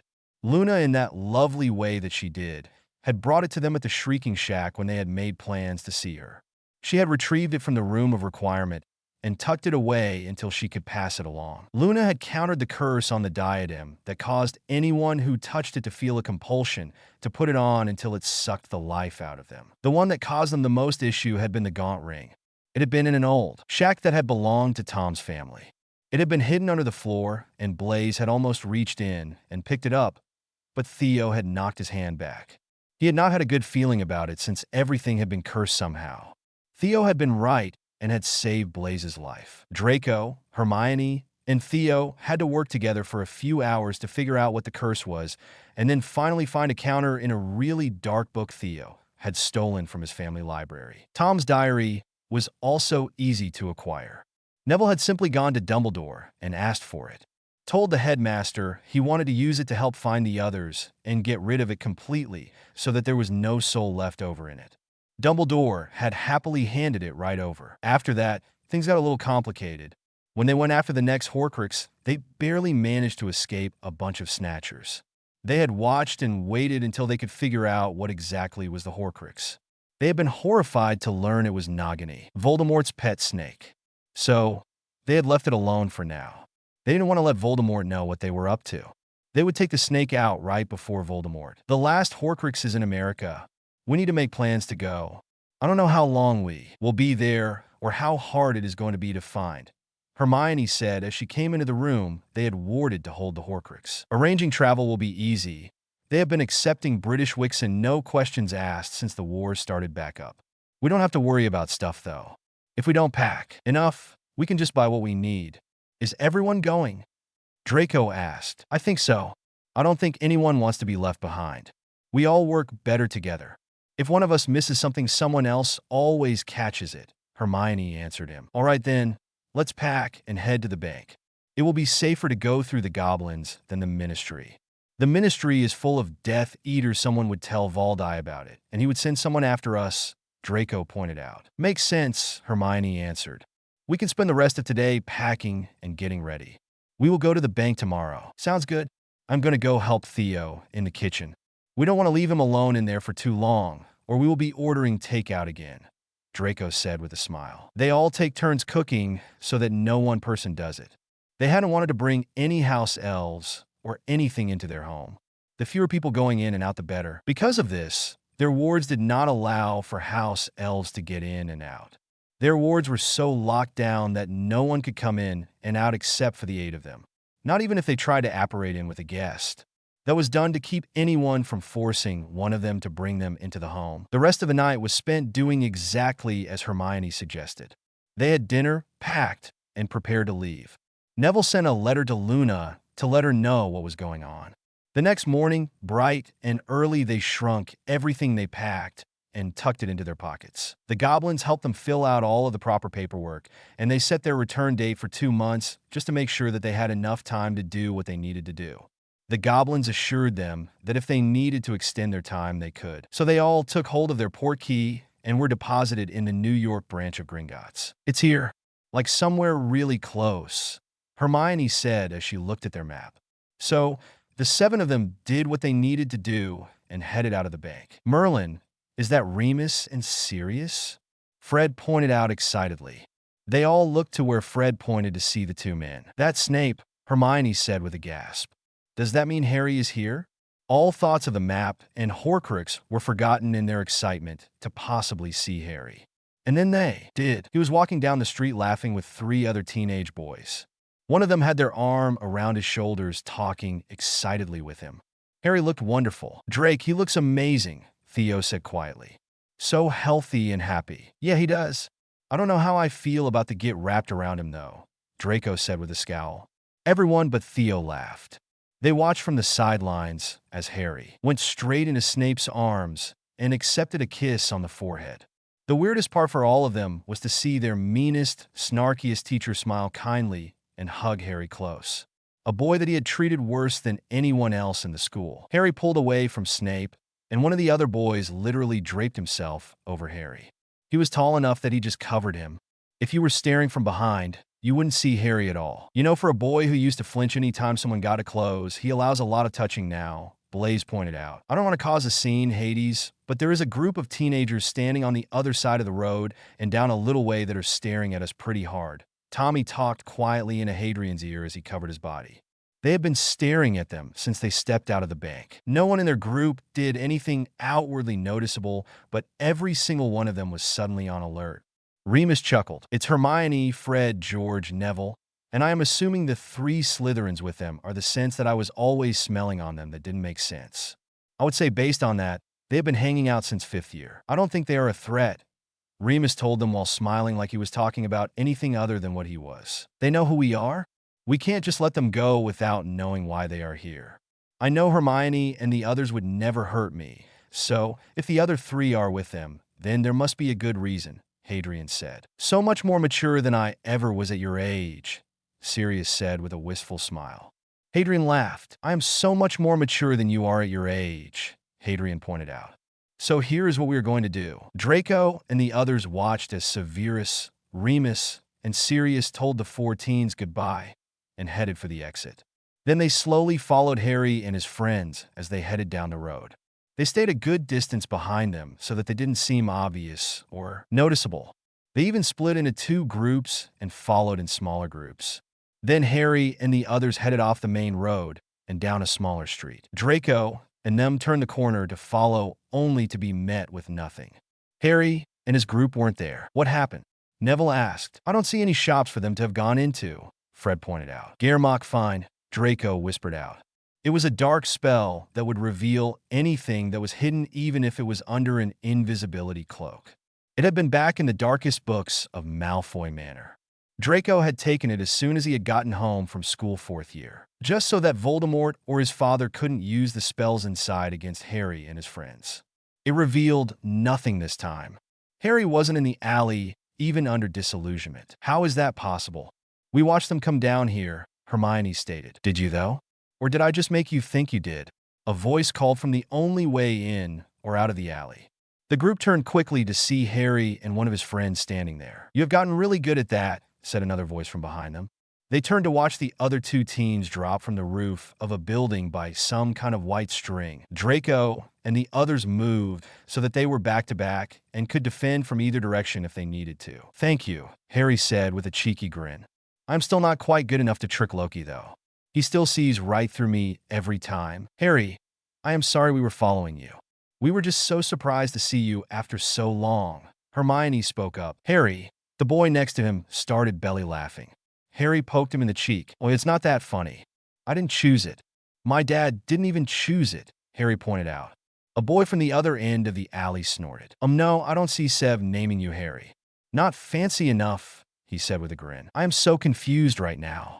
Did he just imply that Severus Snape is your dad?" Fred asked. He is my dad. There's a lot about me that you don't know. Like who my real parents are, or even my real name. Why are you here? Harry asked them. We came here looking for something dark. George started and looked at the others. Draco nodded, so George continued. Old Valdi Shorts did something horrifying that split his soul into like 7 pieces. By doing this, he made himself immortal. We can kill him as many times as we want, but he will keep coming back until we destroy the soul pieces. Harry snorted and leaned against the boy next to him. So is it safe to say that Dumblefuck put you up to this? He likes using children to fight his battles. I guess he had to figure out something after I ran away. You shouldn't let him use you. He doesn't care about anything but himself and what makes him look better, Harry said in a resolute voice. It isn't like that. We aren't doing this for Dumbledore. In fact, he doesn't know that we as a group are doing it. He thinks Draco, Theo, and Blaise quit school to become Death Eaters. He thinks Hermione's parents pulled her out of school, and of course, Fred and George already graduated, so they didn't need an excuse. He thinks I'm doing this alone because he asked me to, Neville told Harry. If you aren't doing it for Dumbledore, then who are you doing it for? Harry asked them curiously. You, Draco spoke up. Harry looked at him like he had lost his mind. Me? You don't even like me. In fact, if there was one person I would have picked out of a crowd to hate me more than no-nos, it would have been you. Try something else, Harry said with a roll of his eyes. He is telling the truth, Harry, Fred started, but Harry interrupted them. Hadrien. My name is Hadrien. Harry Potter never existed. He was made up by Dumbledore and the Potters after they kidnapped me from my real dad. Harry, no Hadrien revealed to them. The guy next to Hadrien wrapped an arm around him and tucked him close. Hadrien waved a hand at Fred.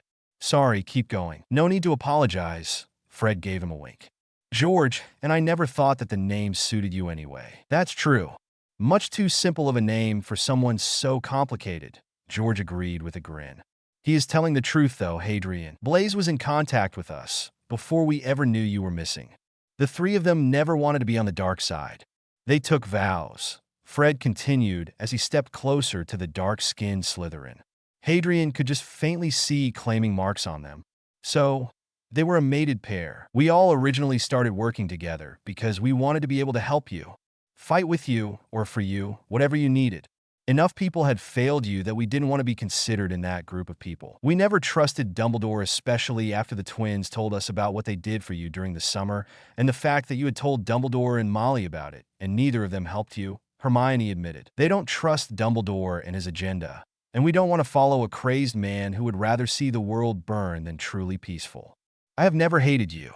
I was just a stupid kid who let his mouth run away from him. And never mind, it isn't important. Draco waved away what he was going to say. He didn't think Hadrien would be open to listening anyway, especially with how close he looked with the boy next to him. You were telling me about the soul pieces and why you are here, Hadrien said to get them back on track, right? We know about the prophecy. We know Dumbledore was trying to force you to fight and kill Valdi. That he has convinced the world you were the chosen one. So, we decided to train and fight in your stead to prove he was a liar. Then he switched it up and tried to say he made a mistake and that Neville is the true boy who lived. He is losing it, Hermione told them. He isn't losing it. He lost it a long-ass time ago. So, you didn't know I was here?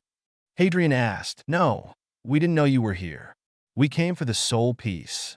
We have collected all of them so far except the one that is here and the one that is in Nagini. Theo spoke up for the first time. We will take a vow if it will prove to you that we do not lie, Draco told him. I don't need a vow yet.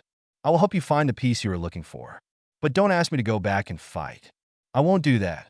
Unless it spills over to America or other countries, we won't get involved. Right now, this is a fight for power among British Wixen, Hadrien told them. You don't have to help us if you don't want to. We have a way of locating it that is pretty simple. Finding it isn't the issue. Figuring out what curse or hex is protecting it and how to counter it has given us the most trouble so far, Draco answered him. Hadrien waved him off. I don't want something that dark floating around here. The longer it remains here, the higher the odds that someone else will come for it. Someone who will want to hurt my city or my family, Hadrien replied. Thank you, Hadrien. Blaise spoke up. No problem, Hadrien said, and then he looked like he was thinking about something for a moment before he looked behind them and locked eyes with one of the guys behind them. Yeah, they can come home with us, the teen said, and Hadrien smiled. Do you have a place to stay yet? Hadrien asked them. No, but we don't want to impose. I am sure Snape won't want us camping out in his home, Hermione answered. Hadrien waved him off, and the other 3 boys chuckled. It isn't an imposition. Besides, Hadrian's parents don't tell him no, the guy next to Hadrien teased. Hadrien rolled his eyes. They tell me no, he mumbled. The other 3 boys laughed. Are we through being interrogated? Fred asked. Hadrien smiled and nodded. Good, because we missed you, George added. Then the twins were right in front of him, and his friend moved away. They pulled him into a hug between them. He hugged them back just as tightly. I missed you guys too. More than anyone I left behind. I am sorry I didn't keep in touch. It was too dangerous, Hadrien told them. We know, little brother, they said together before they smiled down at him. Also, be nice to Draco and Theo, Fred whispered. George nodded. I think they were as heartbroken as we were when you didn't come back, George added. Why? Hadrien asked the 2 men suspiciously. Isn't it obvious? Fred asked him. Hadrien just narrowed his eyes at them. They have a crush, George said finally. Hadrien was shocked. On me? Hadrien said with a small squeak. The twins nodded. Both of them.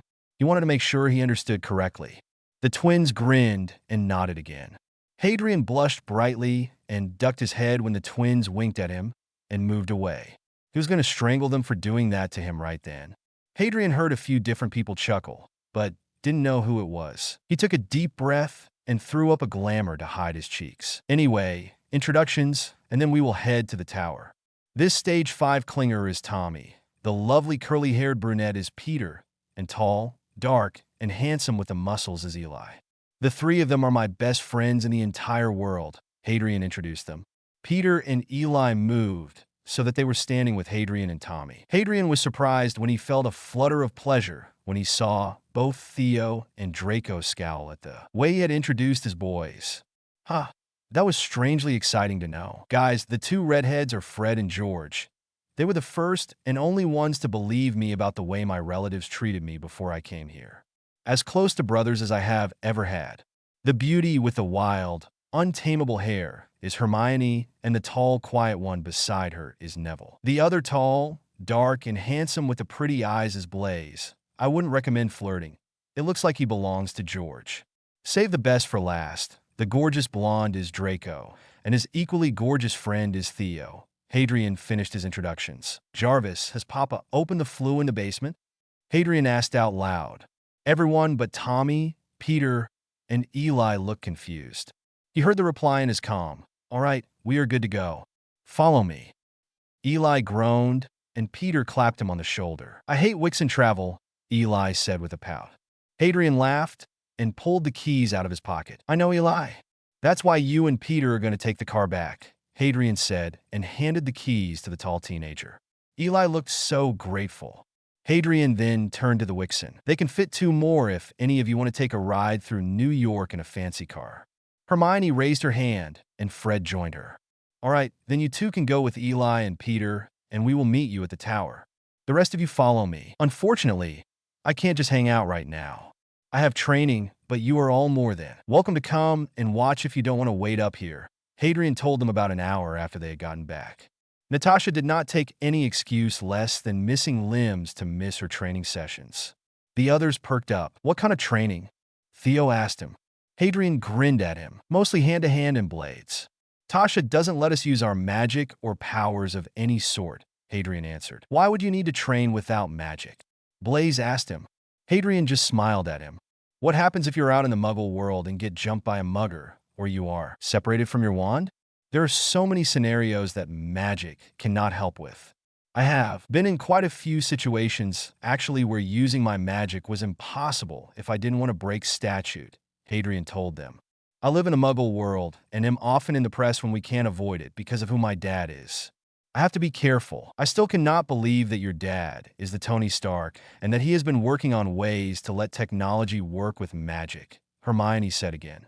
She had already told Hadrien that as soon as their new phone came out, she wanted it. Hadrien laughed and went to get dressed in his workout clothes as Peter came into the room. Mr. Stark isn't the one that is working on the magic/technology issue. Hades is. He is just as good as his dad at it. All of the current tech that the American Wixen are using is Hades' work, Peter told them when Hadrien was in his room. Really? Hermione asked, surprised. Hadrian had never shown himself to be studious or exceptionally smart in school. Yet he is pretty spectacular. If you think that is surprising, you should watch him fight. He has been trained by professional assassins. Natasha is the only thing more deadly with a blade than Hadrian, Eli said from across the room. He was heading out to train, but he was going with Steve since their strengths were similar. Draco had been about to answer when Hadrian stepped back into the room. He was barefooted, wearing black sweatpants that were riding low on his hips and tugging on a tight long-sleeved shirt. Draco and Theo both couldn't stop staring at that bare skin. It was covered for a moment, but when Hadrian raised his arms to put his long hair in a messy bun, they got another peek. It was mesmerizing. Someone cleared their throat and elbowed Draco. He snapped his eyes away from Hadrian just in time to miss the smirk he shot their way. Draco looked over at Neville, who was fighting not to laugh. So obvious, Neville said quietly. Draco scowled. Hush it, Draco whispered right back. Drake, and I want to come and watch you. Is that okay? Theo asked while Draco was distracted. Hadrian smirked at him. I did say everyone was welcome. That includes the two of you, Hadrian answered. Let's go. Tasha doesn't like it when we are late. Draco was not okay. He should have stayed upstairs with the others who declined to come to watch Hadrian train. Hadrian was magnificent, and Draco wanted him even more now than he ever did before. He didn't know how Theo was faring, but if he knew his boyfriend at all, he was just as wound up. His friend Peter had called it quits about 10 minutes ago and was lying on the floor like he was dying. Hadrian barely looked winded. The red-headed assassin was brutal. She didn't pull her punches.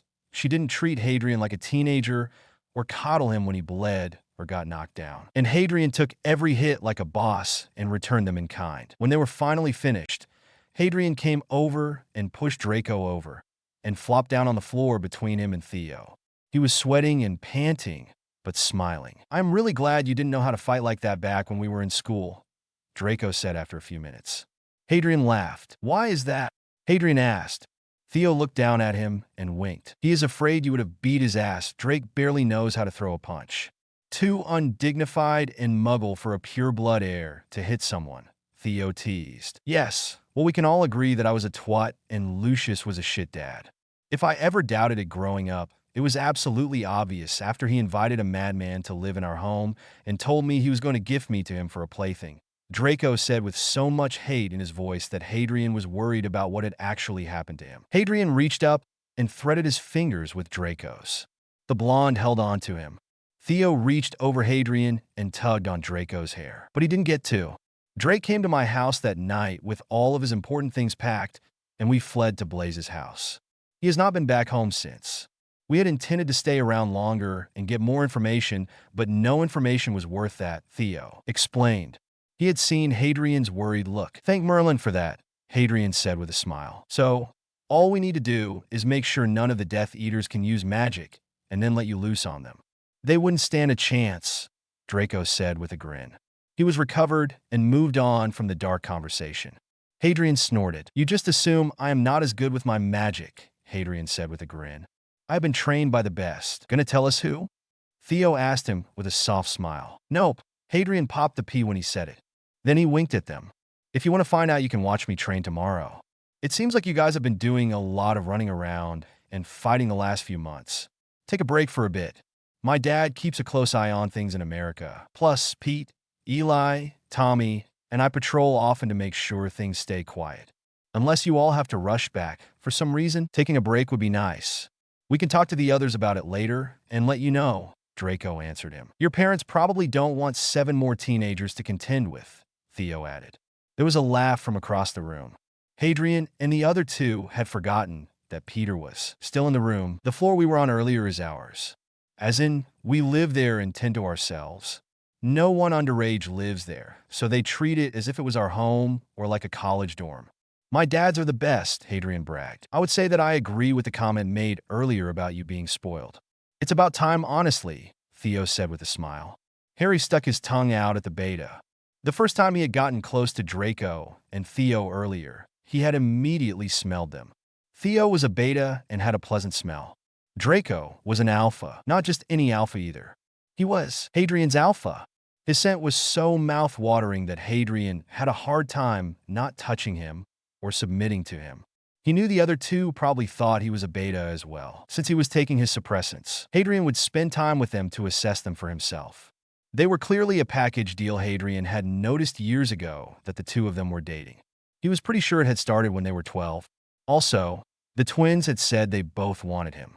He didn't have an issue with dating them both. He was open to it, but he needed to have a few serious conversations with them first, like the fact that he wasn't even technically human. He would live for a very long time, and if they all bonded, they would live as long as Hadrien did. You definitely deserve to be spoiled, Draco agreed with Theo. He was playing with Hadrian's fingers. There was a gagging noise from across the room. Theo and Draco jumped, and Hadrien just laughed. They had obviously forgotten Peter was still in the room again. You guys are so fluffy, it's gross, Peter said with a laugh. Harry conjured a ball and threw it with deadly accuracy at the laughing teenager. Peter, of course, dodged it. Then Hadrien conjured a small flock of birds that he directed to dive bomb Peter, who shot web at the ceiling and swung away to a perch on the ceiling. Hadrien turned the birds back toward him, and Peter threw up his hands. Okay, I give. You aren't gross, Peter said with a cackle. Hadrien grinned and banished the birds with a wave of his hand. Let's go shower. Are we cooking something or ordering in? Peter swung back down to the floor. Draco stood and reached back for Hadrien, who was happy to accept the hand up. I don't feel like trying to guess whatever new thing Tommy is trying to kill us with, so let's just order in, Hadrien said with a grin. We can see what everyone feels like eating after we shower. Eli should be done with Steve by now, too. There's a lot of training that goes on here, isn't there? Draco asked. Harry nodded, and Peter threw an arm around him. He turned his head to hide his grin when Theo and Draco frowned. Well, yeah, this is where the Avengers live. It seriously surprises me every time I talk to a Wixen that isn't from America. It's like all of you live in your own world. The Avengers have literally saved Earth from alien invasion before.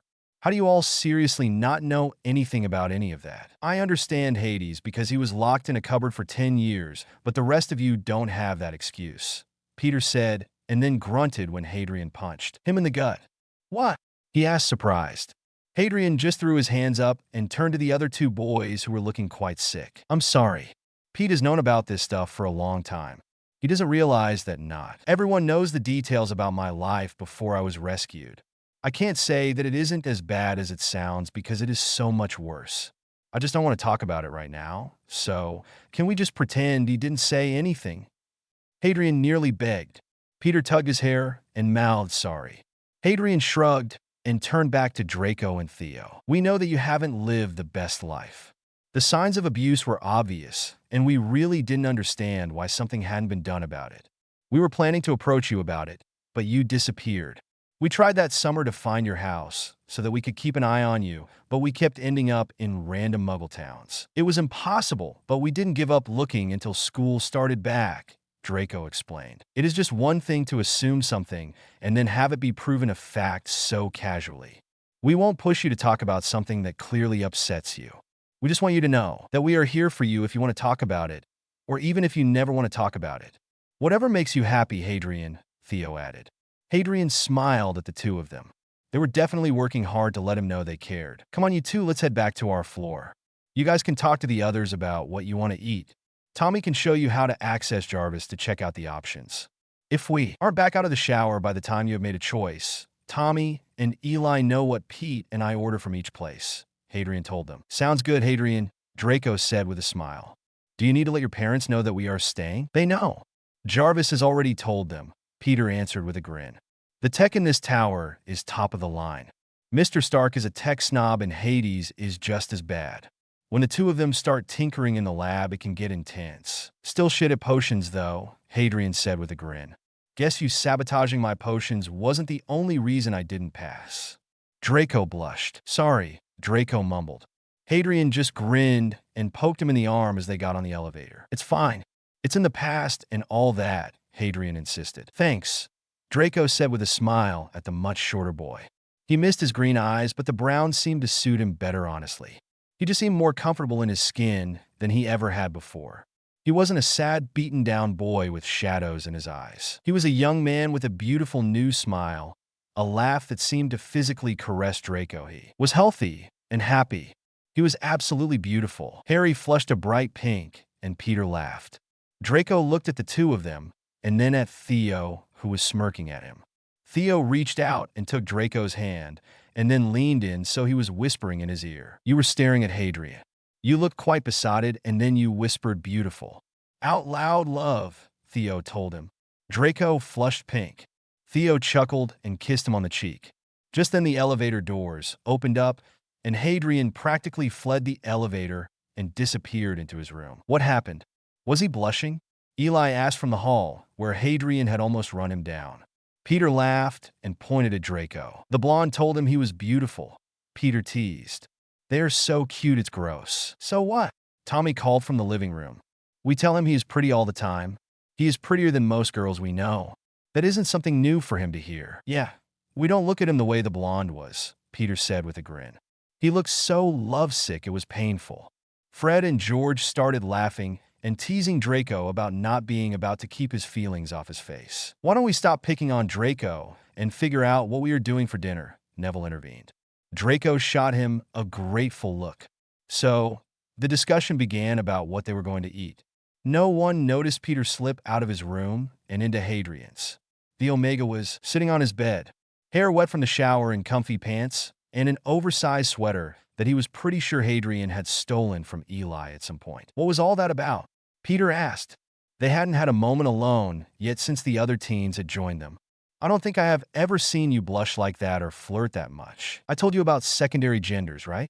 Hadrian asked his best friend. Yeah, Mr. Stark is like slightly alpha. Mr. Prince is an omega. He is your bearer, that kind of stuff, right? Peter asked just to make sure. Hadrian nodded. Well, I hadn't told you yet, but I am an omega. I presented on my birthday. My papa brews a suppressant for me, though, so that no one knows and so that I don't have heats. We explained that to you too, right? Hadrian asked. Yep, I remember. Mr. Prince also gave me a book about it. Said he wanted me to be informed. Guess I know why now, Peter said with a grin. What does this have to do with the blonde and his boyfriend? Draco is an alpha. Did you read about sense and mating and all of that in your book? Hadrian asked hopefully. Peter nodded. Yeah, it's all about sense, right? It is how you determine if you are compatible for mating. Omegas choose, Peter answered. Hadrian smiled and nodded. Draco's scent is practically strangling me with how attractive it is to me. If I believed in soulmates, I would say, based on his scent alone, that he is mine, Hadrian admitted. Peter looked like he finally understood. Oh, so you are upset because he already has an omega, Peter said and wrapped an arm around Hadrian. The smaller boy laughed. No, Theo is a beta. They are together, but they are not a mated pair. Besides, apparently, they both want me. As in, if I say yes. They both want to date me, we would all three be together. We wouldn't be considered a mated pair, we would be a throuple. I don't really know the word for it, Hadrian admitted. Peter grinned down at his best friend. So, you would go from never having a boyfriend to having two? You know that it isn't uncommon, right? To have an alpha, beta, and omega bonded together. I read in the book, Sev gave me that betas are actually really helpful when an omega goes into heat. They aren't affected by the pheromones like an alpha is. So, they care for the alpha and the omega, Peter explained to him. If that is what you were worried about. You know, I literally have the best friend in the entire world. I love you, Peter. Thanks for talking this out with me, Hadrian stated. Peter just laughed and hugged him. Did we even figure out what exactly you were bothered by? Peter asked. Hadrian shrugged. I don't know what was bothering me, honestly. I think maybe I was just overwhelmed. I realized years ago that I liked Draco and Theo. Most of the fights between us were caused by someone else, Hadrian answered. So are you going to tell them you are an omega? Peter asked. Hadrian nodded. Yeah, just not yet, I don't think. I want to talk to them more.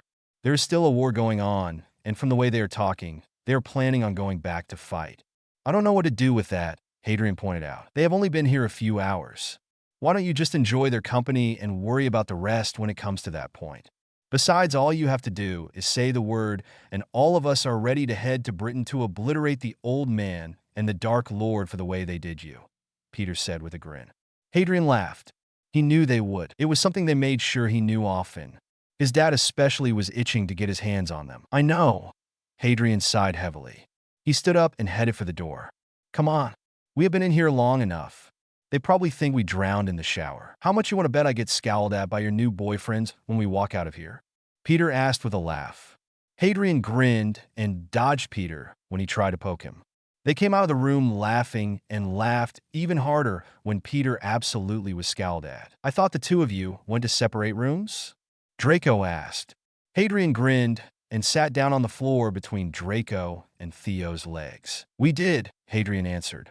Peter just wanted to talk for a minute. Did you guys decide on food? Yeah, we decided on Mexican, Tommy answered. Oh, from that place a few streets over? Peter asked. Yep, Tommy said with a smile. Peter grinned and sat on the couch with Eli. Awesome, I love that place, Peter exclaimed excitedly. Hadrien laughed. Just then the elevator dinged, and Sirius stepped off with delivery bags in his hand. Hey, Papa, Hadrien said happily. Sirius placed the food on the counter in their kitchen. How did you end up with our food? Your father and I were just getting back from dinner when it arrived. I told him I would bring it up. Everything good? Sirius asked. Hadrien nodded. Draco, I would like to see you for a few minutes. Will you step out here with me for a moment? Draco nodded and rose from the couch. It had been years since he had seen his godfather. Hadrien got up off the floor and sat down next to Theo. I am glad he asked to talk to him, Theo said quietly. Draco was upset about his disappearance. The Dark Lord told his followers that he had lost his connection to Snape and that it meant he was dead. Draco mourned him. I am sorry that our leaving caused him pain. It all happened so fast. I did an inheritance test that revealed who I was, and then Papa came to the bank. He decided right then that he was taking me and running to keep me safe from both Dumbledore and Valdi. It wasn't safe to let anyone know what was going on. The twins only know because I sent them my winnings. I slipped a note in it to let them know I was alive. I didn't say anything else, Hadrien explained. Theo patted him on the arm. We understand why the two of you did what you did. We're actually really glad that someone finally decided to take you away from everything, Theo admitted to him. We were truly so worried about you, especially after the tournament. You look so broken, and we were so scared for you, Theo said just as quietly as before. Hadrien reached out and linked his fingers with Theo's. Thank you for caring, Hadrien replied. Theo squeezed his hand. I have always cared. I knew I liked you from the moment I first saw you at the train station. Draco did too, but he is emotionally stunted and doesn't know how to express himself. He was so embarrassed when Ronald sniggered at his name, and he didn't react very well to being laughed at in front of you. So he responded the only way he was raised to, Theo explained. And then it just spiraled from there, Hadrien finished. Theo nodded. A pillow smacked Hadrien in the side of the face. Hey, lovebirds, George called out. Quite whispering sweet nothings to one another, Fred added. Yeah, it's rude, Blaze called out. Hadrien just huffed at them and cast a quick drying spell on his hair when Theo wiped a droplet off his shoulder. Do you cast everything wandlessly? Hermione asked him. Hadrien looked at her confused for a moment. She pointed to his hair. We have seen you do magic many times today, but haven't seen a wand at all. Oh, Hades never uses a wand. Is he supposed to? Eli asked from across the room. Yeah, not many Wixen can use wandless magic, Neville answered. It is really rare to find a Wixen powerful enough to use wandless magic so casually. Dumbledore can't even do it, and he is supposed to be the most powerful Wixen alive right now. Guess he clearly isn't the most powerful. Do you even have a wand, Hades? Tommy asked him. Hadrien nodded. Yeah, but I leave it in my room most of the time. I haven't really needed it for about a year now. I do all of my magic without it, Hadrien answered. Way to go, Hades, Fred and George praised together. Hadrien blushed prettily, but didn't hide his face. A few years ago, he would have hated anything that made him different from everyone else. He had always just wanted to be normal. But living with so many unique people who loved to stand out had really done wonders for his self-esteem. It was a lot of hard work. My teacher doesn't make allowances for excuses. He just expects results. He's a great teacher, Hadrien said carefully. He knew that Loki and Thor were in their books at Hogwarts. The others would flip out when they found out he was being taught by a literal god. Who is your instructor? Neville asked him curiously. Hadrien grinned at him. You will just have to wait and see. He will be here tomorrow for our lesson, Hadrien told them. That is the same thing he told us when we asked earlier, Draco said from the doorway. Sirius was standing behind him and chuckled. My Hades enjoys that kind of stuff, Sirius said proudly. I would like to see you for a little bit either later this evening or tomorrow. Have a good night, love. Sirius turned to leave the room, But Hadrian jumped up and wrapped his arms around his papa. "Good night, papa. I love you," Hadrian said, content in his papa's arms. He would never tire of the affection that Severus and Tony gave him so willingly. "Tell Dad for me?" "Of course, my love." "Enjoy catching up with your friends," Severus said, and then he ran his fingers through Hadrian's hair. "And have someone braid this for you before you go to bed. You know how tangled it gets when you sleep with it down." "Oh, can I do it for you?" "Your hair is beautiful, Hadrian. I would love to braid it," Hermione said excitedly. Hadrian smiled and nodded. "Yeah, you can braid it for me while the others plate our food," Hadrian said with a grin. His hair was so long and thick now. He hadn't cut it since moving to America. He loved his hair. He conjured a brush, comb, and a few ponytails and sat them on the table next to Hermione. Then he settled on the floor in front of her. Hermione picked up the brush and started to brush his hair out. Hadrian laughed as she complimented his hair over and over again. "I think if he was a cat, he would be purring," Tommy said as he came into the room with the takeout trays. Fred and George were right behind him with the drinks. "For sure," they agreed. Blaise was behind them with plates and silverware. He just chuckled and nodded. Hadrian was so different from what he was the last time they had seen him. Blaise was just happy. He didn't seem to be rejecting Draco and Theo. "He loves it when anyone plays with his hair," Peter stated as he plopped down on the floor at the coffee table. Hadrian raised his hand and expanded the coffee table so that it was big, enough for all of the trays and for them to sit at it together. "Why, stop telling everyone my secrets," Hadrian called out. Hermione patted his shoulder. "I am done. Let's eat. I am starving," Hermione said. Hadrian thanked her and then stood up to take a seat around the table. He grabbed a plate and laughed when he was pulled down between Tommy and Peter. "Don't desert us because your old friend showed up," Tommy said with a pout. Hadrian kissed him on the cheek. "I would never desert you, Tommy." "You know better," Hadrian said, and then fixed his plate. When they were all done getting settled, he looked at those that had come from Britain. "Ugh, I want to know everything that's going on. Tell me about Horcrux and what is happening with the war." So they did. "Hello, little sorcerer," Loki said as he strode into the room he and Hadrian used to train. "You brought extras." Loki took a deep breath and grinned. It looked positively feral, and Hadrian was the only one who didn't shiver in fear. "More magic users to play with. Are you here to learn or here to watch?" Hadrian laughed at the looks the others were giving the god of mischief. "You are being mean. Leave them alone." "They're here to watch," Hadrian said and punched Loki on the arm. The trickster looked down at him and winked.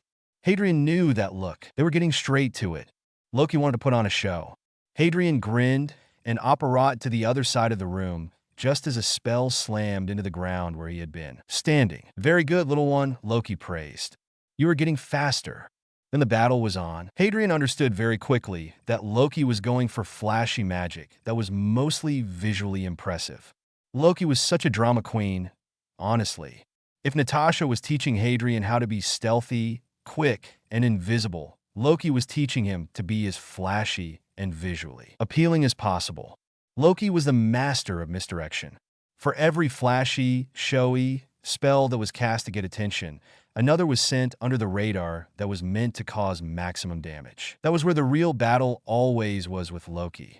Behind the illusions, because that was exactly what they were doing.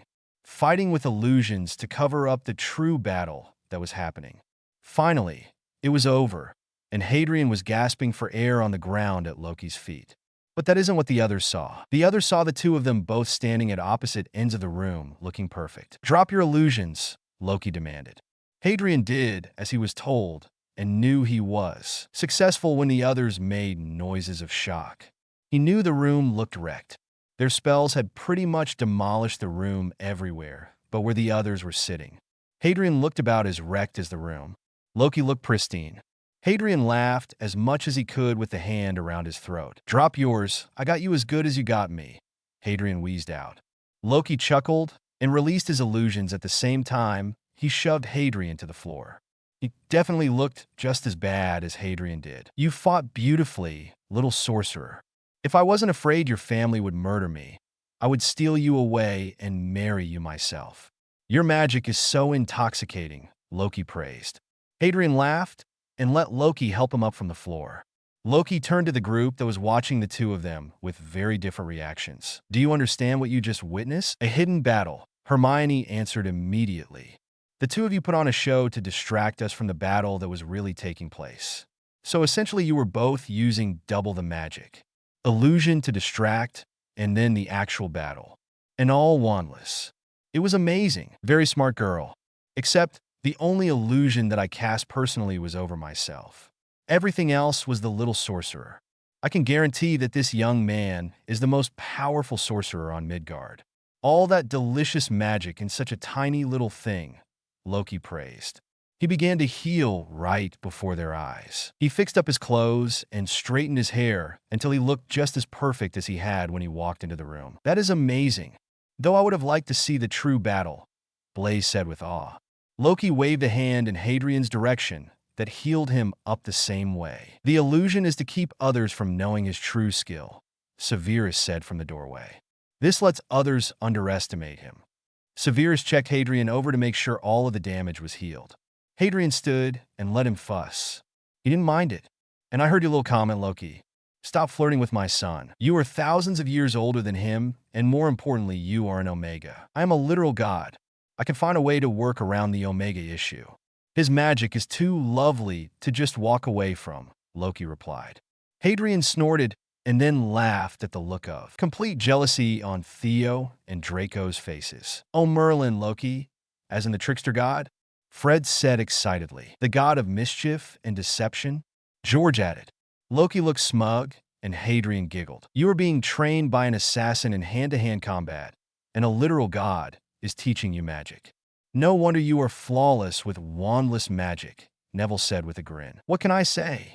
My dad has amazing connections, Hadrian answered. You know how we used to make fun of Draco when he mentioned how his father would hear about things? Hermione asked with a teasing grin. Hadrian gasped and clutched his hand to his chest. Are you saying I sound like a posh git? Hadrian exclaimed. Oi, how did I get dragged into this? Draco shouted. Everyone busted out laughing at the look on the blonde's face. Hadrian grinned. Hermione started it, Hadrian accused. All right, you all get out of here. I am through with you for the day. You did really well, Loki praised. Thanks, Loki.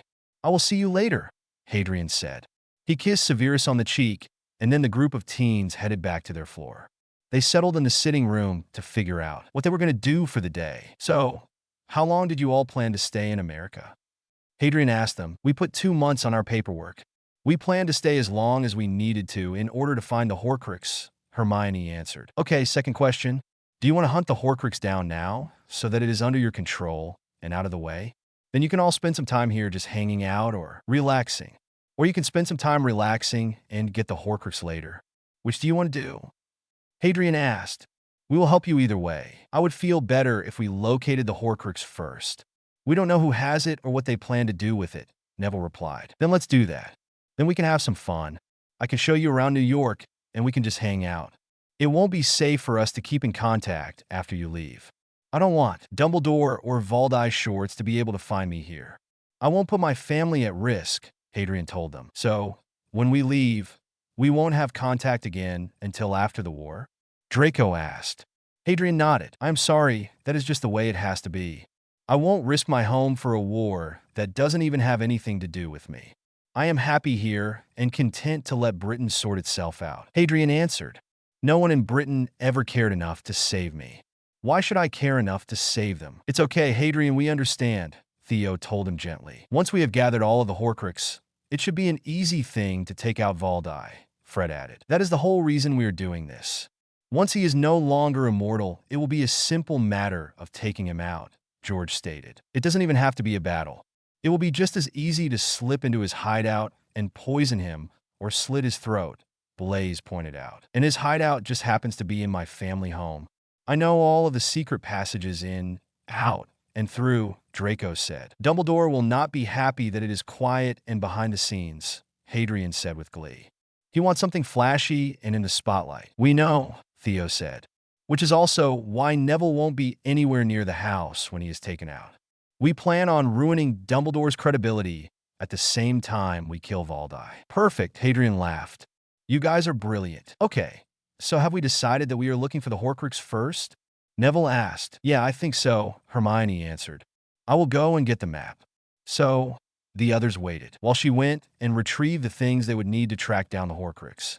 Hadrian waved a hand and changed his clothes to jeans, sneakers, and a t-shirt.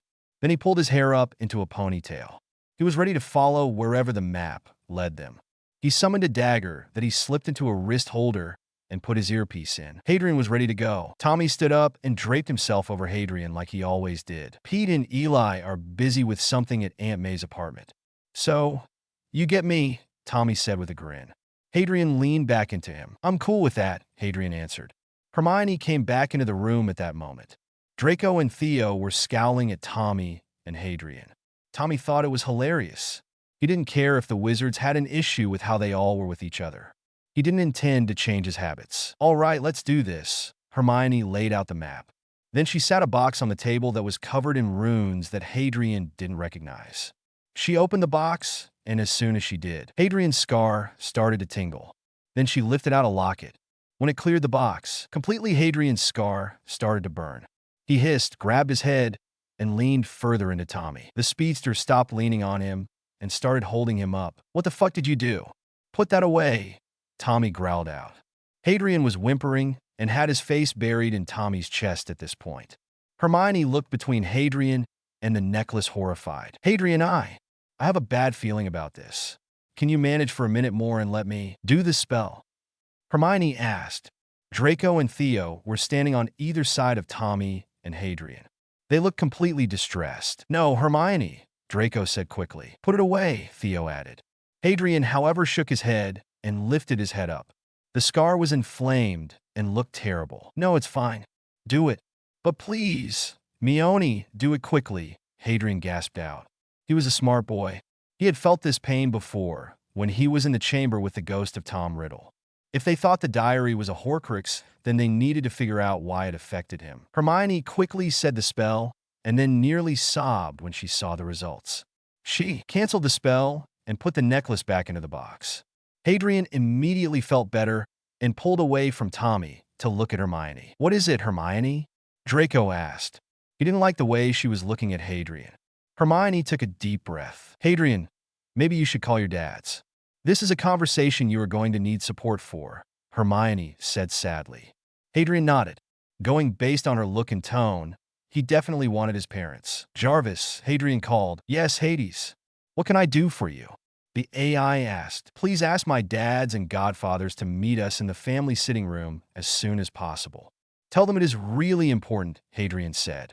He gently nudged Tommy away from him, because based on the look Draco was giving the speedster, he was about a second away from yanking Hadrian into his arms. Hadrian held out a hand to Draco and let himself be fussed over between Draco and Theo. They have been informed, Hades, and are already waiting for you, Jarvis announced. Thank you, Jarvis, Hadrian replied.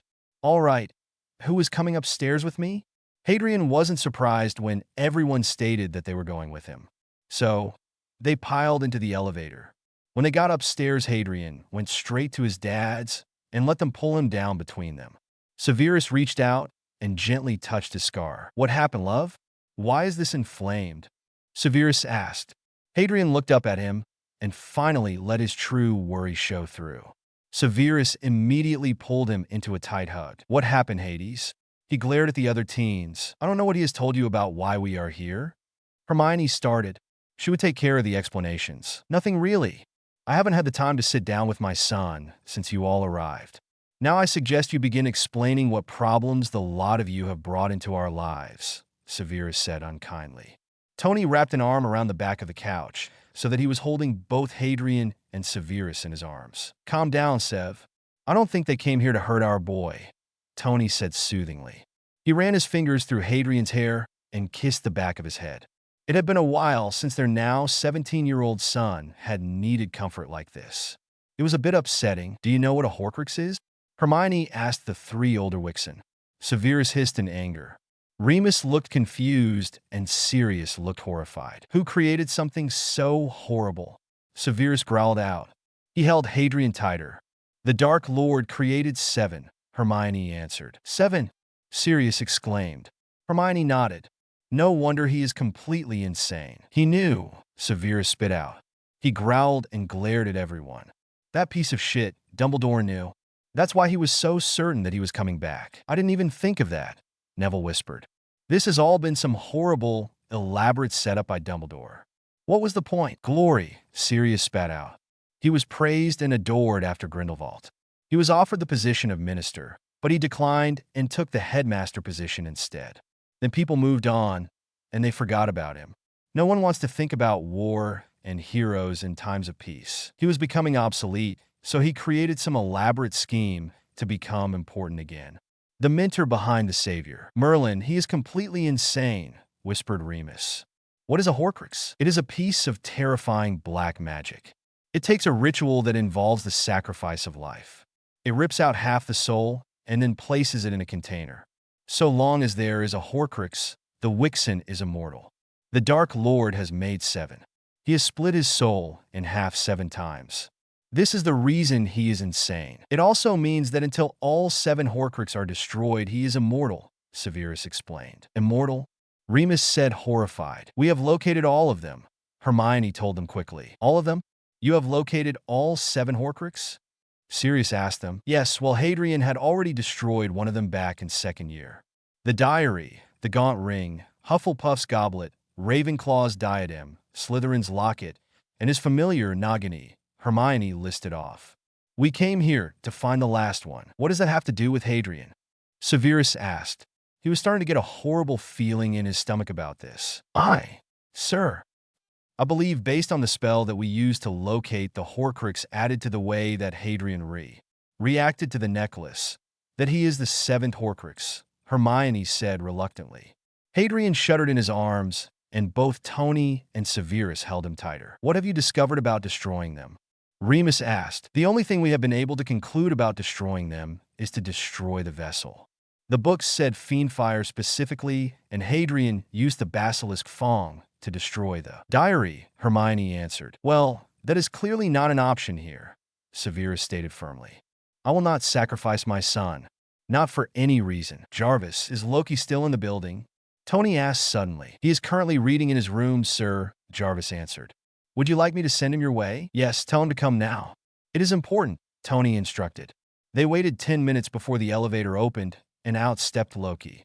He came into the room and looked around at the people gathered. He narrowed his eyes at Hadrian, who was shaking between his dads.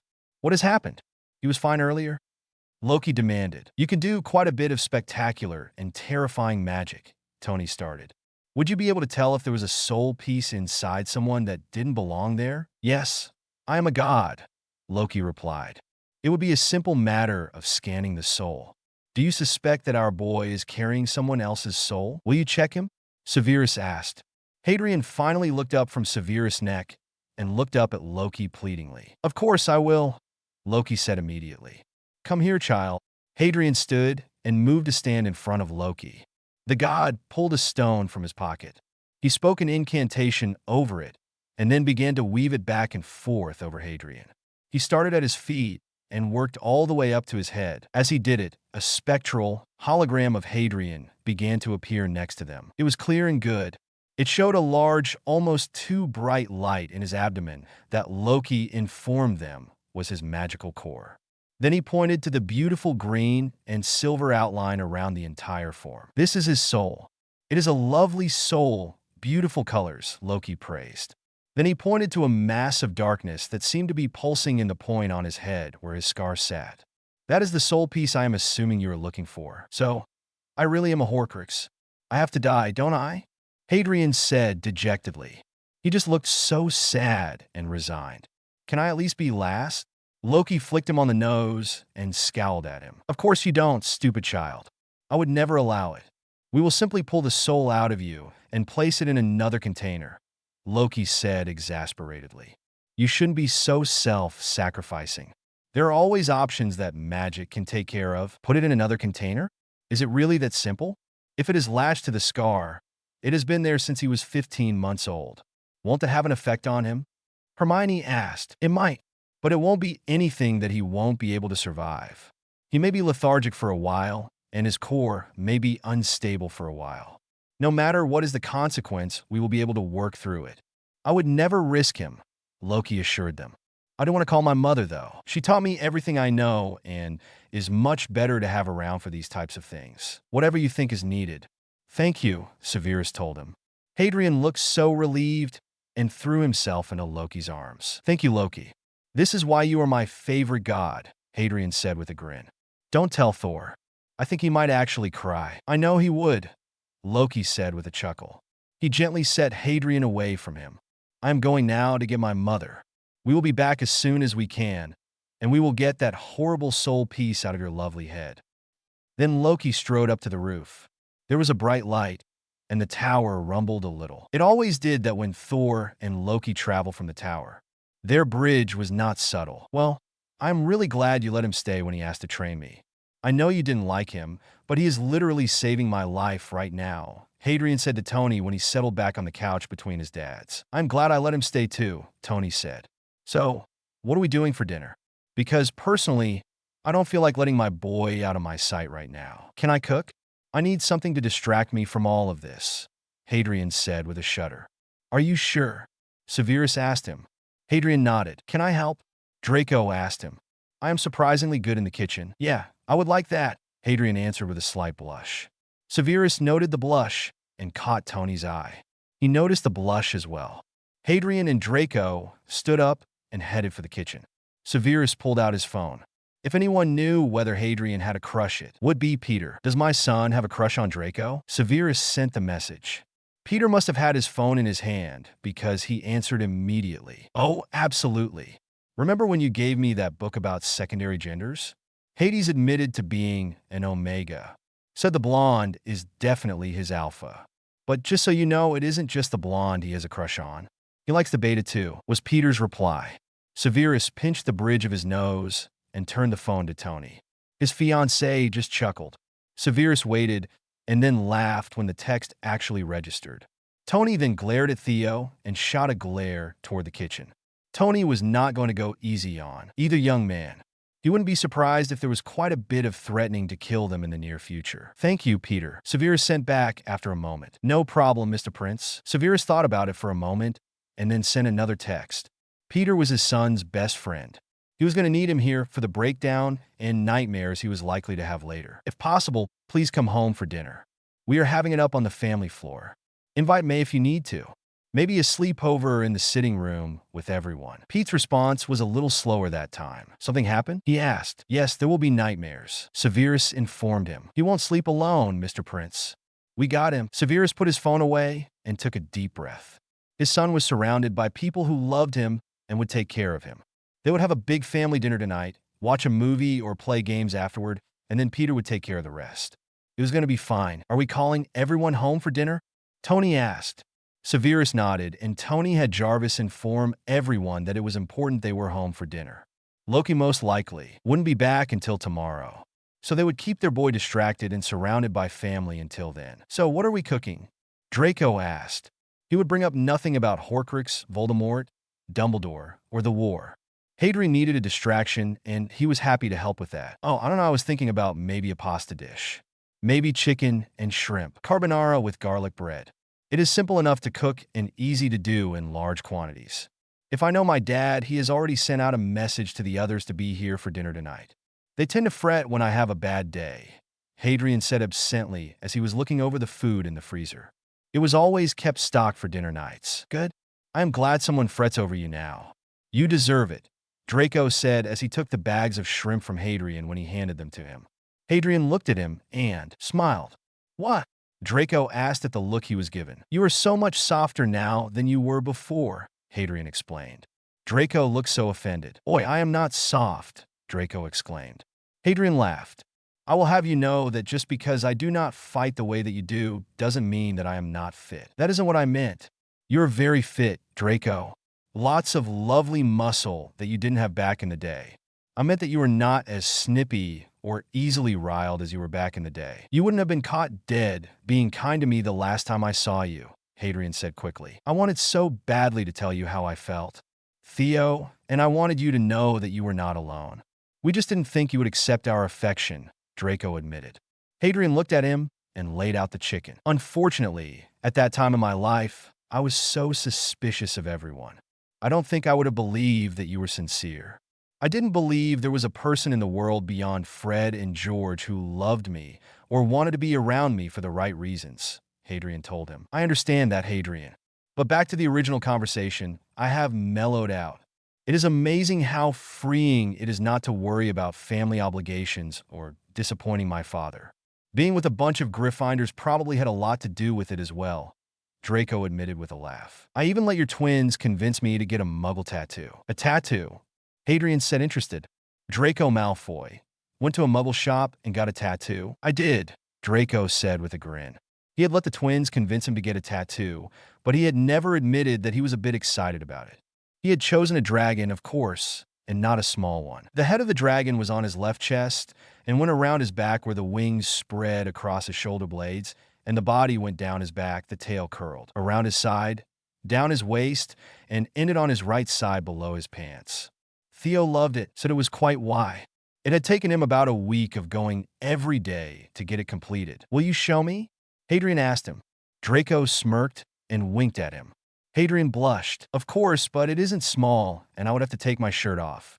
So maybe another time, Draco offered. Right? Another time.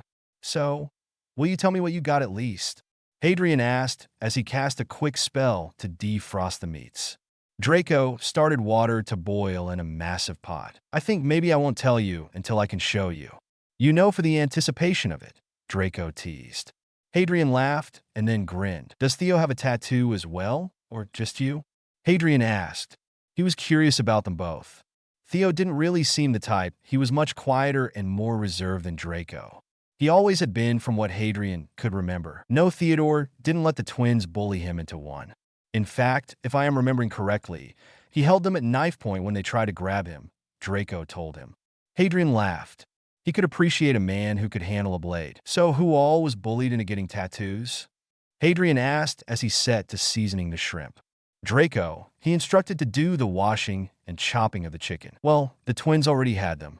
Apparently, your godfather told them stories of getting his years ago. Only Blaise and I actually got tattoos. Neville was away with Luna somewhere, and Hermione was never really subjected to their more extreme teasing and pranks, Draco answered. Pete and Tommy have been trying to convince Eli and myself to agree to get matching tattoos. I keep telling them no. I have enough scars and marks on my skin. I don't want to add to them, Hadrian admitted. He hadn't told Peter and the others the reason why he kept saying no. He didn't know why it was so easy to talk to Draco about it. Well, that wasn't true. He didn't know why. Draco was an alpha whose scent was nearly overwhelming for Hadrian. Draco made him feel safe, and that was a marvel for Hadrian considering their past. They seem very protective and close to you, Draco said a bit sourly. Hadrian hid his smile over the obvious jealousy. Draco didn't even know Hadrian was an Omega yet. It would be worse when he did. We are close. Peter was my first friend here. He is my best friend in the world. Tommy and Eli I have only known for a little over 6 months, but we were very fast friends and are very close. I think it is because they have powers. They're what Muggles call metahuman. Peter was bit by a radioactive spider and now has powers like the web he shoots from his wrists. Tommy is a speedster. He is really fast, faster than a broom or car. Eli is really strong. His mother was injected with a formula when she was pregnant with him. It changed him, Hadrian explained. So, close because you are all special, Draco stated. Hadrian nodded with a smile. If you are as close as you say you are, as close as I can see you clearly are, you should tell them the reason why you don't want a tattoo. They will understand and won't try to pressure you into it. I know. I guess I just feel, I don't know, maybe ashamed to admit that my scars bother me still, Hadrian said after a moment. Draco reached out and took his hand. There is no reason to feel shame. You have survived horrors that most people would have broken under. You are so strong, Hadrian. Stronger than anyone I know, Draco insisted. Hadrian smiled and pecked him on the cheek in thanks. Sweet of you to say so, Draco. Now let's get this food started, Hadrian said with a smile and turned to throw the pasta into the boiling water. He and Draco shared small talk for the rest of the time they cooked. Well, Hadrian did a lot of talking about his life in New York, and Draco did a lot of listening and commenting here and there. Draco was just glad to be allowed around Hadrian and to hear how happy and full as life had been since running away from Britain. "Hello, love," Sirius said with glee. Tasha, like always, just scowled at him. "You look beautiful today." "As always. It's been, what, 6 months now? Are you ever going to give up?" "She is more likely to gut you than kiss you," Clint said with a laugh. Sirius just shrugged. "I won't give up. I'm going to get her to agree to at least one date. Once she does, she will soften towards me," Sirius said with confidence. Tasha scoffed, and Clint laughed. "You are as crazy as they say. Didn't I hear someone mention something about the Black Madness?" "You definitely have that," Clint teased. Sirius just waved him off and followed Natasha to the living room. "She's going to stick a knife in him one day." "She already has," Remus said from his place next to Bruce. "She got him about a month ago when he tried to kiss her when they were arguing. She stuck him right in the leg. I'm pretty sure it had the opposite effect that she was going for. He is even more besotted and determined to have her now." Clint, Bruce, and Tony laughed. "Oh, so your friend has a death wish," Bruce said with a chuckle. He kissed Remus on the cheek and smiled when the wolf blushed. They had been dating for a few months now. They had bonded over books and science, just like Hadrian had thought they would. Remus was often found either helping Bruce with his experiments or simply sitting in the lab reading while Bruce worked. It was a quiet and calm courtship that they were taking their time with, getting to truly know one another. Hadrian loved seeing the love and care growing between them. "Always has," Remus replied. "I have known him since he was 11. He has always been a reckless daredevil who lived for an adrenaline rush. A beautiful and deadly assassin who would rather stab him than kiss him is right up his alley." "Well, I wish him luck," Clint said before he climbed up to his perch near the ceiling to wait for dinner. Just then, there was a crash in the dining room. "Boy, get out of here with all of that mess. Take your flirting somewhere else before you get blood on the plates," Hadrian yelled from the kitchen. "Flirting, Merlin. Hadrian, she just cut him," Draco called out. "How in the world is that flirting?" Sirius cackled, and then there was a thunk sound. "She threw a knife at him." "Hush, Draco. I swear it's fine. Now get your knife out of the wall and either set the table without getting blood everywhere or get out of here, and Draco and I will do it ourselves." Hadrian was apparently scolding Natasha and Sirius. Sirius came striding out of the dining room with a grin and holding his arm. "I swear I will marry that woman one day," Sirius said and plopped down on the floor. Severus leaned down to look at his arm. It wasn't serious, so he left it alone to let the man suffer for his own stupidity. "You aren't going to heal it?" "No, you are an idiot. Maybe if you suffer a bit, you will quit antagonizing the assassin," Severus answered. Sirius snorted. "You're right. She's about a week away from giving in," Sirius insisted. The others didn't say anything. It was impossible to convince Sirius of something once he had his mind set. "You lot just don't know what passion is." "He really is mad," Hermione whispered to Fred. The redhead nodded in agreement. He had no idea how being stabbed or cut could be considered passion. Hermione was feisty and full of passion. Perfect for him. He had been in love with her for years before he had convinced her he was sincere in his affections and she had agreed to date him. He was going to ask her to marry him when the war was over. Peter and Eli just arrived.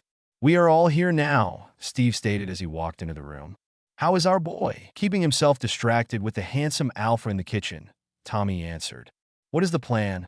Will you tell us what is happening?" Bucky asked. Severus nodded. "When the kids retire to their floor after some family time, we will all talk about what is going on," Tony answered. They didn't want to put Hadrian through the stress of listening to it all over again this evening. Just then the elevator dinged. Peter and Eli stepped into the living room. "Hades is in the kitchen with Draco. He may need help plating and setting the table." Natasha was in there, but you know how she is, Tommy answered. Peter grinned and then headed to the kitchen. He grabbed Hadrian's beta on the way. "You can help," Peter stated. Theo followed him and was happy to help set the table. He smiled softly to see Draco and Hadrian in the kitchen laughing while they finished cooking. "It really doesn't make you jealous to see your boyfriend flirting with someone else?" "No, Draco has been completely gone on Hadrian since he was 11. I have been since then as well. Draco and I have known each other since we were mere children. He and I have always been attracted to each other. It is only natural for the three of us to be together. If that is what Hadrian wants, of course. We can make him happy. Protect him when he needs it and stand beside him when he doesn't," Theo answered honestly. "That is a great answer. I hope you are as sincere as you seem to be," Peter said with a laugh. Theo flushed slightly and then looked Peter in the eyes. I am sincere. Everything that Draco and I have done since we were 15 has been to help Hadrien. We chose to spy, chose to drop out of school, chose to hunt the darkest bits of magic known to Wixen, and chose to fight a war. We chose these things so that Hadrien would be safe. And when it is all over and the war is won, when the Dark Lord and Dumbledore are no longer a threat to him, Draco and I intend to pack everything we own and move here, Theo stated. You would leave everything and come here. Your homes and families, the land you are literally fighting a war for. Peter asked him. Theo nodded. We would burn the world to ashes if Hadrien asked us to.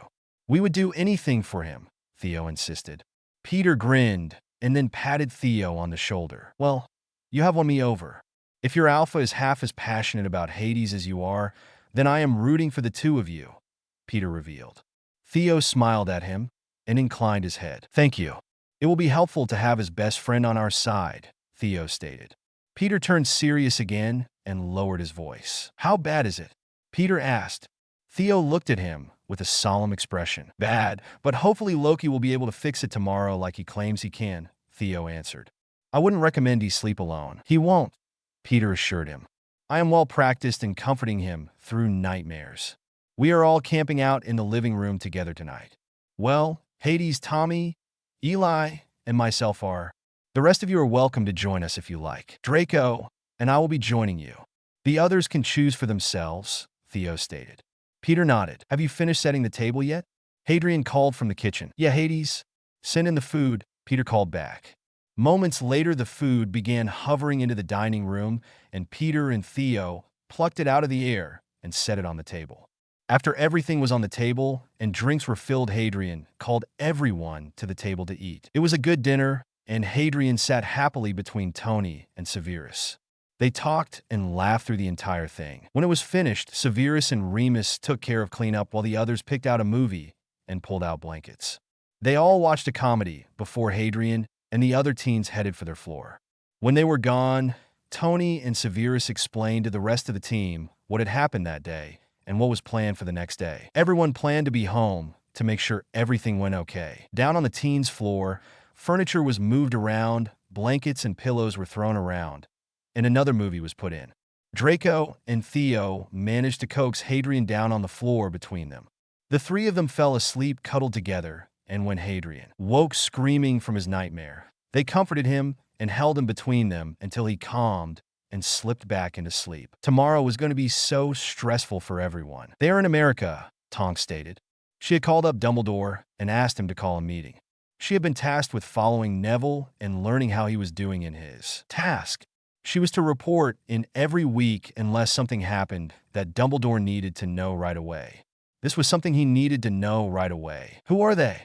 Dumbledore asked. Tonks grinned at him. Everyone, sir. You know Neville has been working with Fred, George, Hermione, and the three Slytherins. They followed their map to America for whatever it is they are collecting, Tonks informed him.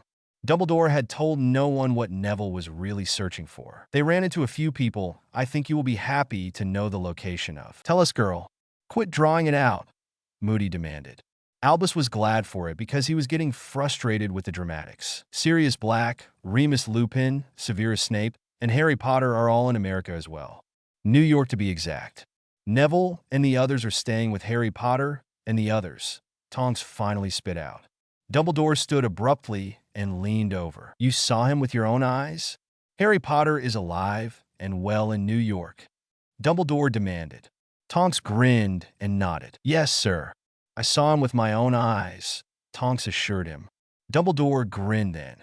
He sat back in his chair and popped a piece of candy into his mouth. Wonderful job, Nymphadora. We need to make plans. It is time to bring the boy who lived back home to do his duty. Moody, Tonks, Shacklebolt, Arthur, and Bill, you five will come with me to retrieve him. The boy was clearly kidnapped by Severus on the Dark Lord's order. Getting him away guarantees that he cannot be stopped. Severus is a talented duelist and has somehow bewitched the others with dark magic. The boy must be rescued and brought home where he can be kept safe until he can fight Tom and win. Dumbledore easily spun his lies. We will be ready, Albus. We will bring the boy home where he is safe, Moody agreed. They spent the rest of the evening planning. Dumbledore could not believe his good luck. Finally, he would have the boy back under his control. He would make sure he was potioned and spelled until he had absolutely no free will. The stupid boy would do as he was told this time. He would fight and he would die. Then Dumbledore would come in at the last moment and deliver the killing blow. He would be a hero again. This time he would accept the position of minister when they offered it to him. He would be praised to his deathbed. He would never be forgotten after ridding the world of two Dark Lords. Yes, the boy had put his plans on pause and caused him to have to work around his absence. But now he would get things back on track. Nothing would stand in his way. Sirius would not be coming back to Britain. He would kill the man for taking the boy from him. He didn't know how Sirius and the boy had figured out they were family, but he would be sure to erase all ties between them. No one would be able to dig up anything about the boy who lived except the truths that Dumbledore wanted them to have. Tomorrow they would be leaving for America, and by next week the final battle would take place. He only needed to retrieve one more thing before they left. He fled back to Hogwarts and called Phileas up to his office. The half-goblin would bring him the item, and then he would be on his way. Hadrien meets Frigga, and the horcrux is removed. Something goes wrong, and Voldemort learns his location. They plan and return to England. Hadrien talks to Draco and Theo. Tony has a small crisis about Hades growing up. Voldemort indulges himself a little. Albus' empire begins to crumble. Hadrien, Peter called out. They had woken up this morning with Hadrien missing from their pallet on the floor. Peter had a pretty good idea where his friend had disappeared to. When he was stressed, Hadrien went one of two places, the gym or the lab. Hadrien had not been in the gym. Hades, Peter called again. Draco was right behind him, and they were both looking around in the massive lab. He felt a tug on his shirt and turned to see where Draco was pointing. Hadrien was perched on a stool with one knee propped up, and he was leaning over it, concentrating on something in his hands. His hair was pulled back messily, and a few strands were hanging in his face that looked like it was smudged with oil. There was a pencil tucked behind his ear. He was wearing ripped-up jeans and a huge pullover hoodie he had stolen from Tony a few years ago. The reason he wasn't answering them or even aware of them was because he had a pair of earphones in his ear and was quietly singing whatever was playing. He was completely oblivious to everything around him, and Draco thought he looked beautiful. "Come on," Peter said and pulled the blonde away. "Where are we going?" Draco asked as they stepped out of the lab. "Jarvis, how long has Hades been in the lab?" Peter asked. 3 hours, 15 minutes, and 24 seconds, Jarvis answered. "Has he had anything to eat since he got up today?" Peter asked. Hadrien had a bad habit of getting caught up and forgetting to eat. "No, sir," Jarvis answered. "All right, Drake, it is time for you to learn how to take care of our boy when he gets like this," Peter told him and headed for the elevator. "Jarvis, let the others know that I found Hadrien and that I am handling it." "Doing it now, sir," Jarvis responded. "So, what exactly are we doing?" Draco asked when he entered the kitchen. "Something light that he can snack on. He doesn't usually handle anything heavy very well when he is in a mood. His anxiety is high right now because of everything going on. He forgets to take care of himself when he is like this, so we have to do it for him," Peter told him. Draco started going through all of the cabinets and pulling down things that he remembered Harry liking when they were in school. Peter nodded and grinned. "You literally grabbed all of his favorite things," Peter stated. Draco shrugged. "I know," Draco responded. "I have been nearly obsessed with Hadrien since he was 11. You learn things when you watch someone enough. I don't know if I should hit you or feel sorry for how ridiculous that is. How can you be that obsessed with someone and not feel the urge to tell them or help them?" Peter asked. "I don't know at all. Hadrien has told you about me, but I was raised by a man who was nearly insane with how obsessed he was with being a pure blood and being better than everyone else. He raised me to be the same. I was spoiled, entitled, stuck up, and any other awful name you could think of to go with it," Draco admitted. "You don't seem that way now," Peter pointed out. "That is because Theo knocked some sense into me, and I fled my father after he tried to offer me up to Valdi as a plaything. It kind of disenchants a person. I have done a lot of growing up," Draco responded. "Well, good," Peter said with a smile. He picked up the tray they had made and handed it to Draco. "The two of you are going to go and make sure Hadrien eats and keep him company. Ask him about what he is working on." "2 of us?"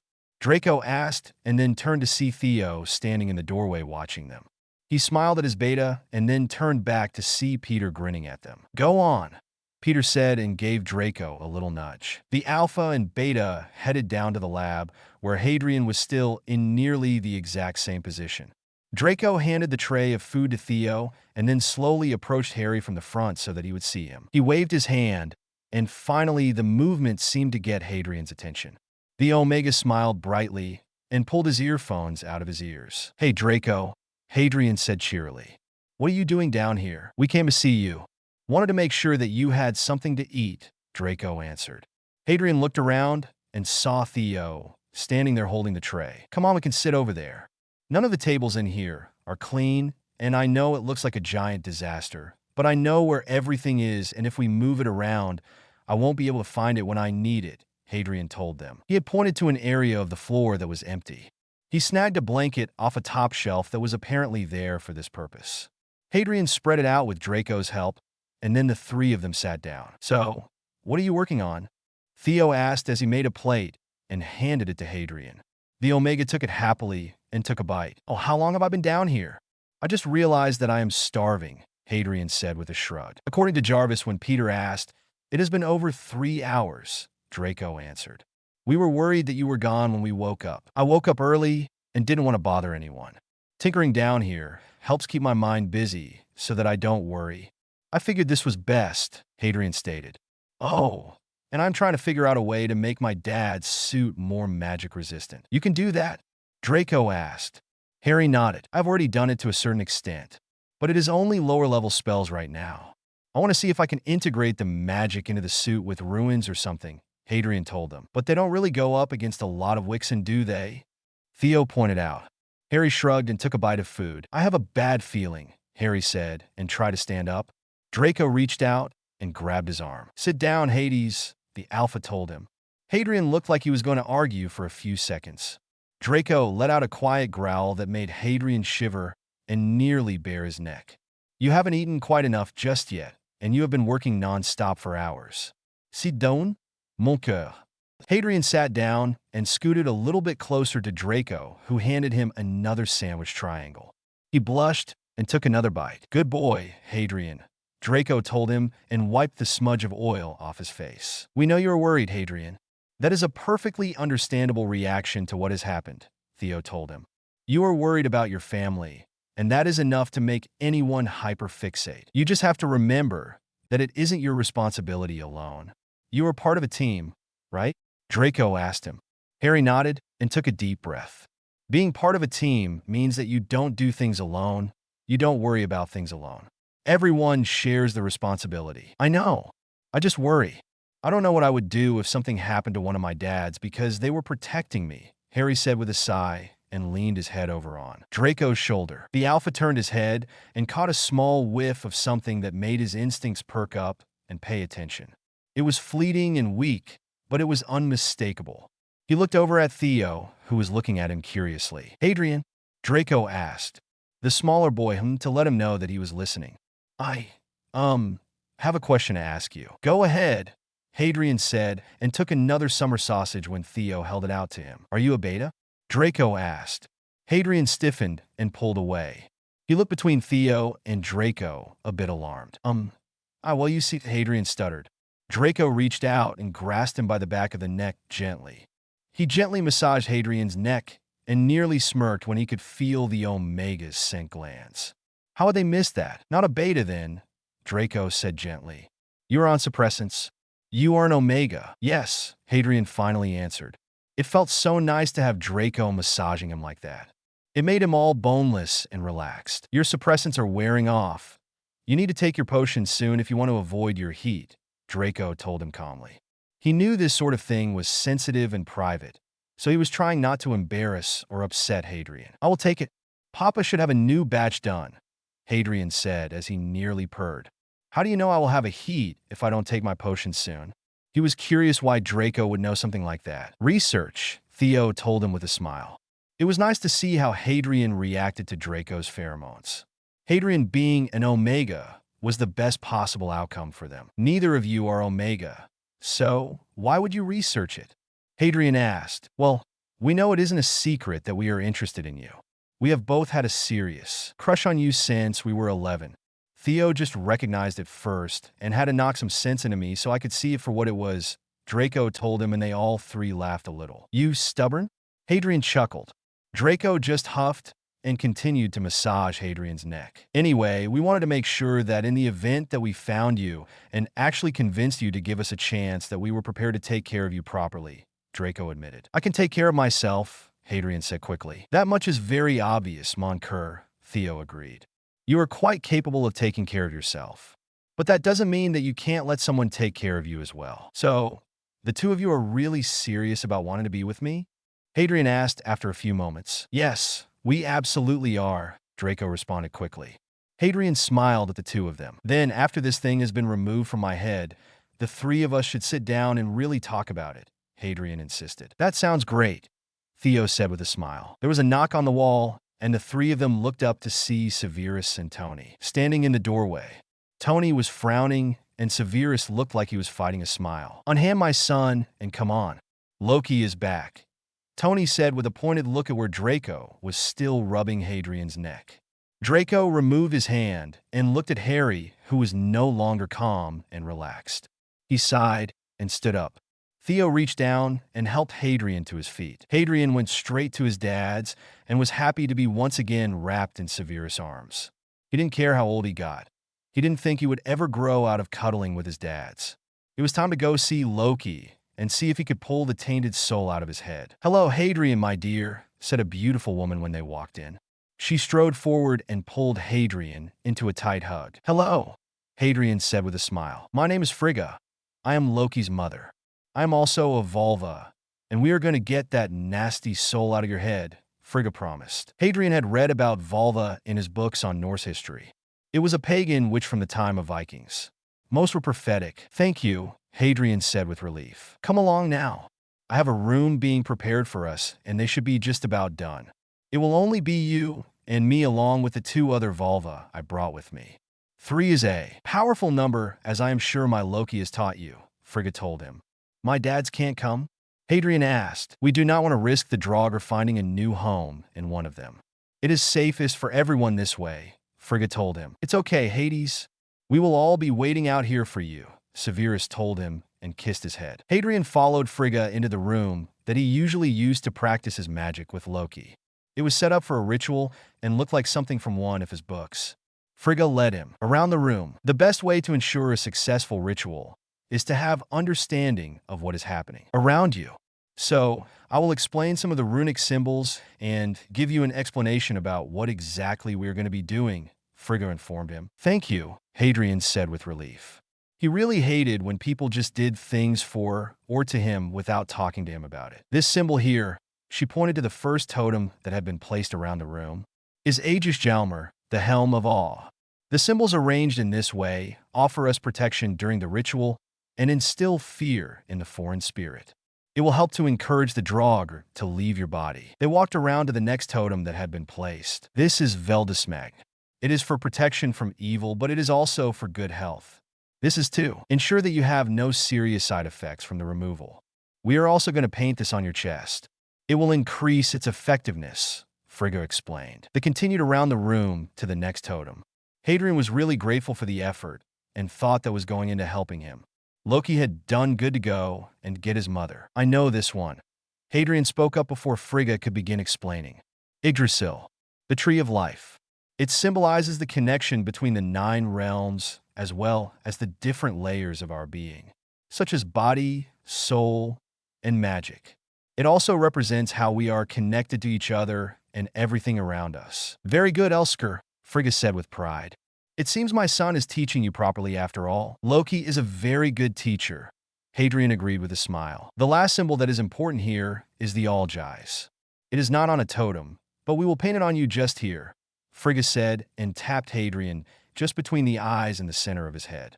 It symbolizes protection, defense, and spiritual strength. Sounds perfect, Hadrien told her. She led him to sit in the center of a ritual circle that had been drawn in the floor. One of the other vulva that had come with her sat down in front of him and instructed him to remove his hoodie and shirt. She then began to draw the symbols on his chest and head and then she began drawing runes on his wrist and the hollow of his neck. While she did this, Frigga explained to him what was going to happen during the ritual. There would be a lot of chanting, a bit of wailing, which she assured him was important and could be scary but not to worry. Then, she would cut into his scar just enough for him to bleed. Then they would draw out the spirit and place it in a glass orb that would also be in the center of the circle with him. It may be painful when we are drawing it out. The draugr will fight. It has lived inside of you for 17 years and will not want to leave. Just endure it as best as you can draw on your core and help to push it out of you, Frigga told him. Hadrien was instructed to close his eyes and look into himself. He was encouraged to find his core and then follow it to the impurity. If he could see it or feel it in his mind, then it would be easier for him, help them push it out of his body. Smudge sticks were lit and waved around the room as the chanting began. The smell of the herbs helped him to fall into a trance-like state, and he found his core far quicker than he ever had before. Hadrien concentrated harder and could literally feel his core shielding itself from the darkness in his head. He followed that feeling and could see a wall of magic around a swirling mass of darkness. He would use that wall of magic and slowly shrink it so that the piece of Voldemort had no choice but to flee. Then the pain started. Even through the trance, he could feel it. It was excruciating and got worse when the darkness stilled and seemed to turn toward him. He could see blood-red eyes in the swirling mass. He felt like he was pulled from his body and was suddenly floating over a dungeon. There was Voldemort covered in blood and looked to be in the middle of torturing someone. He paused and looked up as if he could see Hadrien. Then he cackled manically. "Found you, Harry Potter," he said, and then turned to stride from the room. Hadrien was thrust back into his own mind, and the panic he felt from those 4 words helped him to push through the pain, to shove the soul from his body. When he came to, he was lying in the center of the circle with his head in Frigga's lap. She was singing with the other 2 women and carting her fingers through his hair. Hadrien just laid there in her arms and listened to the foreign words until they were finished. "For healing," she said as she looked down at him. "How do you feel?" "Sore and exhausted, but strangely light and clean," Hadrien answered after a moment. "Good, that's very good." The soul was removed. "It now has a new home in the orb and is awaiting its destruction," Frigga informed him. "Do you feel like you can stand?" "I don't know, but I am ready to try.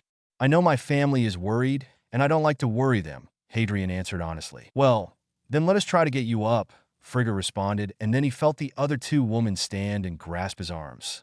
They were surprisingly strong for how small they looked, which shouldn't surprise Hadrien considering how small he was. He stood on shaking legs between them for a few moments to get his bearing, and then took a deep breath before nodding. They released his arms, and he wobbled for a moment before he got his balance. "Ready?" Frigga asked. She was standing at the door with the orb wrapped in a cloth in her hands. Hadrien nodded, and she opened the door. Sirius was the first person Hadrien saw. His papa was standing there looking anxious. "Papa," Hadrien called out. He just wanted his dad to hold him. He needed comfort, and he needed to let them know about Voldemort in his head. Sirius looked him over and then strode quickly into the room and wrapped his arms around Hadrien, who nearly sobbed into his chest. "Shh, child. You are okay. I have you," Sirius assured him comfortingly. Hadrien felt another pair of arms wrap around the both of them and looked up to see his dad holding them. "He knows where we are," Hadrien whispered up to them. "When we were pushing the soul piece out, he felt it. I was pulled through the connection somehow. I saw him in a dungeon torturing someone. He felt me there. Papa, he said that he found me.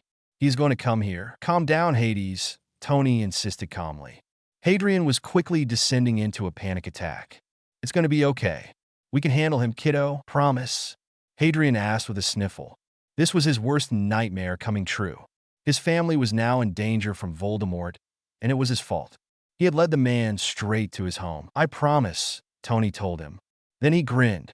"We aren't called Earth's mightiest heroes for nothing. Let's go sit in the family room and talk to everyone about it. We will plan, and then we will destroy the big bad." "Okay," Hadrien agreed. He let his papa lead him out of the room, and they headed up to the family room where everyone was waiting for them. Sirius could see Draco and Theo fidgeting with the need to check on Hadrien for themselves, and saw the longing look Hadrien shot them as well. He held in his chuckle and then gently pushed his son toward the 2 of them. Tony started to say something, but Sirius grabbed his hand and forced him over to another couch. Hadrian was pulled down between the alpha and beta. He seemed to just melt into them as they fussed. The three exchanged a few quiet words. "Look at how calm they make him," Sirius pointed out to Tony quietly. Theo had Hadrian wrapped in his arm, and Draco was massaging the back of his neck. Hadrian relaxed in a way that they hardly ever saw from him. "Yeah, but that's our baby, Sev. I'm not ready to deal with boyfriends," Tony whined. "He is nearly 18, love. As a Wixen, he is already legally an adult. Besides, they are going to be far more important to him than simple boyfriends," Sirius assured Tony. "Well, I don't have to like it, and I get to give them the shovel talk," Tony grumbled. "You absolutely do," Sirius agreed. That seemed to placate Tony for the time being. Frigga strode into the room with Loki on her heels. She handed the wrapped orb to Hermione, who placed it in a container covered in runes. It looked a lot like the box the locket had been in. "I will be returning home now," Frigga told them. She looked at Hadrian and smiled softly. "I did everything in my power to make sure that you simply suffer from a bit of fatigue for a few days. Your core is stable, and your soul is intact. Thank you, Lady Frigga, for everything. I will never be able to repay you for this kindness. You quite literally saved my life," Hadrian told her with a relaxed smile. "I do not require repayment. You are important to my beloved son, and what is important to him is important to me. Fret not, Elsker. Trouble is coming at you from two directions, but you and yours will come out the victors as long as you work together and trust those around you to take care of you," Frigga told him. "I promise, I will," Hadrian insisted. Frigga kissed Loki on the cheek and then headed out. "Okay, everyone is here, so let's plan," Tony told them. Hadrian had a vision of Snake Face before the soul was removed. Somehow, he used the soul piece to locate Hades. "He knows where you are?" Draco said, alarmed. Hadrian nodded and was happy when both Draco and Theo moved closer to him. "We won't let him get to you." "We swear it," Theo added. "I guess that means it is time to destroy the Horcrux. But we still need Nagini," Hermione stated. "That is why we aren't going to sit around and wait for him to come to us," Sirius informed them. "Mother said from two directions," Loki pointed out. "So, then we assume that Albus has somehow discovered his location as well," Remus growled out. "We will not allow them to destroy our home. There are too many people here that can be hurt from the fallout of a battle like that," Steve stated. "Agreed," Sirius said, "which is why I said we aren't going to sit around and wait for them. It is time to return to Britain. We were not going to be involved in this war, but it has unfortunately found us. Well, not to start anything, but I disagree with you. Most of us have been itching to get involved. They deserve to be punished for what they did to our boy." Tommy spoke up. "We are ready to fight," Eli agreed. Peter nodded. "Yeah, we are," Tony said with a feral grin. "Now let's plan. Captain, take the floor." Steve stood up and Jarvis displayed a map of Britain as well as other plans. Hadrian chuckled and looked over to his dad. "You and the team have already been working on this, haven't you?" Hadrian asked. Tony grinned. "You bet we have, kiddo. From the first week you entered my life.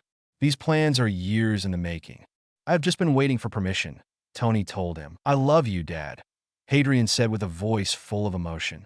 "I love you too, kiddo," Tony replied. "Okay, here's what we're going to do," Steve started, and the rest of them listened as he explained the plan.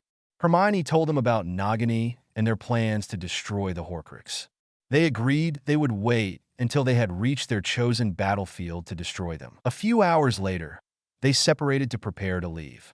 They would be leaving by Portkey from Makusa in 2 hours exactly.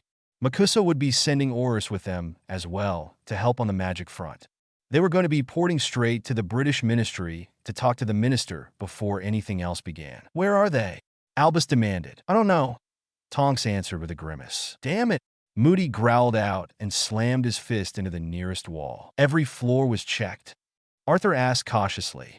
He had not liked the way Albus was acting. He was very unhappy with the fact that they had brought a student with them.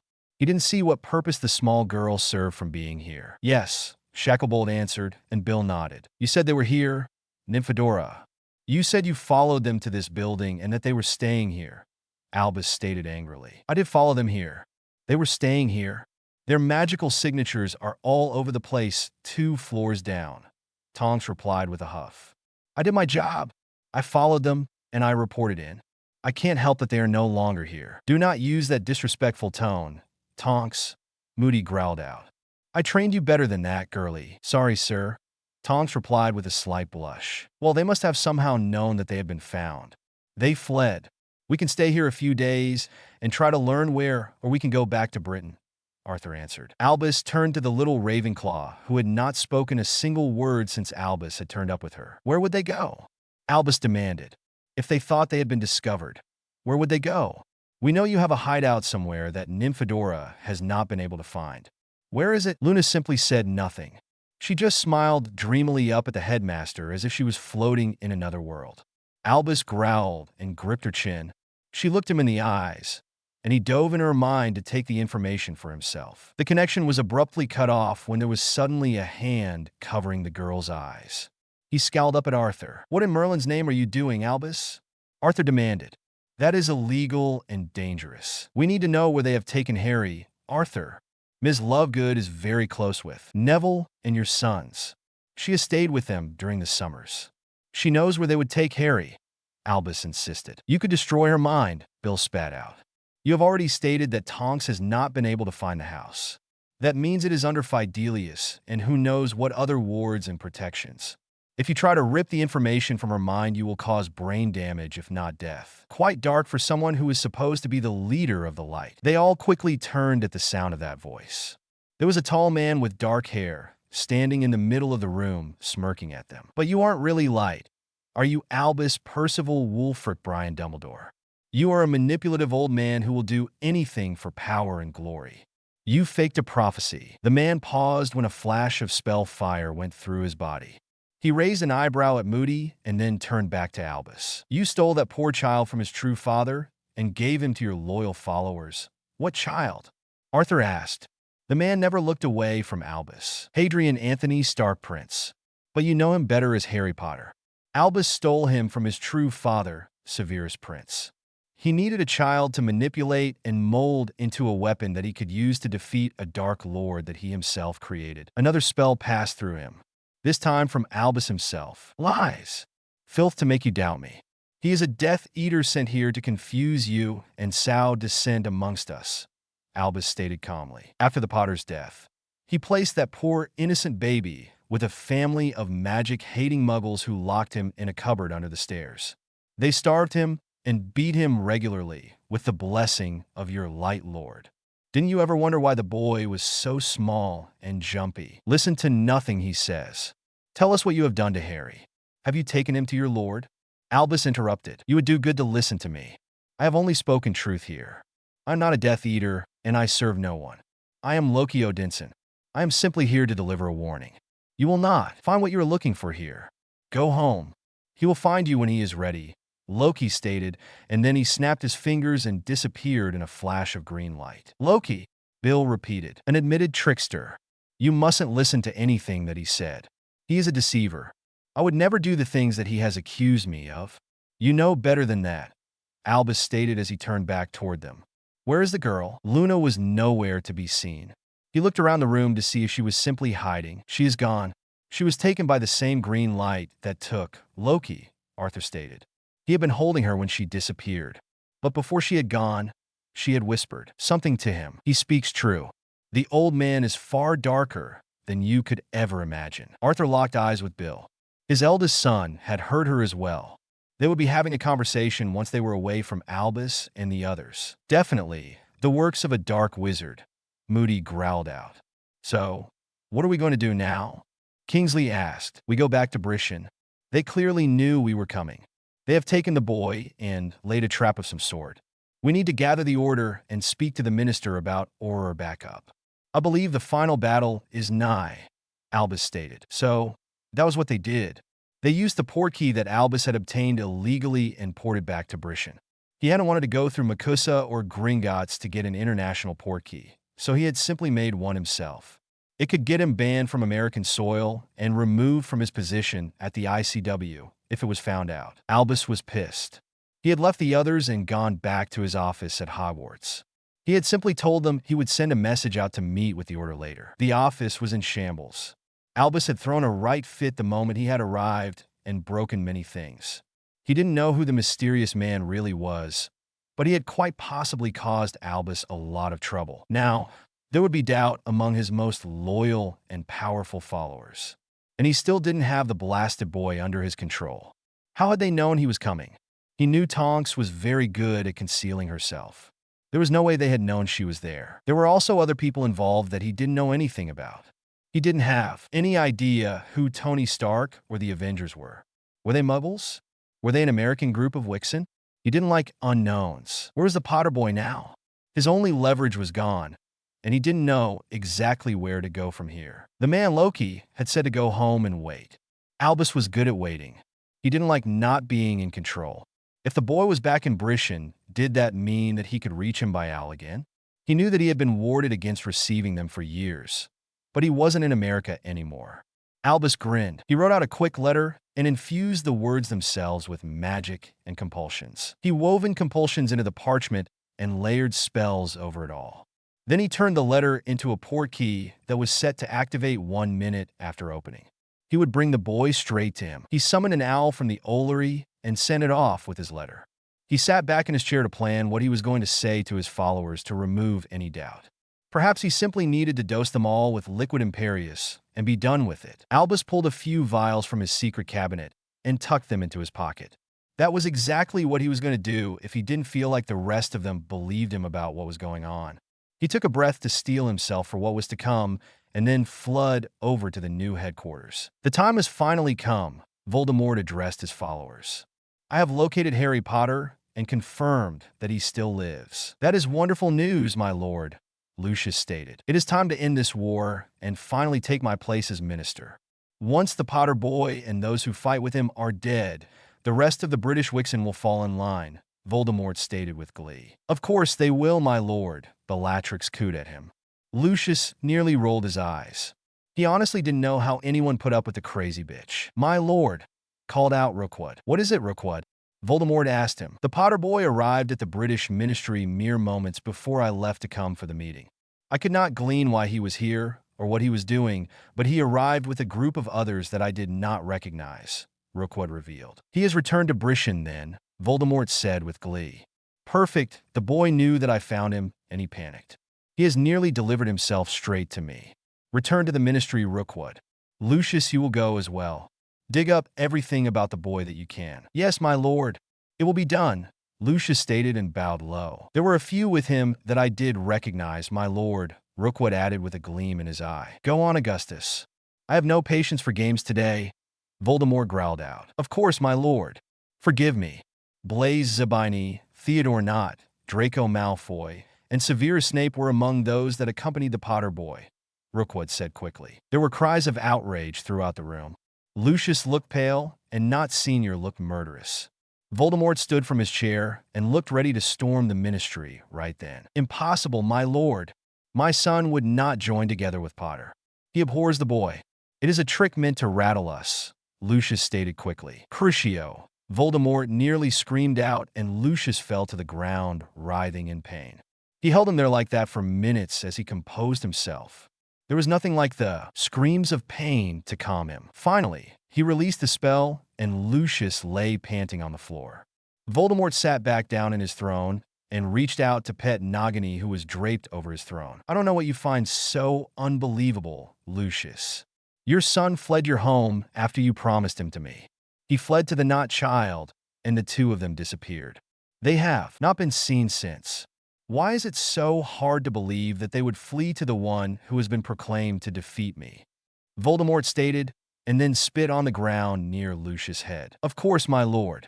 Of course, you are correct, Lucius responded through gritted teeth. He did not rise from the ground. Rising now would only earn him more pain. Let me have him, my lord. I would love to teach my nephew what happens to those who run from our most fearsome lord, Bellatrix begged. She crawled forward until she was nearly touching Voldemort, but did not move that final inch until Voldemort beckoned her forward. She laid her head on his knee and nearly purred when he petted her head. Such a good thing, aren't you, Bella? I have other plans for the boy. I do not want him dead. I want what was promised to me. You blacks make such good pets, and I do enjoy having you in my bed. Voldemort praised the insane woman at his feet. Of course, my master. It is a pleasure to serve you in all things, Bellatrix stated. I will give him to you, pet. You will break him, and then when he is broken, you will train him.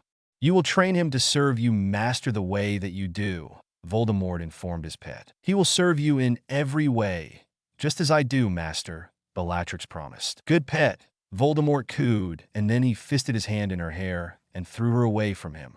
She only smiled bigger at the rough treatment and stayed right where she had landed. Rise, Lucius. Go with Augustus to the ministry and learn what you can. Find out everything you can on those that came with the boy and report back immediately. Yes, my lord. Lucius and Augustus responded and then left the room quickly. My lord. Not Senior spoke up. Yes, Phineas? Voldemort answered. The man bowed. I would like to request that you allow me the honor of dealing with my son. I will make sure that he is tortured properly and then kill him if that is your wish for him. Not requested. I do not want him dead, my oldest friend. At least not yet. You have no other sons, and he is of good pure-blood stock. I will allow you to breed the boy with a proper pure-blood girl. When he has given you another heir to carry on your legacy, then and only then will you kill him, Voldemort ordered. Thank you, my lord. Not said gratefully. I would not end your line by killing your only heir without giving you another, Voldemort stated. Lord Voldemort rewards loyalty after all. You are dismissed for now, but be ready to answer when I call. Once we have information on Harry Potter, we will need to be ready to move, Voldemort stated, and then he stood from his throne and headed out of the room. Come, pet. I have a need, Voldemort stated, and Bellatrix hurried to follow him. He led her to a room in the dungeon and waited. She quickly stripped out of her clothes and pressed herself against the wall facing away from the Dark Lord. Voldemort smirked in pleasure at her complete submission. Bellatrix was always up for whatever he required of her. He quickly secured the shackles to her wrists and ankles and then pulled his favorite cat of nine tails from the wall. Be a good pet and make sure you scream for me, Voldemort stated right before the whip made contact with her bare skin. Bellatrix did exactly what she had been ordered to do and screamed just as red started to appear on her back. She would be bloody soon, and that was when Voldemort would truly start to relieve his tension. He hit her again with more force and closed his eyes to savor the screams. She would be hoarse for days after this. He shivered in anticipation. So, this is Potter Manor? Hadrien asked as they stepped into the mansion. The manor was secure under some of the best wards known to Wixen and goblins alike. It was beautiful, somewhere he might actually like to stay for a vacation. Hadrien looked around and grinned when he felt an arm lay across his shoulder. He looked up and smiled at Eli. Damn, Hades, this is nice. You own this? Eli asked him. Hadrien nodded. Yep. Even though I'm not a Potter, they legally adopted me after they kidnapped me. So, everything they owned is mine, Hadrien answered. So, the Potter line is essentially a deadline, right? Hermione asked him. Hadrien nodded. Correct. There is no one left alive that actually has Potter blood. James Potter was the last, Hadrien answered. Serves him right, Sirius stated with barely concealed hate. It is almost time for dinner. Let's settle in and get food cooked. Then we can rest for the night before we start putting our plans into motion tomorrow. Is there even going to be food here? Tony asked. No. Someone will need to run out and pick up some groceries, Sirius answered. Clint, Steve, Bucky, and I will go, Natasha volunteered. No one is looking for us here, so it will keep the rest of you hidden. Perfect, Remus agreed. We will make you a list. Oh, Uncle Mooney, are you cooking tonight? Hadrien asked with a grin. Yeah, Bruce and I will, Remus answered. Nice. I love it when you two cook, Peter stated. Come on, let's go check out the house while they do that. Let's pick out rooms. Some of us will have to bunk together. There are only 10 rooms here, Hadrien stated. You will share with Peter, Eli, or Tommy, Tony stated firmly. Sirius rolled his eyes and hit Tony across the head. What? I already told you to stop that, Sirius told him. Hadrien is of legal age. He is lord of this manor. You cannot prevent him from sharing a room with whomever he wants to share a room with. Fine, I cannot prevent you from sharing your room with anyone. But I can firmly infer that should I learn that there was any funny business, I will make sure that whoever starts it very sorry that they did, Tony threatened. Merlin, Dad. Stop it, Hadrien demanded and threw up his hands in exasperation. You are so embarrassing. What do you think I am? A whore? Don't you trust me at all? Then Hadrien stomped out of the room and up the stairs. Tony's mouth dropped open, and he turned to Sirius, who glared at him and shook his head. Some fling or some random boy he picked up that is going to leave him after a few months, Sirius told him after he had pulled him into a room. Sirius, Tony started, but Sirius cut him off. He isn't a little boy, Tony. He is a young man that has proven his maturity over and over again. He has never jumped headfirst into anything without thinking it through first. He has earned our trust. Draco and Theodore are good boys, Tony. Since they were 15 years old, they have done everything they can to keep our boy safe. Betrayed their families for him. Doesn't that show you they are serious? Sirius asked his fiancée. Well, damn Sirius, when you put it that way, I feel like a shithead, Tony said with a sigh. You are a shithead, Anthony Stark. Now, go apologize to our son and let him know that you trust him and that you absolutely do not think he is a whore, Sirius demanded. Right, I'm going now, Tony said. He darted in and kissed Sirius on the cheek before nearly running from the room to hunt down his only son. He found him hiding out in the library. He was looking through the books in the very back. Hey, kiddo, Tony said quietly. Will you give your old man the chance to apologize? You mean you don't think I am a whore who is just going to jump on the first guy who gives me attention? Hadrian said after a few minutes of silence. Of course I don't. And I would also like to point out that I didn't say either of those things, Tony said with a chuckle. Bit of an over-exaggeration, don't you think? Fine, you didn't say that. But you are treating me like a little kid that can't be trusted to behave, Hadrian responded with and turned around to face his dad. Come on and sit with your stupid dad for a moment, Tony stated. He sat down and patted the floor next to him. Hadrian sat down next to his dad and scooted closer when Tony threw an arm around his shoulders. He kissed Hadrian's head and sighed heavily. I'm sorry for making you feel that way, Hades, Tony stated. You are my only son, and all I keep thinking about is young you are and how little time I have had with you. Finding in alpha and beta means that I am losing you just that little bit more. You aren't losing me, Dad. When you bond to Papa, you're going to be just as long-lived as he is. Just as long-lived as I am. We literally have centuries to spend together, and no matter how many we live through, I will always be your son. I'm an Omega, Dad. I'm always going to want to cuddle with my old dad, Hadrian promised. Centuries, Tony repeated. I somehow managed to forget that little detail every once in a while. Does it bother you? Hadrian asked. No. As long as I have you and Sirius with me, I would happily live forever, Tony told him. Can you imagine the kinds of tech that the two of us can come up with in that time? Like flying cars or floating cities. Now, that sounds like something fun to do. You know, we could also travel to the other 8 realms. I am sure that we could study the Asgardian Bridge and come up with a way that we could travel to the different realms without it, Hadrian pointed out. If anyone could do it, you could, Tony told him. Forgive me yet? Yeah, but Dad, I really like Draco and Theo. Like really like them. I'm going to talk to them about what I am when this war is over. If they're on board, we are going to mate. They will be with us forever as well. Please get to know them and be nice to them. They are important to me, Hadrian told his dad. I will be nice and get to know them. Can you promise me one thing, though? Tony asked him. Hadrian nodded. Will you at least wait to be intimate with them until you have talked with them and know for sure that they are sticking around? I don't want you to end up heartbroken if they don't stay. Dad, I will be heartbroken if they don't choose to stay whether I am intimate with them or not. The Omega in me is already attached, but I promise not to do any more than cuddle with them.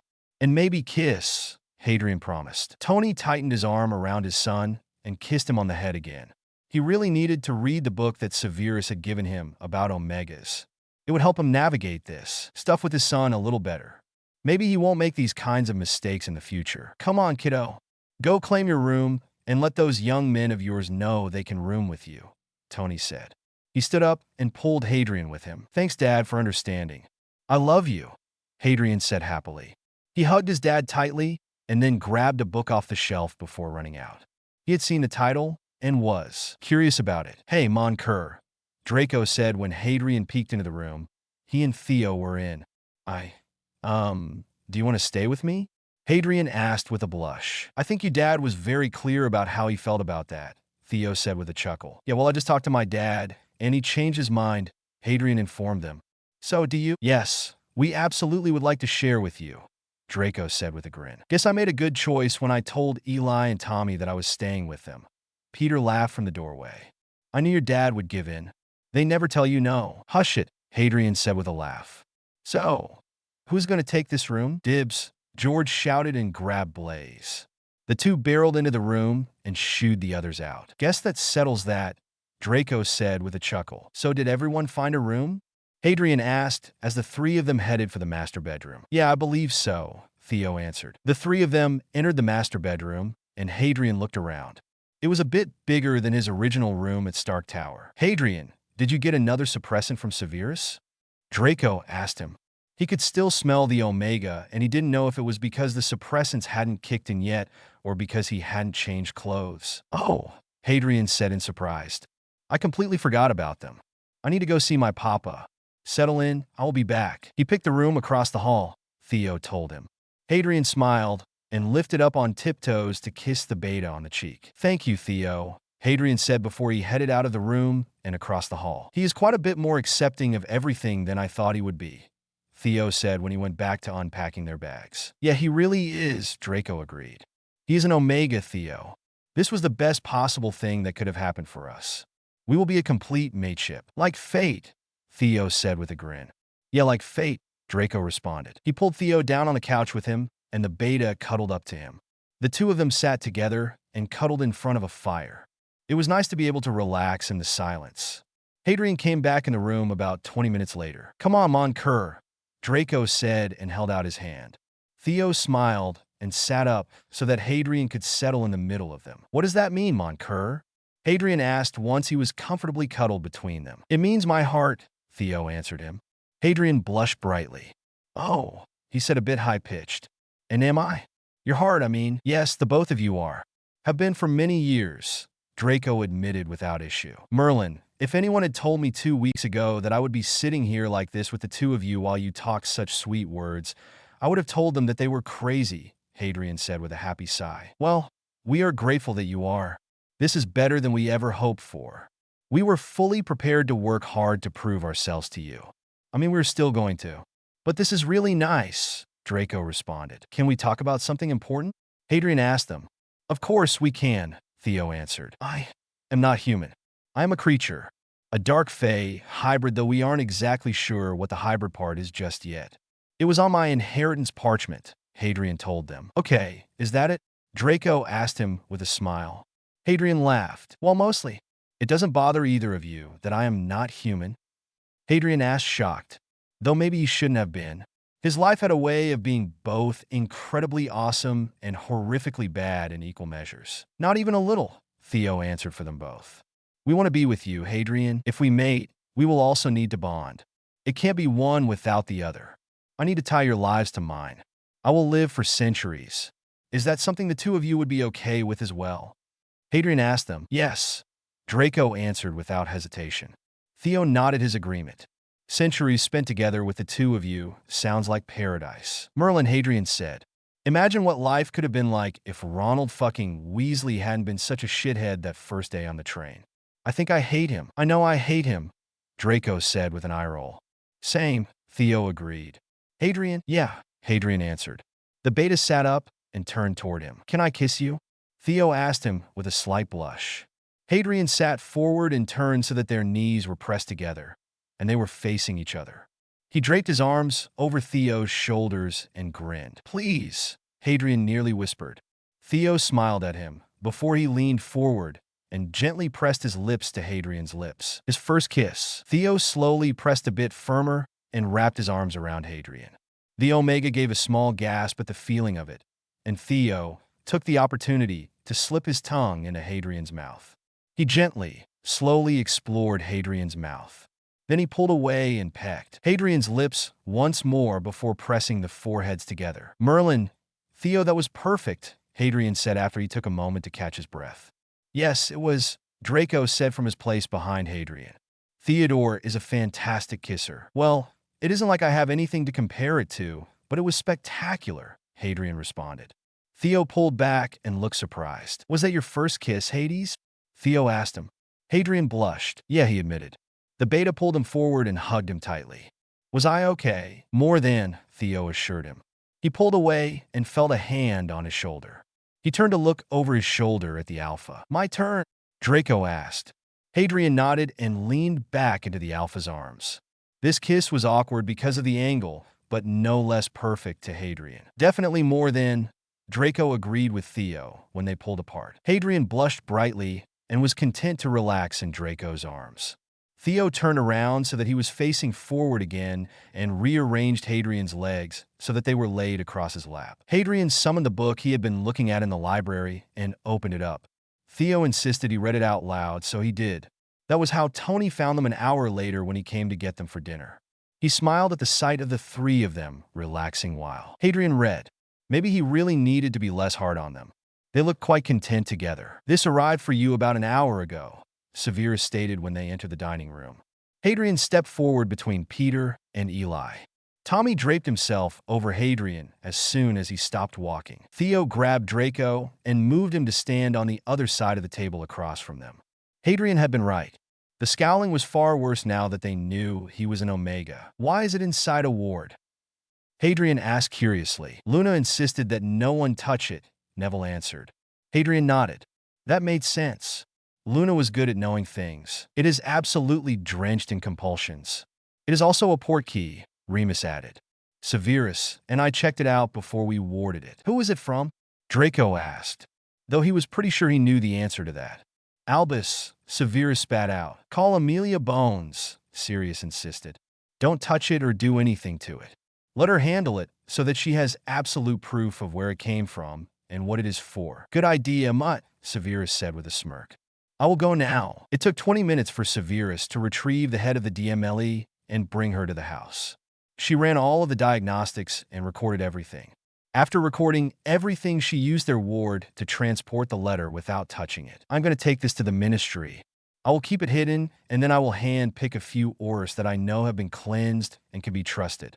We will go wherever the port key takes us and go from there. If Albus was stupid enough to have the port key set to go directly to him, then we will have something solid to charge him on," Amelia told them. "I would like to go with you. On a glamour, of course." "I cannot miss this," Sirius spoke up. "Alone?" Hadrian spoke up unhappily. Sirius reached over and caressed his face. "Yes, love," Sirius confirmed. "I will have a port key to escape if I need to, and I will have my comms in my ear and on at all times." "I don't like it," Hadrian said. "I'm just stating it now for the record." "I don't like it." "Noted, kiddo," Tony responded and wrapped an arm around Sirius. "But I think it is a good idea to have one of us in the room. Can he go?" Tony asked Amelia. "Yeah, but it will take me an hour to gather the ores that I need. So, have your dinner and then flew straight to my office so that no one sees you enter or leave," Amelia told him. "Thank you. I will be there," Sirius replied. Amelia used the flew back to her office, and once she was gone, they all sat down to eat together. Hadrian sat between Sirius and Draco during dinner. They kept having to prompt him to eat because he kept getting worried and lost in his own head. When dinner was over, Sirius kissed Hadrian and Tony before fleeing to Amelia's office. Tony had set up a temporary communication room, and they were all settled in it to listen to what was going on. Sirius was under glamour as an Auror. He had his comm in his ear and a camera pinned to his shirt so that they could see and hear what was going on at all times. "I am so nervous," Hadrian said for the 12th time since Sirius left. "I don't know why you agreed to this, Dad. Something bad is going to happen. Something bad always happens." "Mon cur, sit down," Draco insisted. Hadrian shook his head and tugged on his hair. On his next pass in front of Draco, the Alpha grasped his arm. He looked down at Hadrian and turned him to face him. "Sit down, love." "I cannot lose him, Draco," Hadrian said pitifully. "You won't. He is only there to observe, and he has his port key to get away if something happens," Draco insisted. He kissed Hadrian on the head and then turned him toward Theo. "Sit with Theo, Hades." Hadrian looked up at him for a moment without moving. Draco reached up and began to rub his hands up and down Hadrian's arms before massaging his neck. He rubbed the scent glands in his wrist against the ones in Hadrian's neck. He knew it was something that would soothe a distressed Omega. Hadrian seemed to melt. He leaned forward and gently hit his head on Draco's chest. He took a few deep breaths and then just sat there. Draco continued to simply massage Hadrian, alternating between his neck, arms, and running his fingers through his hair. Instead of making him sit with Theo, he simply held him. They stayed like that while they listened to the idle chat coming through the speaker. "He is like a magician," Hadrian heard Tommy whisper. Someone snorted, but he didn't know who. "Welcome to the world of secondary genders." "That is what a good alpha looks like," Sirius answered. Hadrian nearly laughed, but he was too relaxed and was still concentrating on the comms. Draco is a very good alpha, Theo agreed. Hadrien could smell the pleased pheromones coming off Draco. He always did like being complimented. Okay, we're going to activate the portkey now. So, we need to be ready for anything. This could be a trap set up for Lord Potter. Be on guard, Amelia stated. Hadrien tensed up, but Draco rumbled in his chest and started to produce soothing pheromones into the room. The Omega once again relaxed while they listened. There was a bit of static, but they expected that. It was normal to get static during a portkey, flu, and apparition. Well, this is a surprise. What can I do for you, Madam Bones? Albus said kindly. He didn't sound bothered at all that there was a group of people suddenly in front of him. First off, you can tell us why you sent a letter to Lord Potter that was so covered in compulsions that he would have had no free will. Then you can explain why the letter was set up as a portkey to bring him to you. Amelia stated, sounding angry. I don't have a clue what you were talking about, my dear. Albus stated, calm as you please. You can deny it all you like, Albus. But we have your magical signature on file from the letter, as well as the fact that it was signed by you and brought us straight to you. This is not something that you will be able to talk your way out of, Amelia assured him. This is quite the misunderstanding. Why don't we have a cup of tea while we discuss it? Albus insisted. Hadrien lifted his head and leaned more into Draco. The Alpha wrapped his arms around him and nuzzled his head. Please don't drink the tea, Hadrien whispered. He knew they couldn't hear him, but he couldn't help it. He won't, mon cœur, Draco assured him. No, thank you. We are not here to have tea. We can discuss it at the ministry as per protocol in this situation, Amelia answered him. Do you have an order, Amelia, my dear? Albus asked. He sounded a little less kind that time. As a matter of fact, Albus, I do. Now, are you going to cooperate or are we going to use force? Amelia asked him. I will cooperate.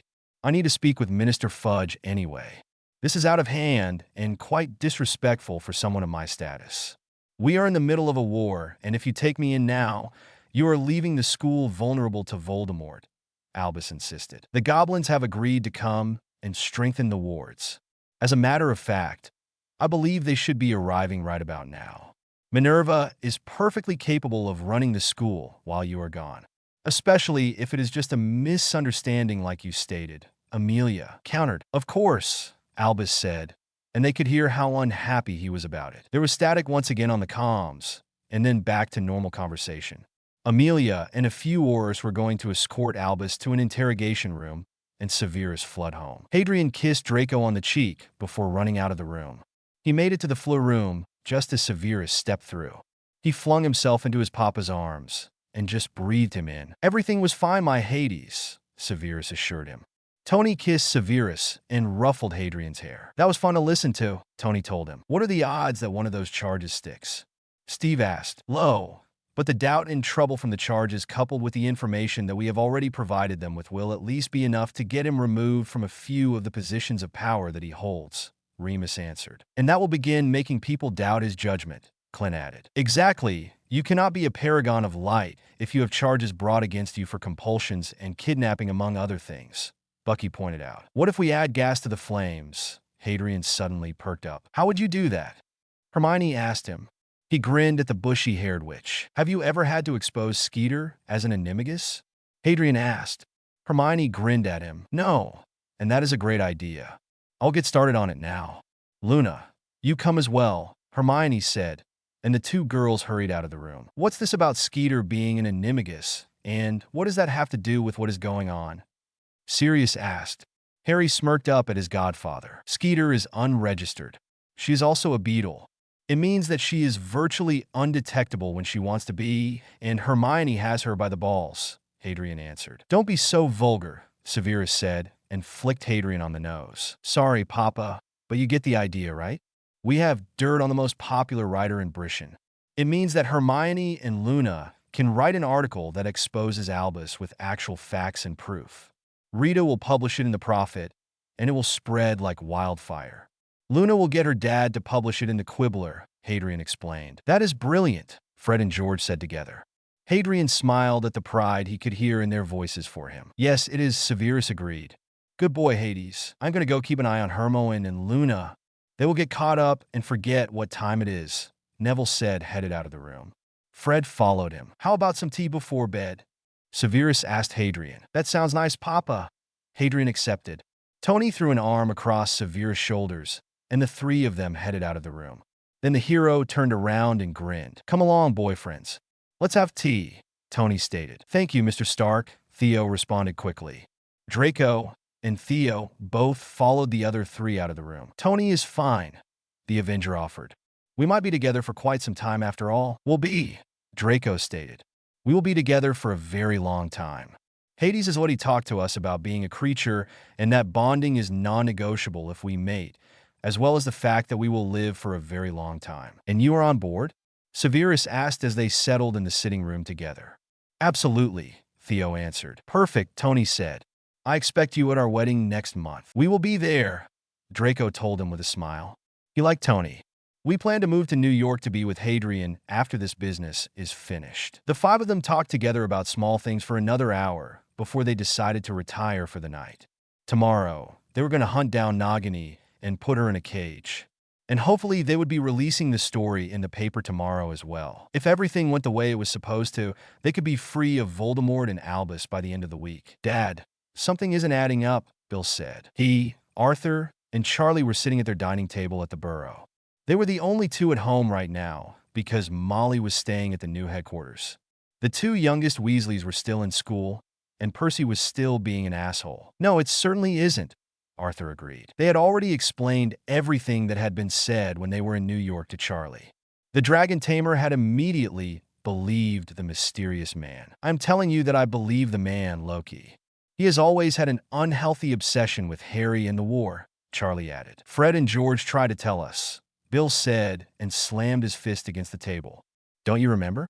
They tried to tell us about it, but they were being ridiculously vague. Then Mom made them shut up. Merlin, you were right, Bill. Charlie agreed. I remember. She looked so panicked, and I thought that was an odd way to react. She sent them out to get sugar from the Love Goods and insisted that they were attempting to stir up trouble. That would imply that your mother knows something about what is going on, Arthur pointed out. Unfortunately, I think she does. Fred and George stopped going to her about things during Harry and Ron's third year. They almost never talk to her even now. They write the three of us regularly, but not Mom, Bill insisted. You're right. I asked her about it a few years ago. I was irritated that they had come to me about something silly instead of asking her. Arthur reluctantly added. Their floof flared, and a head popped up in the flames. Bill? Charlie? Mr. Weasley? Someone called out. Is anyone home? What is it, Tonks? Arthur asked her. Something happened, and Dumbledore was taken to the ministry for questioning. McGonagall said it had something to do with Harry. So, for now the order meeting has been cancelled, Tonks informed them. Thank you for letting us know. Tonks, Arthur told her kindly. Mr. Weasley, could I maybe come through and talk to you? Tonks asked carefully. Sure, dear, Arthur replied. A few moments later, the young woman stumbled into the room, and Charlie steadied her. What can we do for you? Well, I may have overheard something that I think is really important, Tonks told them. What is it? Bill asked her curiously. Well, Moody and Mrs. Weasley were talking at headquarters when we got back from New York. They said some things that make me believe that man was telling the truth. Tonks answered. Spit it out, Nymphadora, Arthur stated firmly. Right. Well, Moody was telling Molly that somehow people had learned the truth about what Dumbledore had done. Though we're talking about how they should have paid more attention to Harry all those years ago. That he should have been potioned with liquid Imperius just like Remus and Sirius to make sure that he did what he was told. Tonks started. Then Molly replied that if Dumbledore had simply allowed Severus to be put in Azkaban with the rest of the Death Eaters, there was no way he would have gotten Harry back. I think Dumbledore did something really bad, and those two know about it, Tonks finished. Damn it, Bill cursed and tossed his teacup into the wall. It shattered on the floor, and the four of them just sat there in silence for a moment. We need to find Harry. Let him know that we believe him and help keep him safe from Albus, Arthur finally stated. No, we need to stay right where we are, Charlie argued. We have front row seats to Albus' plans. We will know exactly when he plans to do something. If he does somehow manage to capture Harry, we will be on site to help him get away. You are right, Bill agreed. But maybe we should find a way to let at least Fred and George know that we believe them and that we have their backs in this. Do that. Write to your brothers. Find a way to let them know that it is really you and not a trick of any kind. Don't ask for any information about where they are or what their plans are. That will seem suspicious.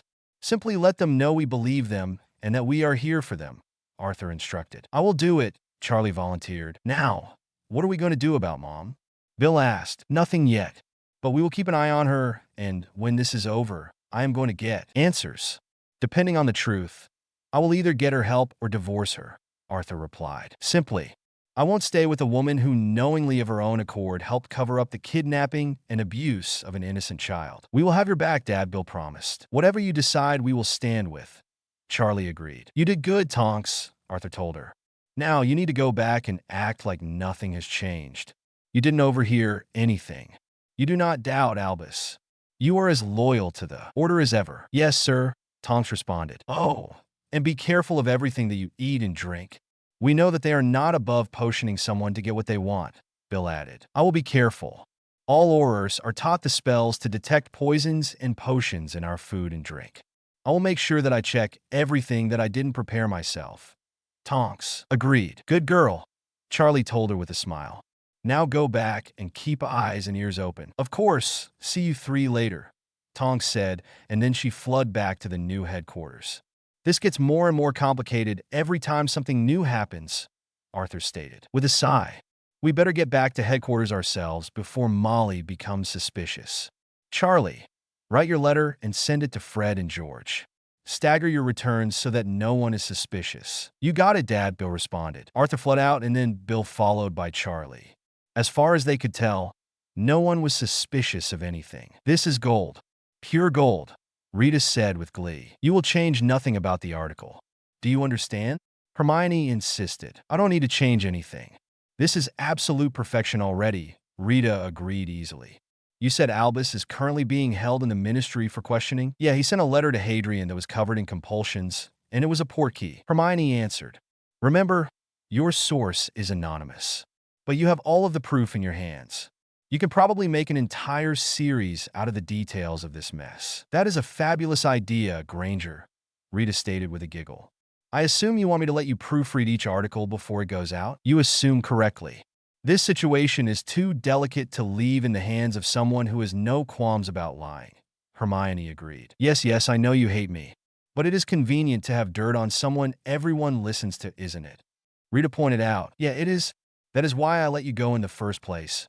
I keep your secret, and when I need information or an article published to take care of it. Hermione agreed again. I'm going to take that to mean you would absolutely approve of my snooping on Albus and his followers? Rita asked. That is the idea. I want to know everything that you learn as soon as you know it. It could quite possibly help us win the war, Hermione responded. How about this? If you get me information that leads to us winning the war against both Albus and Valdi Shorts, I will personally talk to Hadrien about giving you an exclusive interview. Now that is a deal I can get behind, Rita agreed with a near-feral grin. I knew I liked you. Hermione rolled her eyes and then stood up. She had finished up her article in record time. It was really late, but the article would be in the morning paper, which was what they wanted. Amelia had let them know that Albus was still in the ministry being questioned. He was trying to convince Fudge that it was best for the war if he allowed Albus to bring Hadrien in by force to retrieve the prophecy and prove that he was telling the truth. Fudge wasn't buying it, but that was their fault. They had already gotten to the minister and given him proof that Albus was a liar. Tony had picked up the prophecy orb, and it had played through without issue, which proved it was a fake because no one except the people involved in the prophecy were supposed to be able to do it. It was great doing business with you, Rita, Hermione said and shook the woman's hand. Likewise, this will be out first thing in the morning. By noon, everyone will doubt Albus Dumbledore and know the truth, Rita promised. Thank you, Hermione responded. I will see myself out. She fled back to Potter Manor and headed straight to the room she was sharing with Luna and Natasha. She was exhausted. This had been a very long day. Tomorrow is going to be even longer. Please, drop by the archive and comment to let the creator know if you enjoyed their work.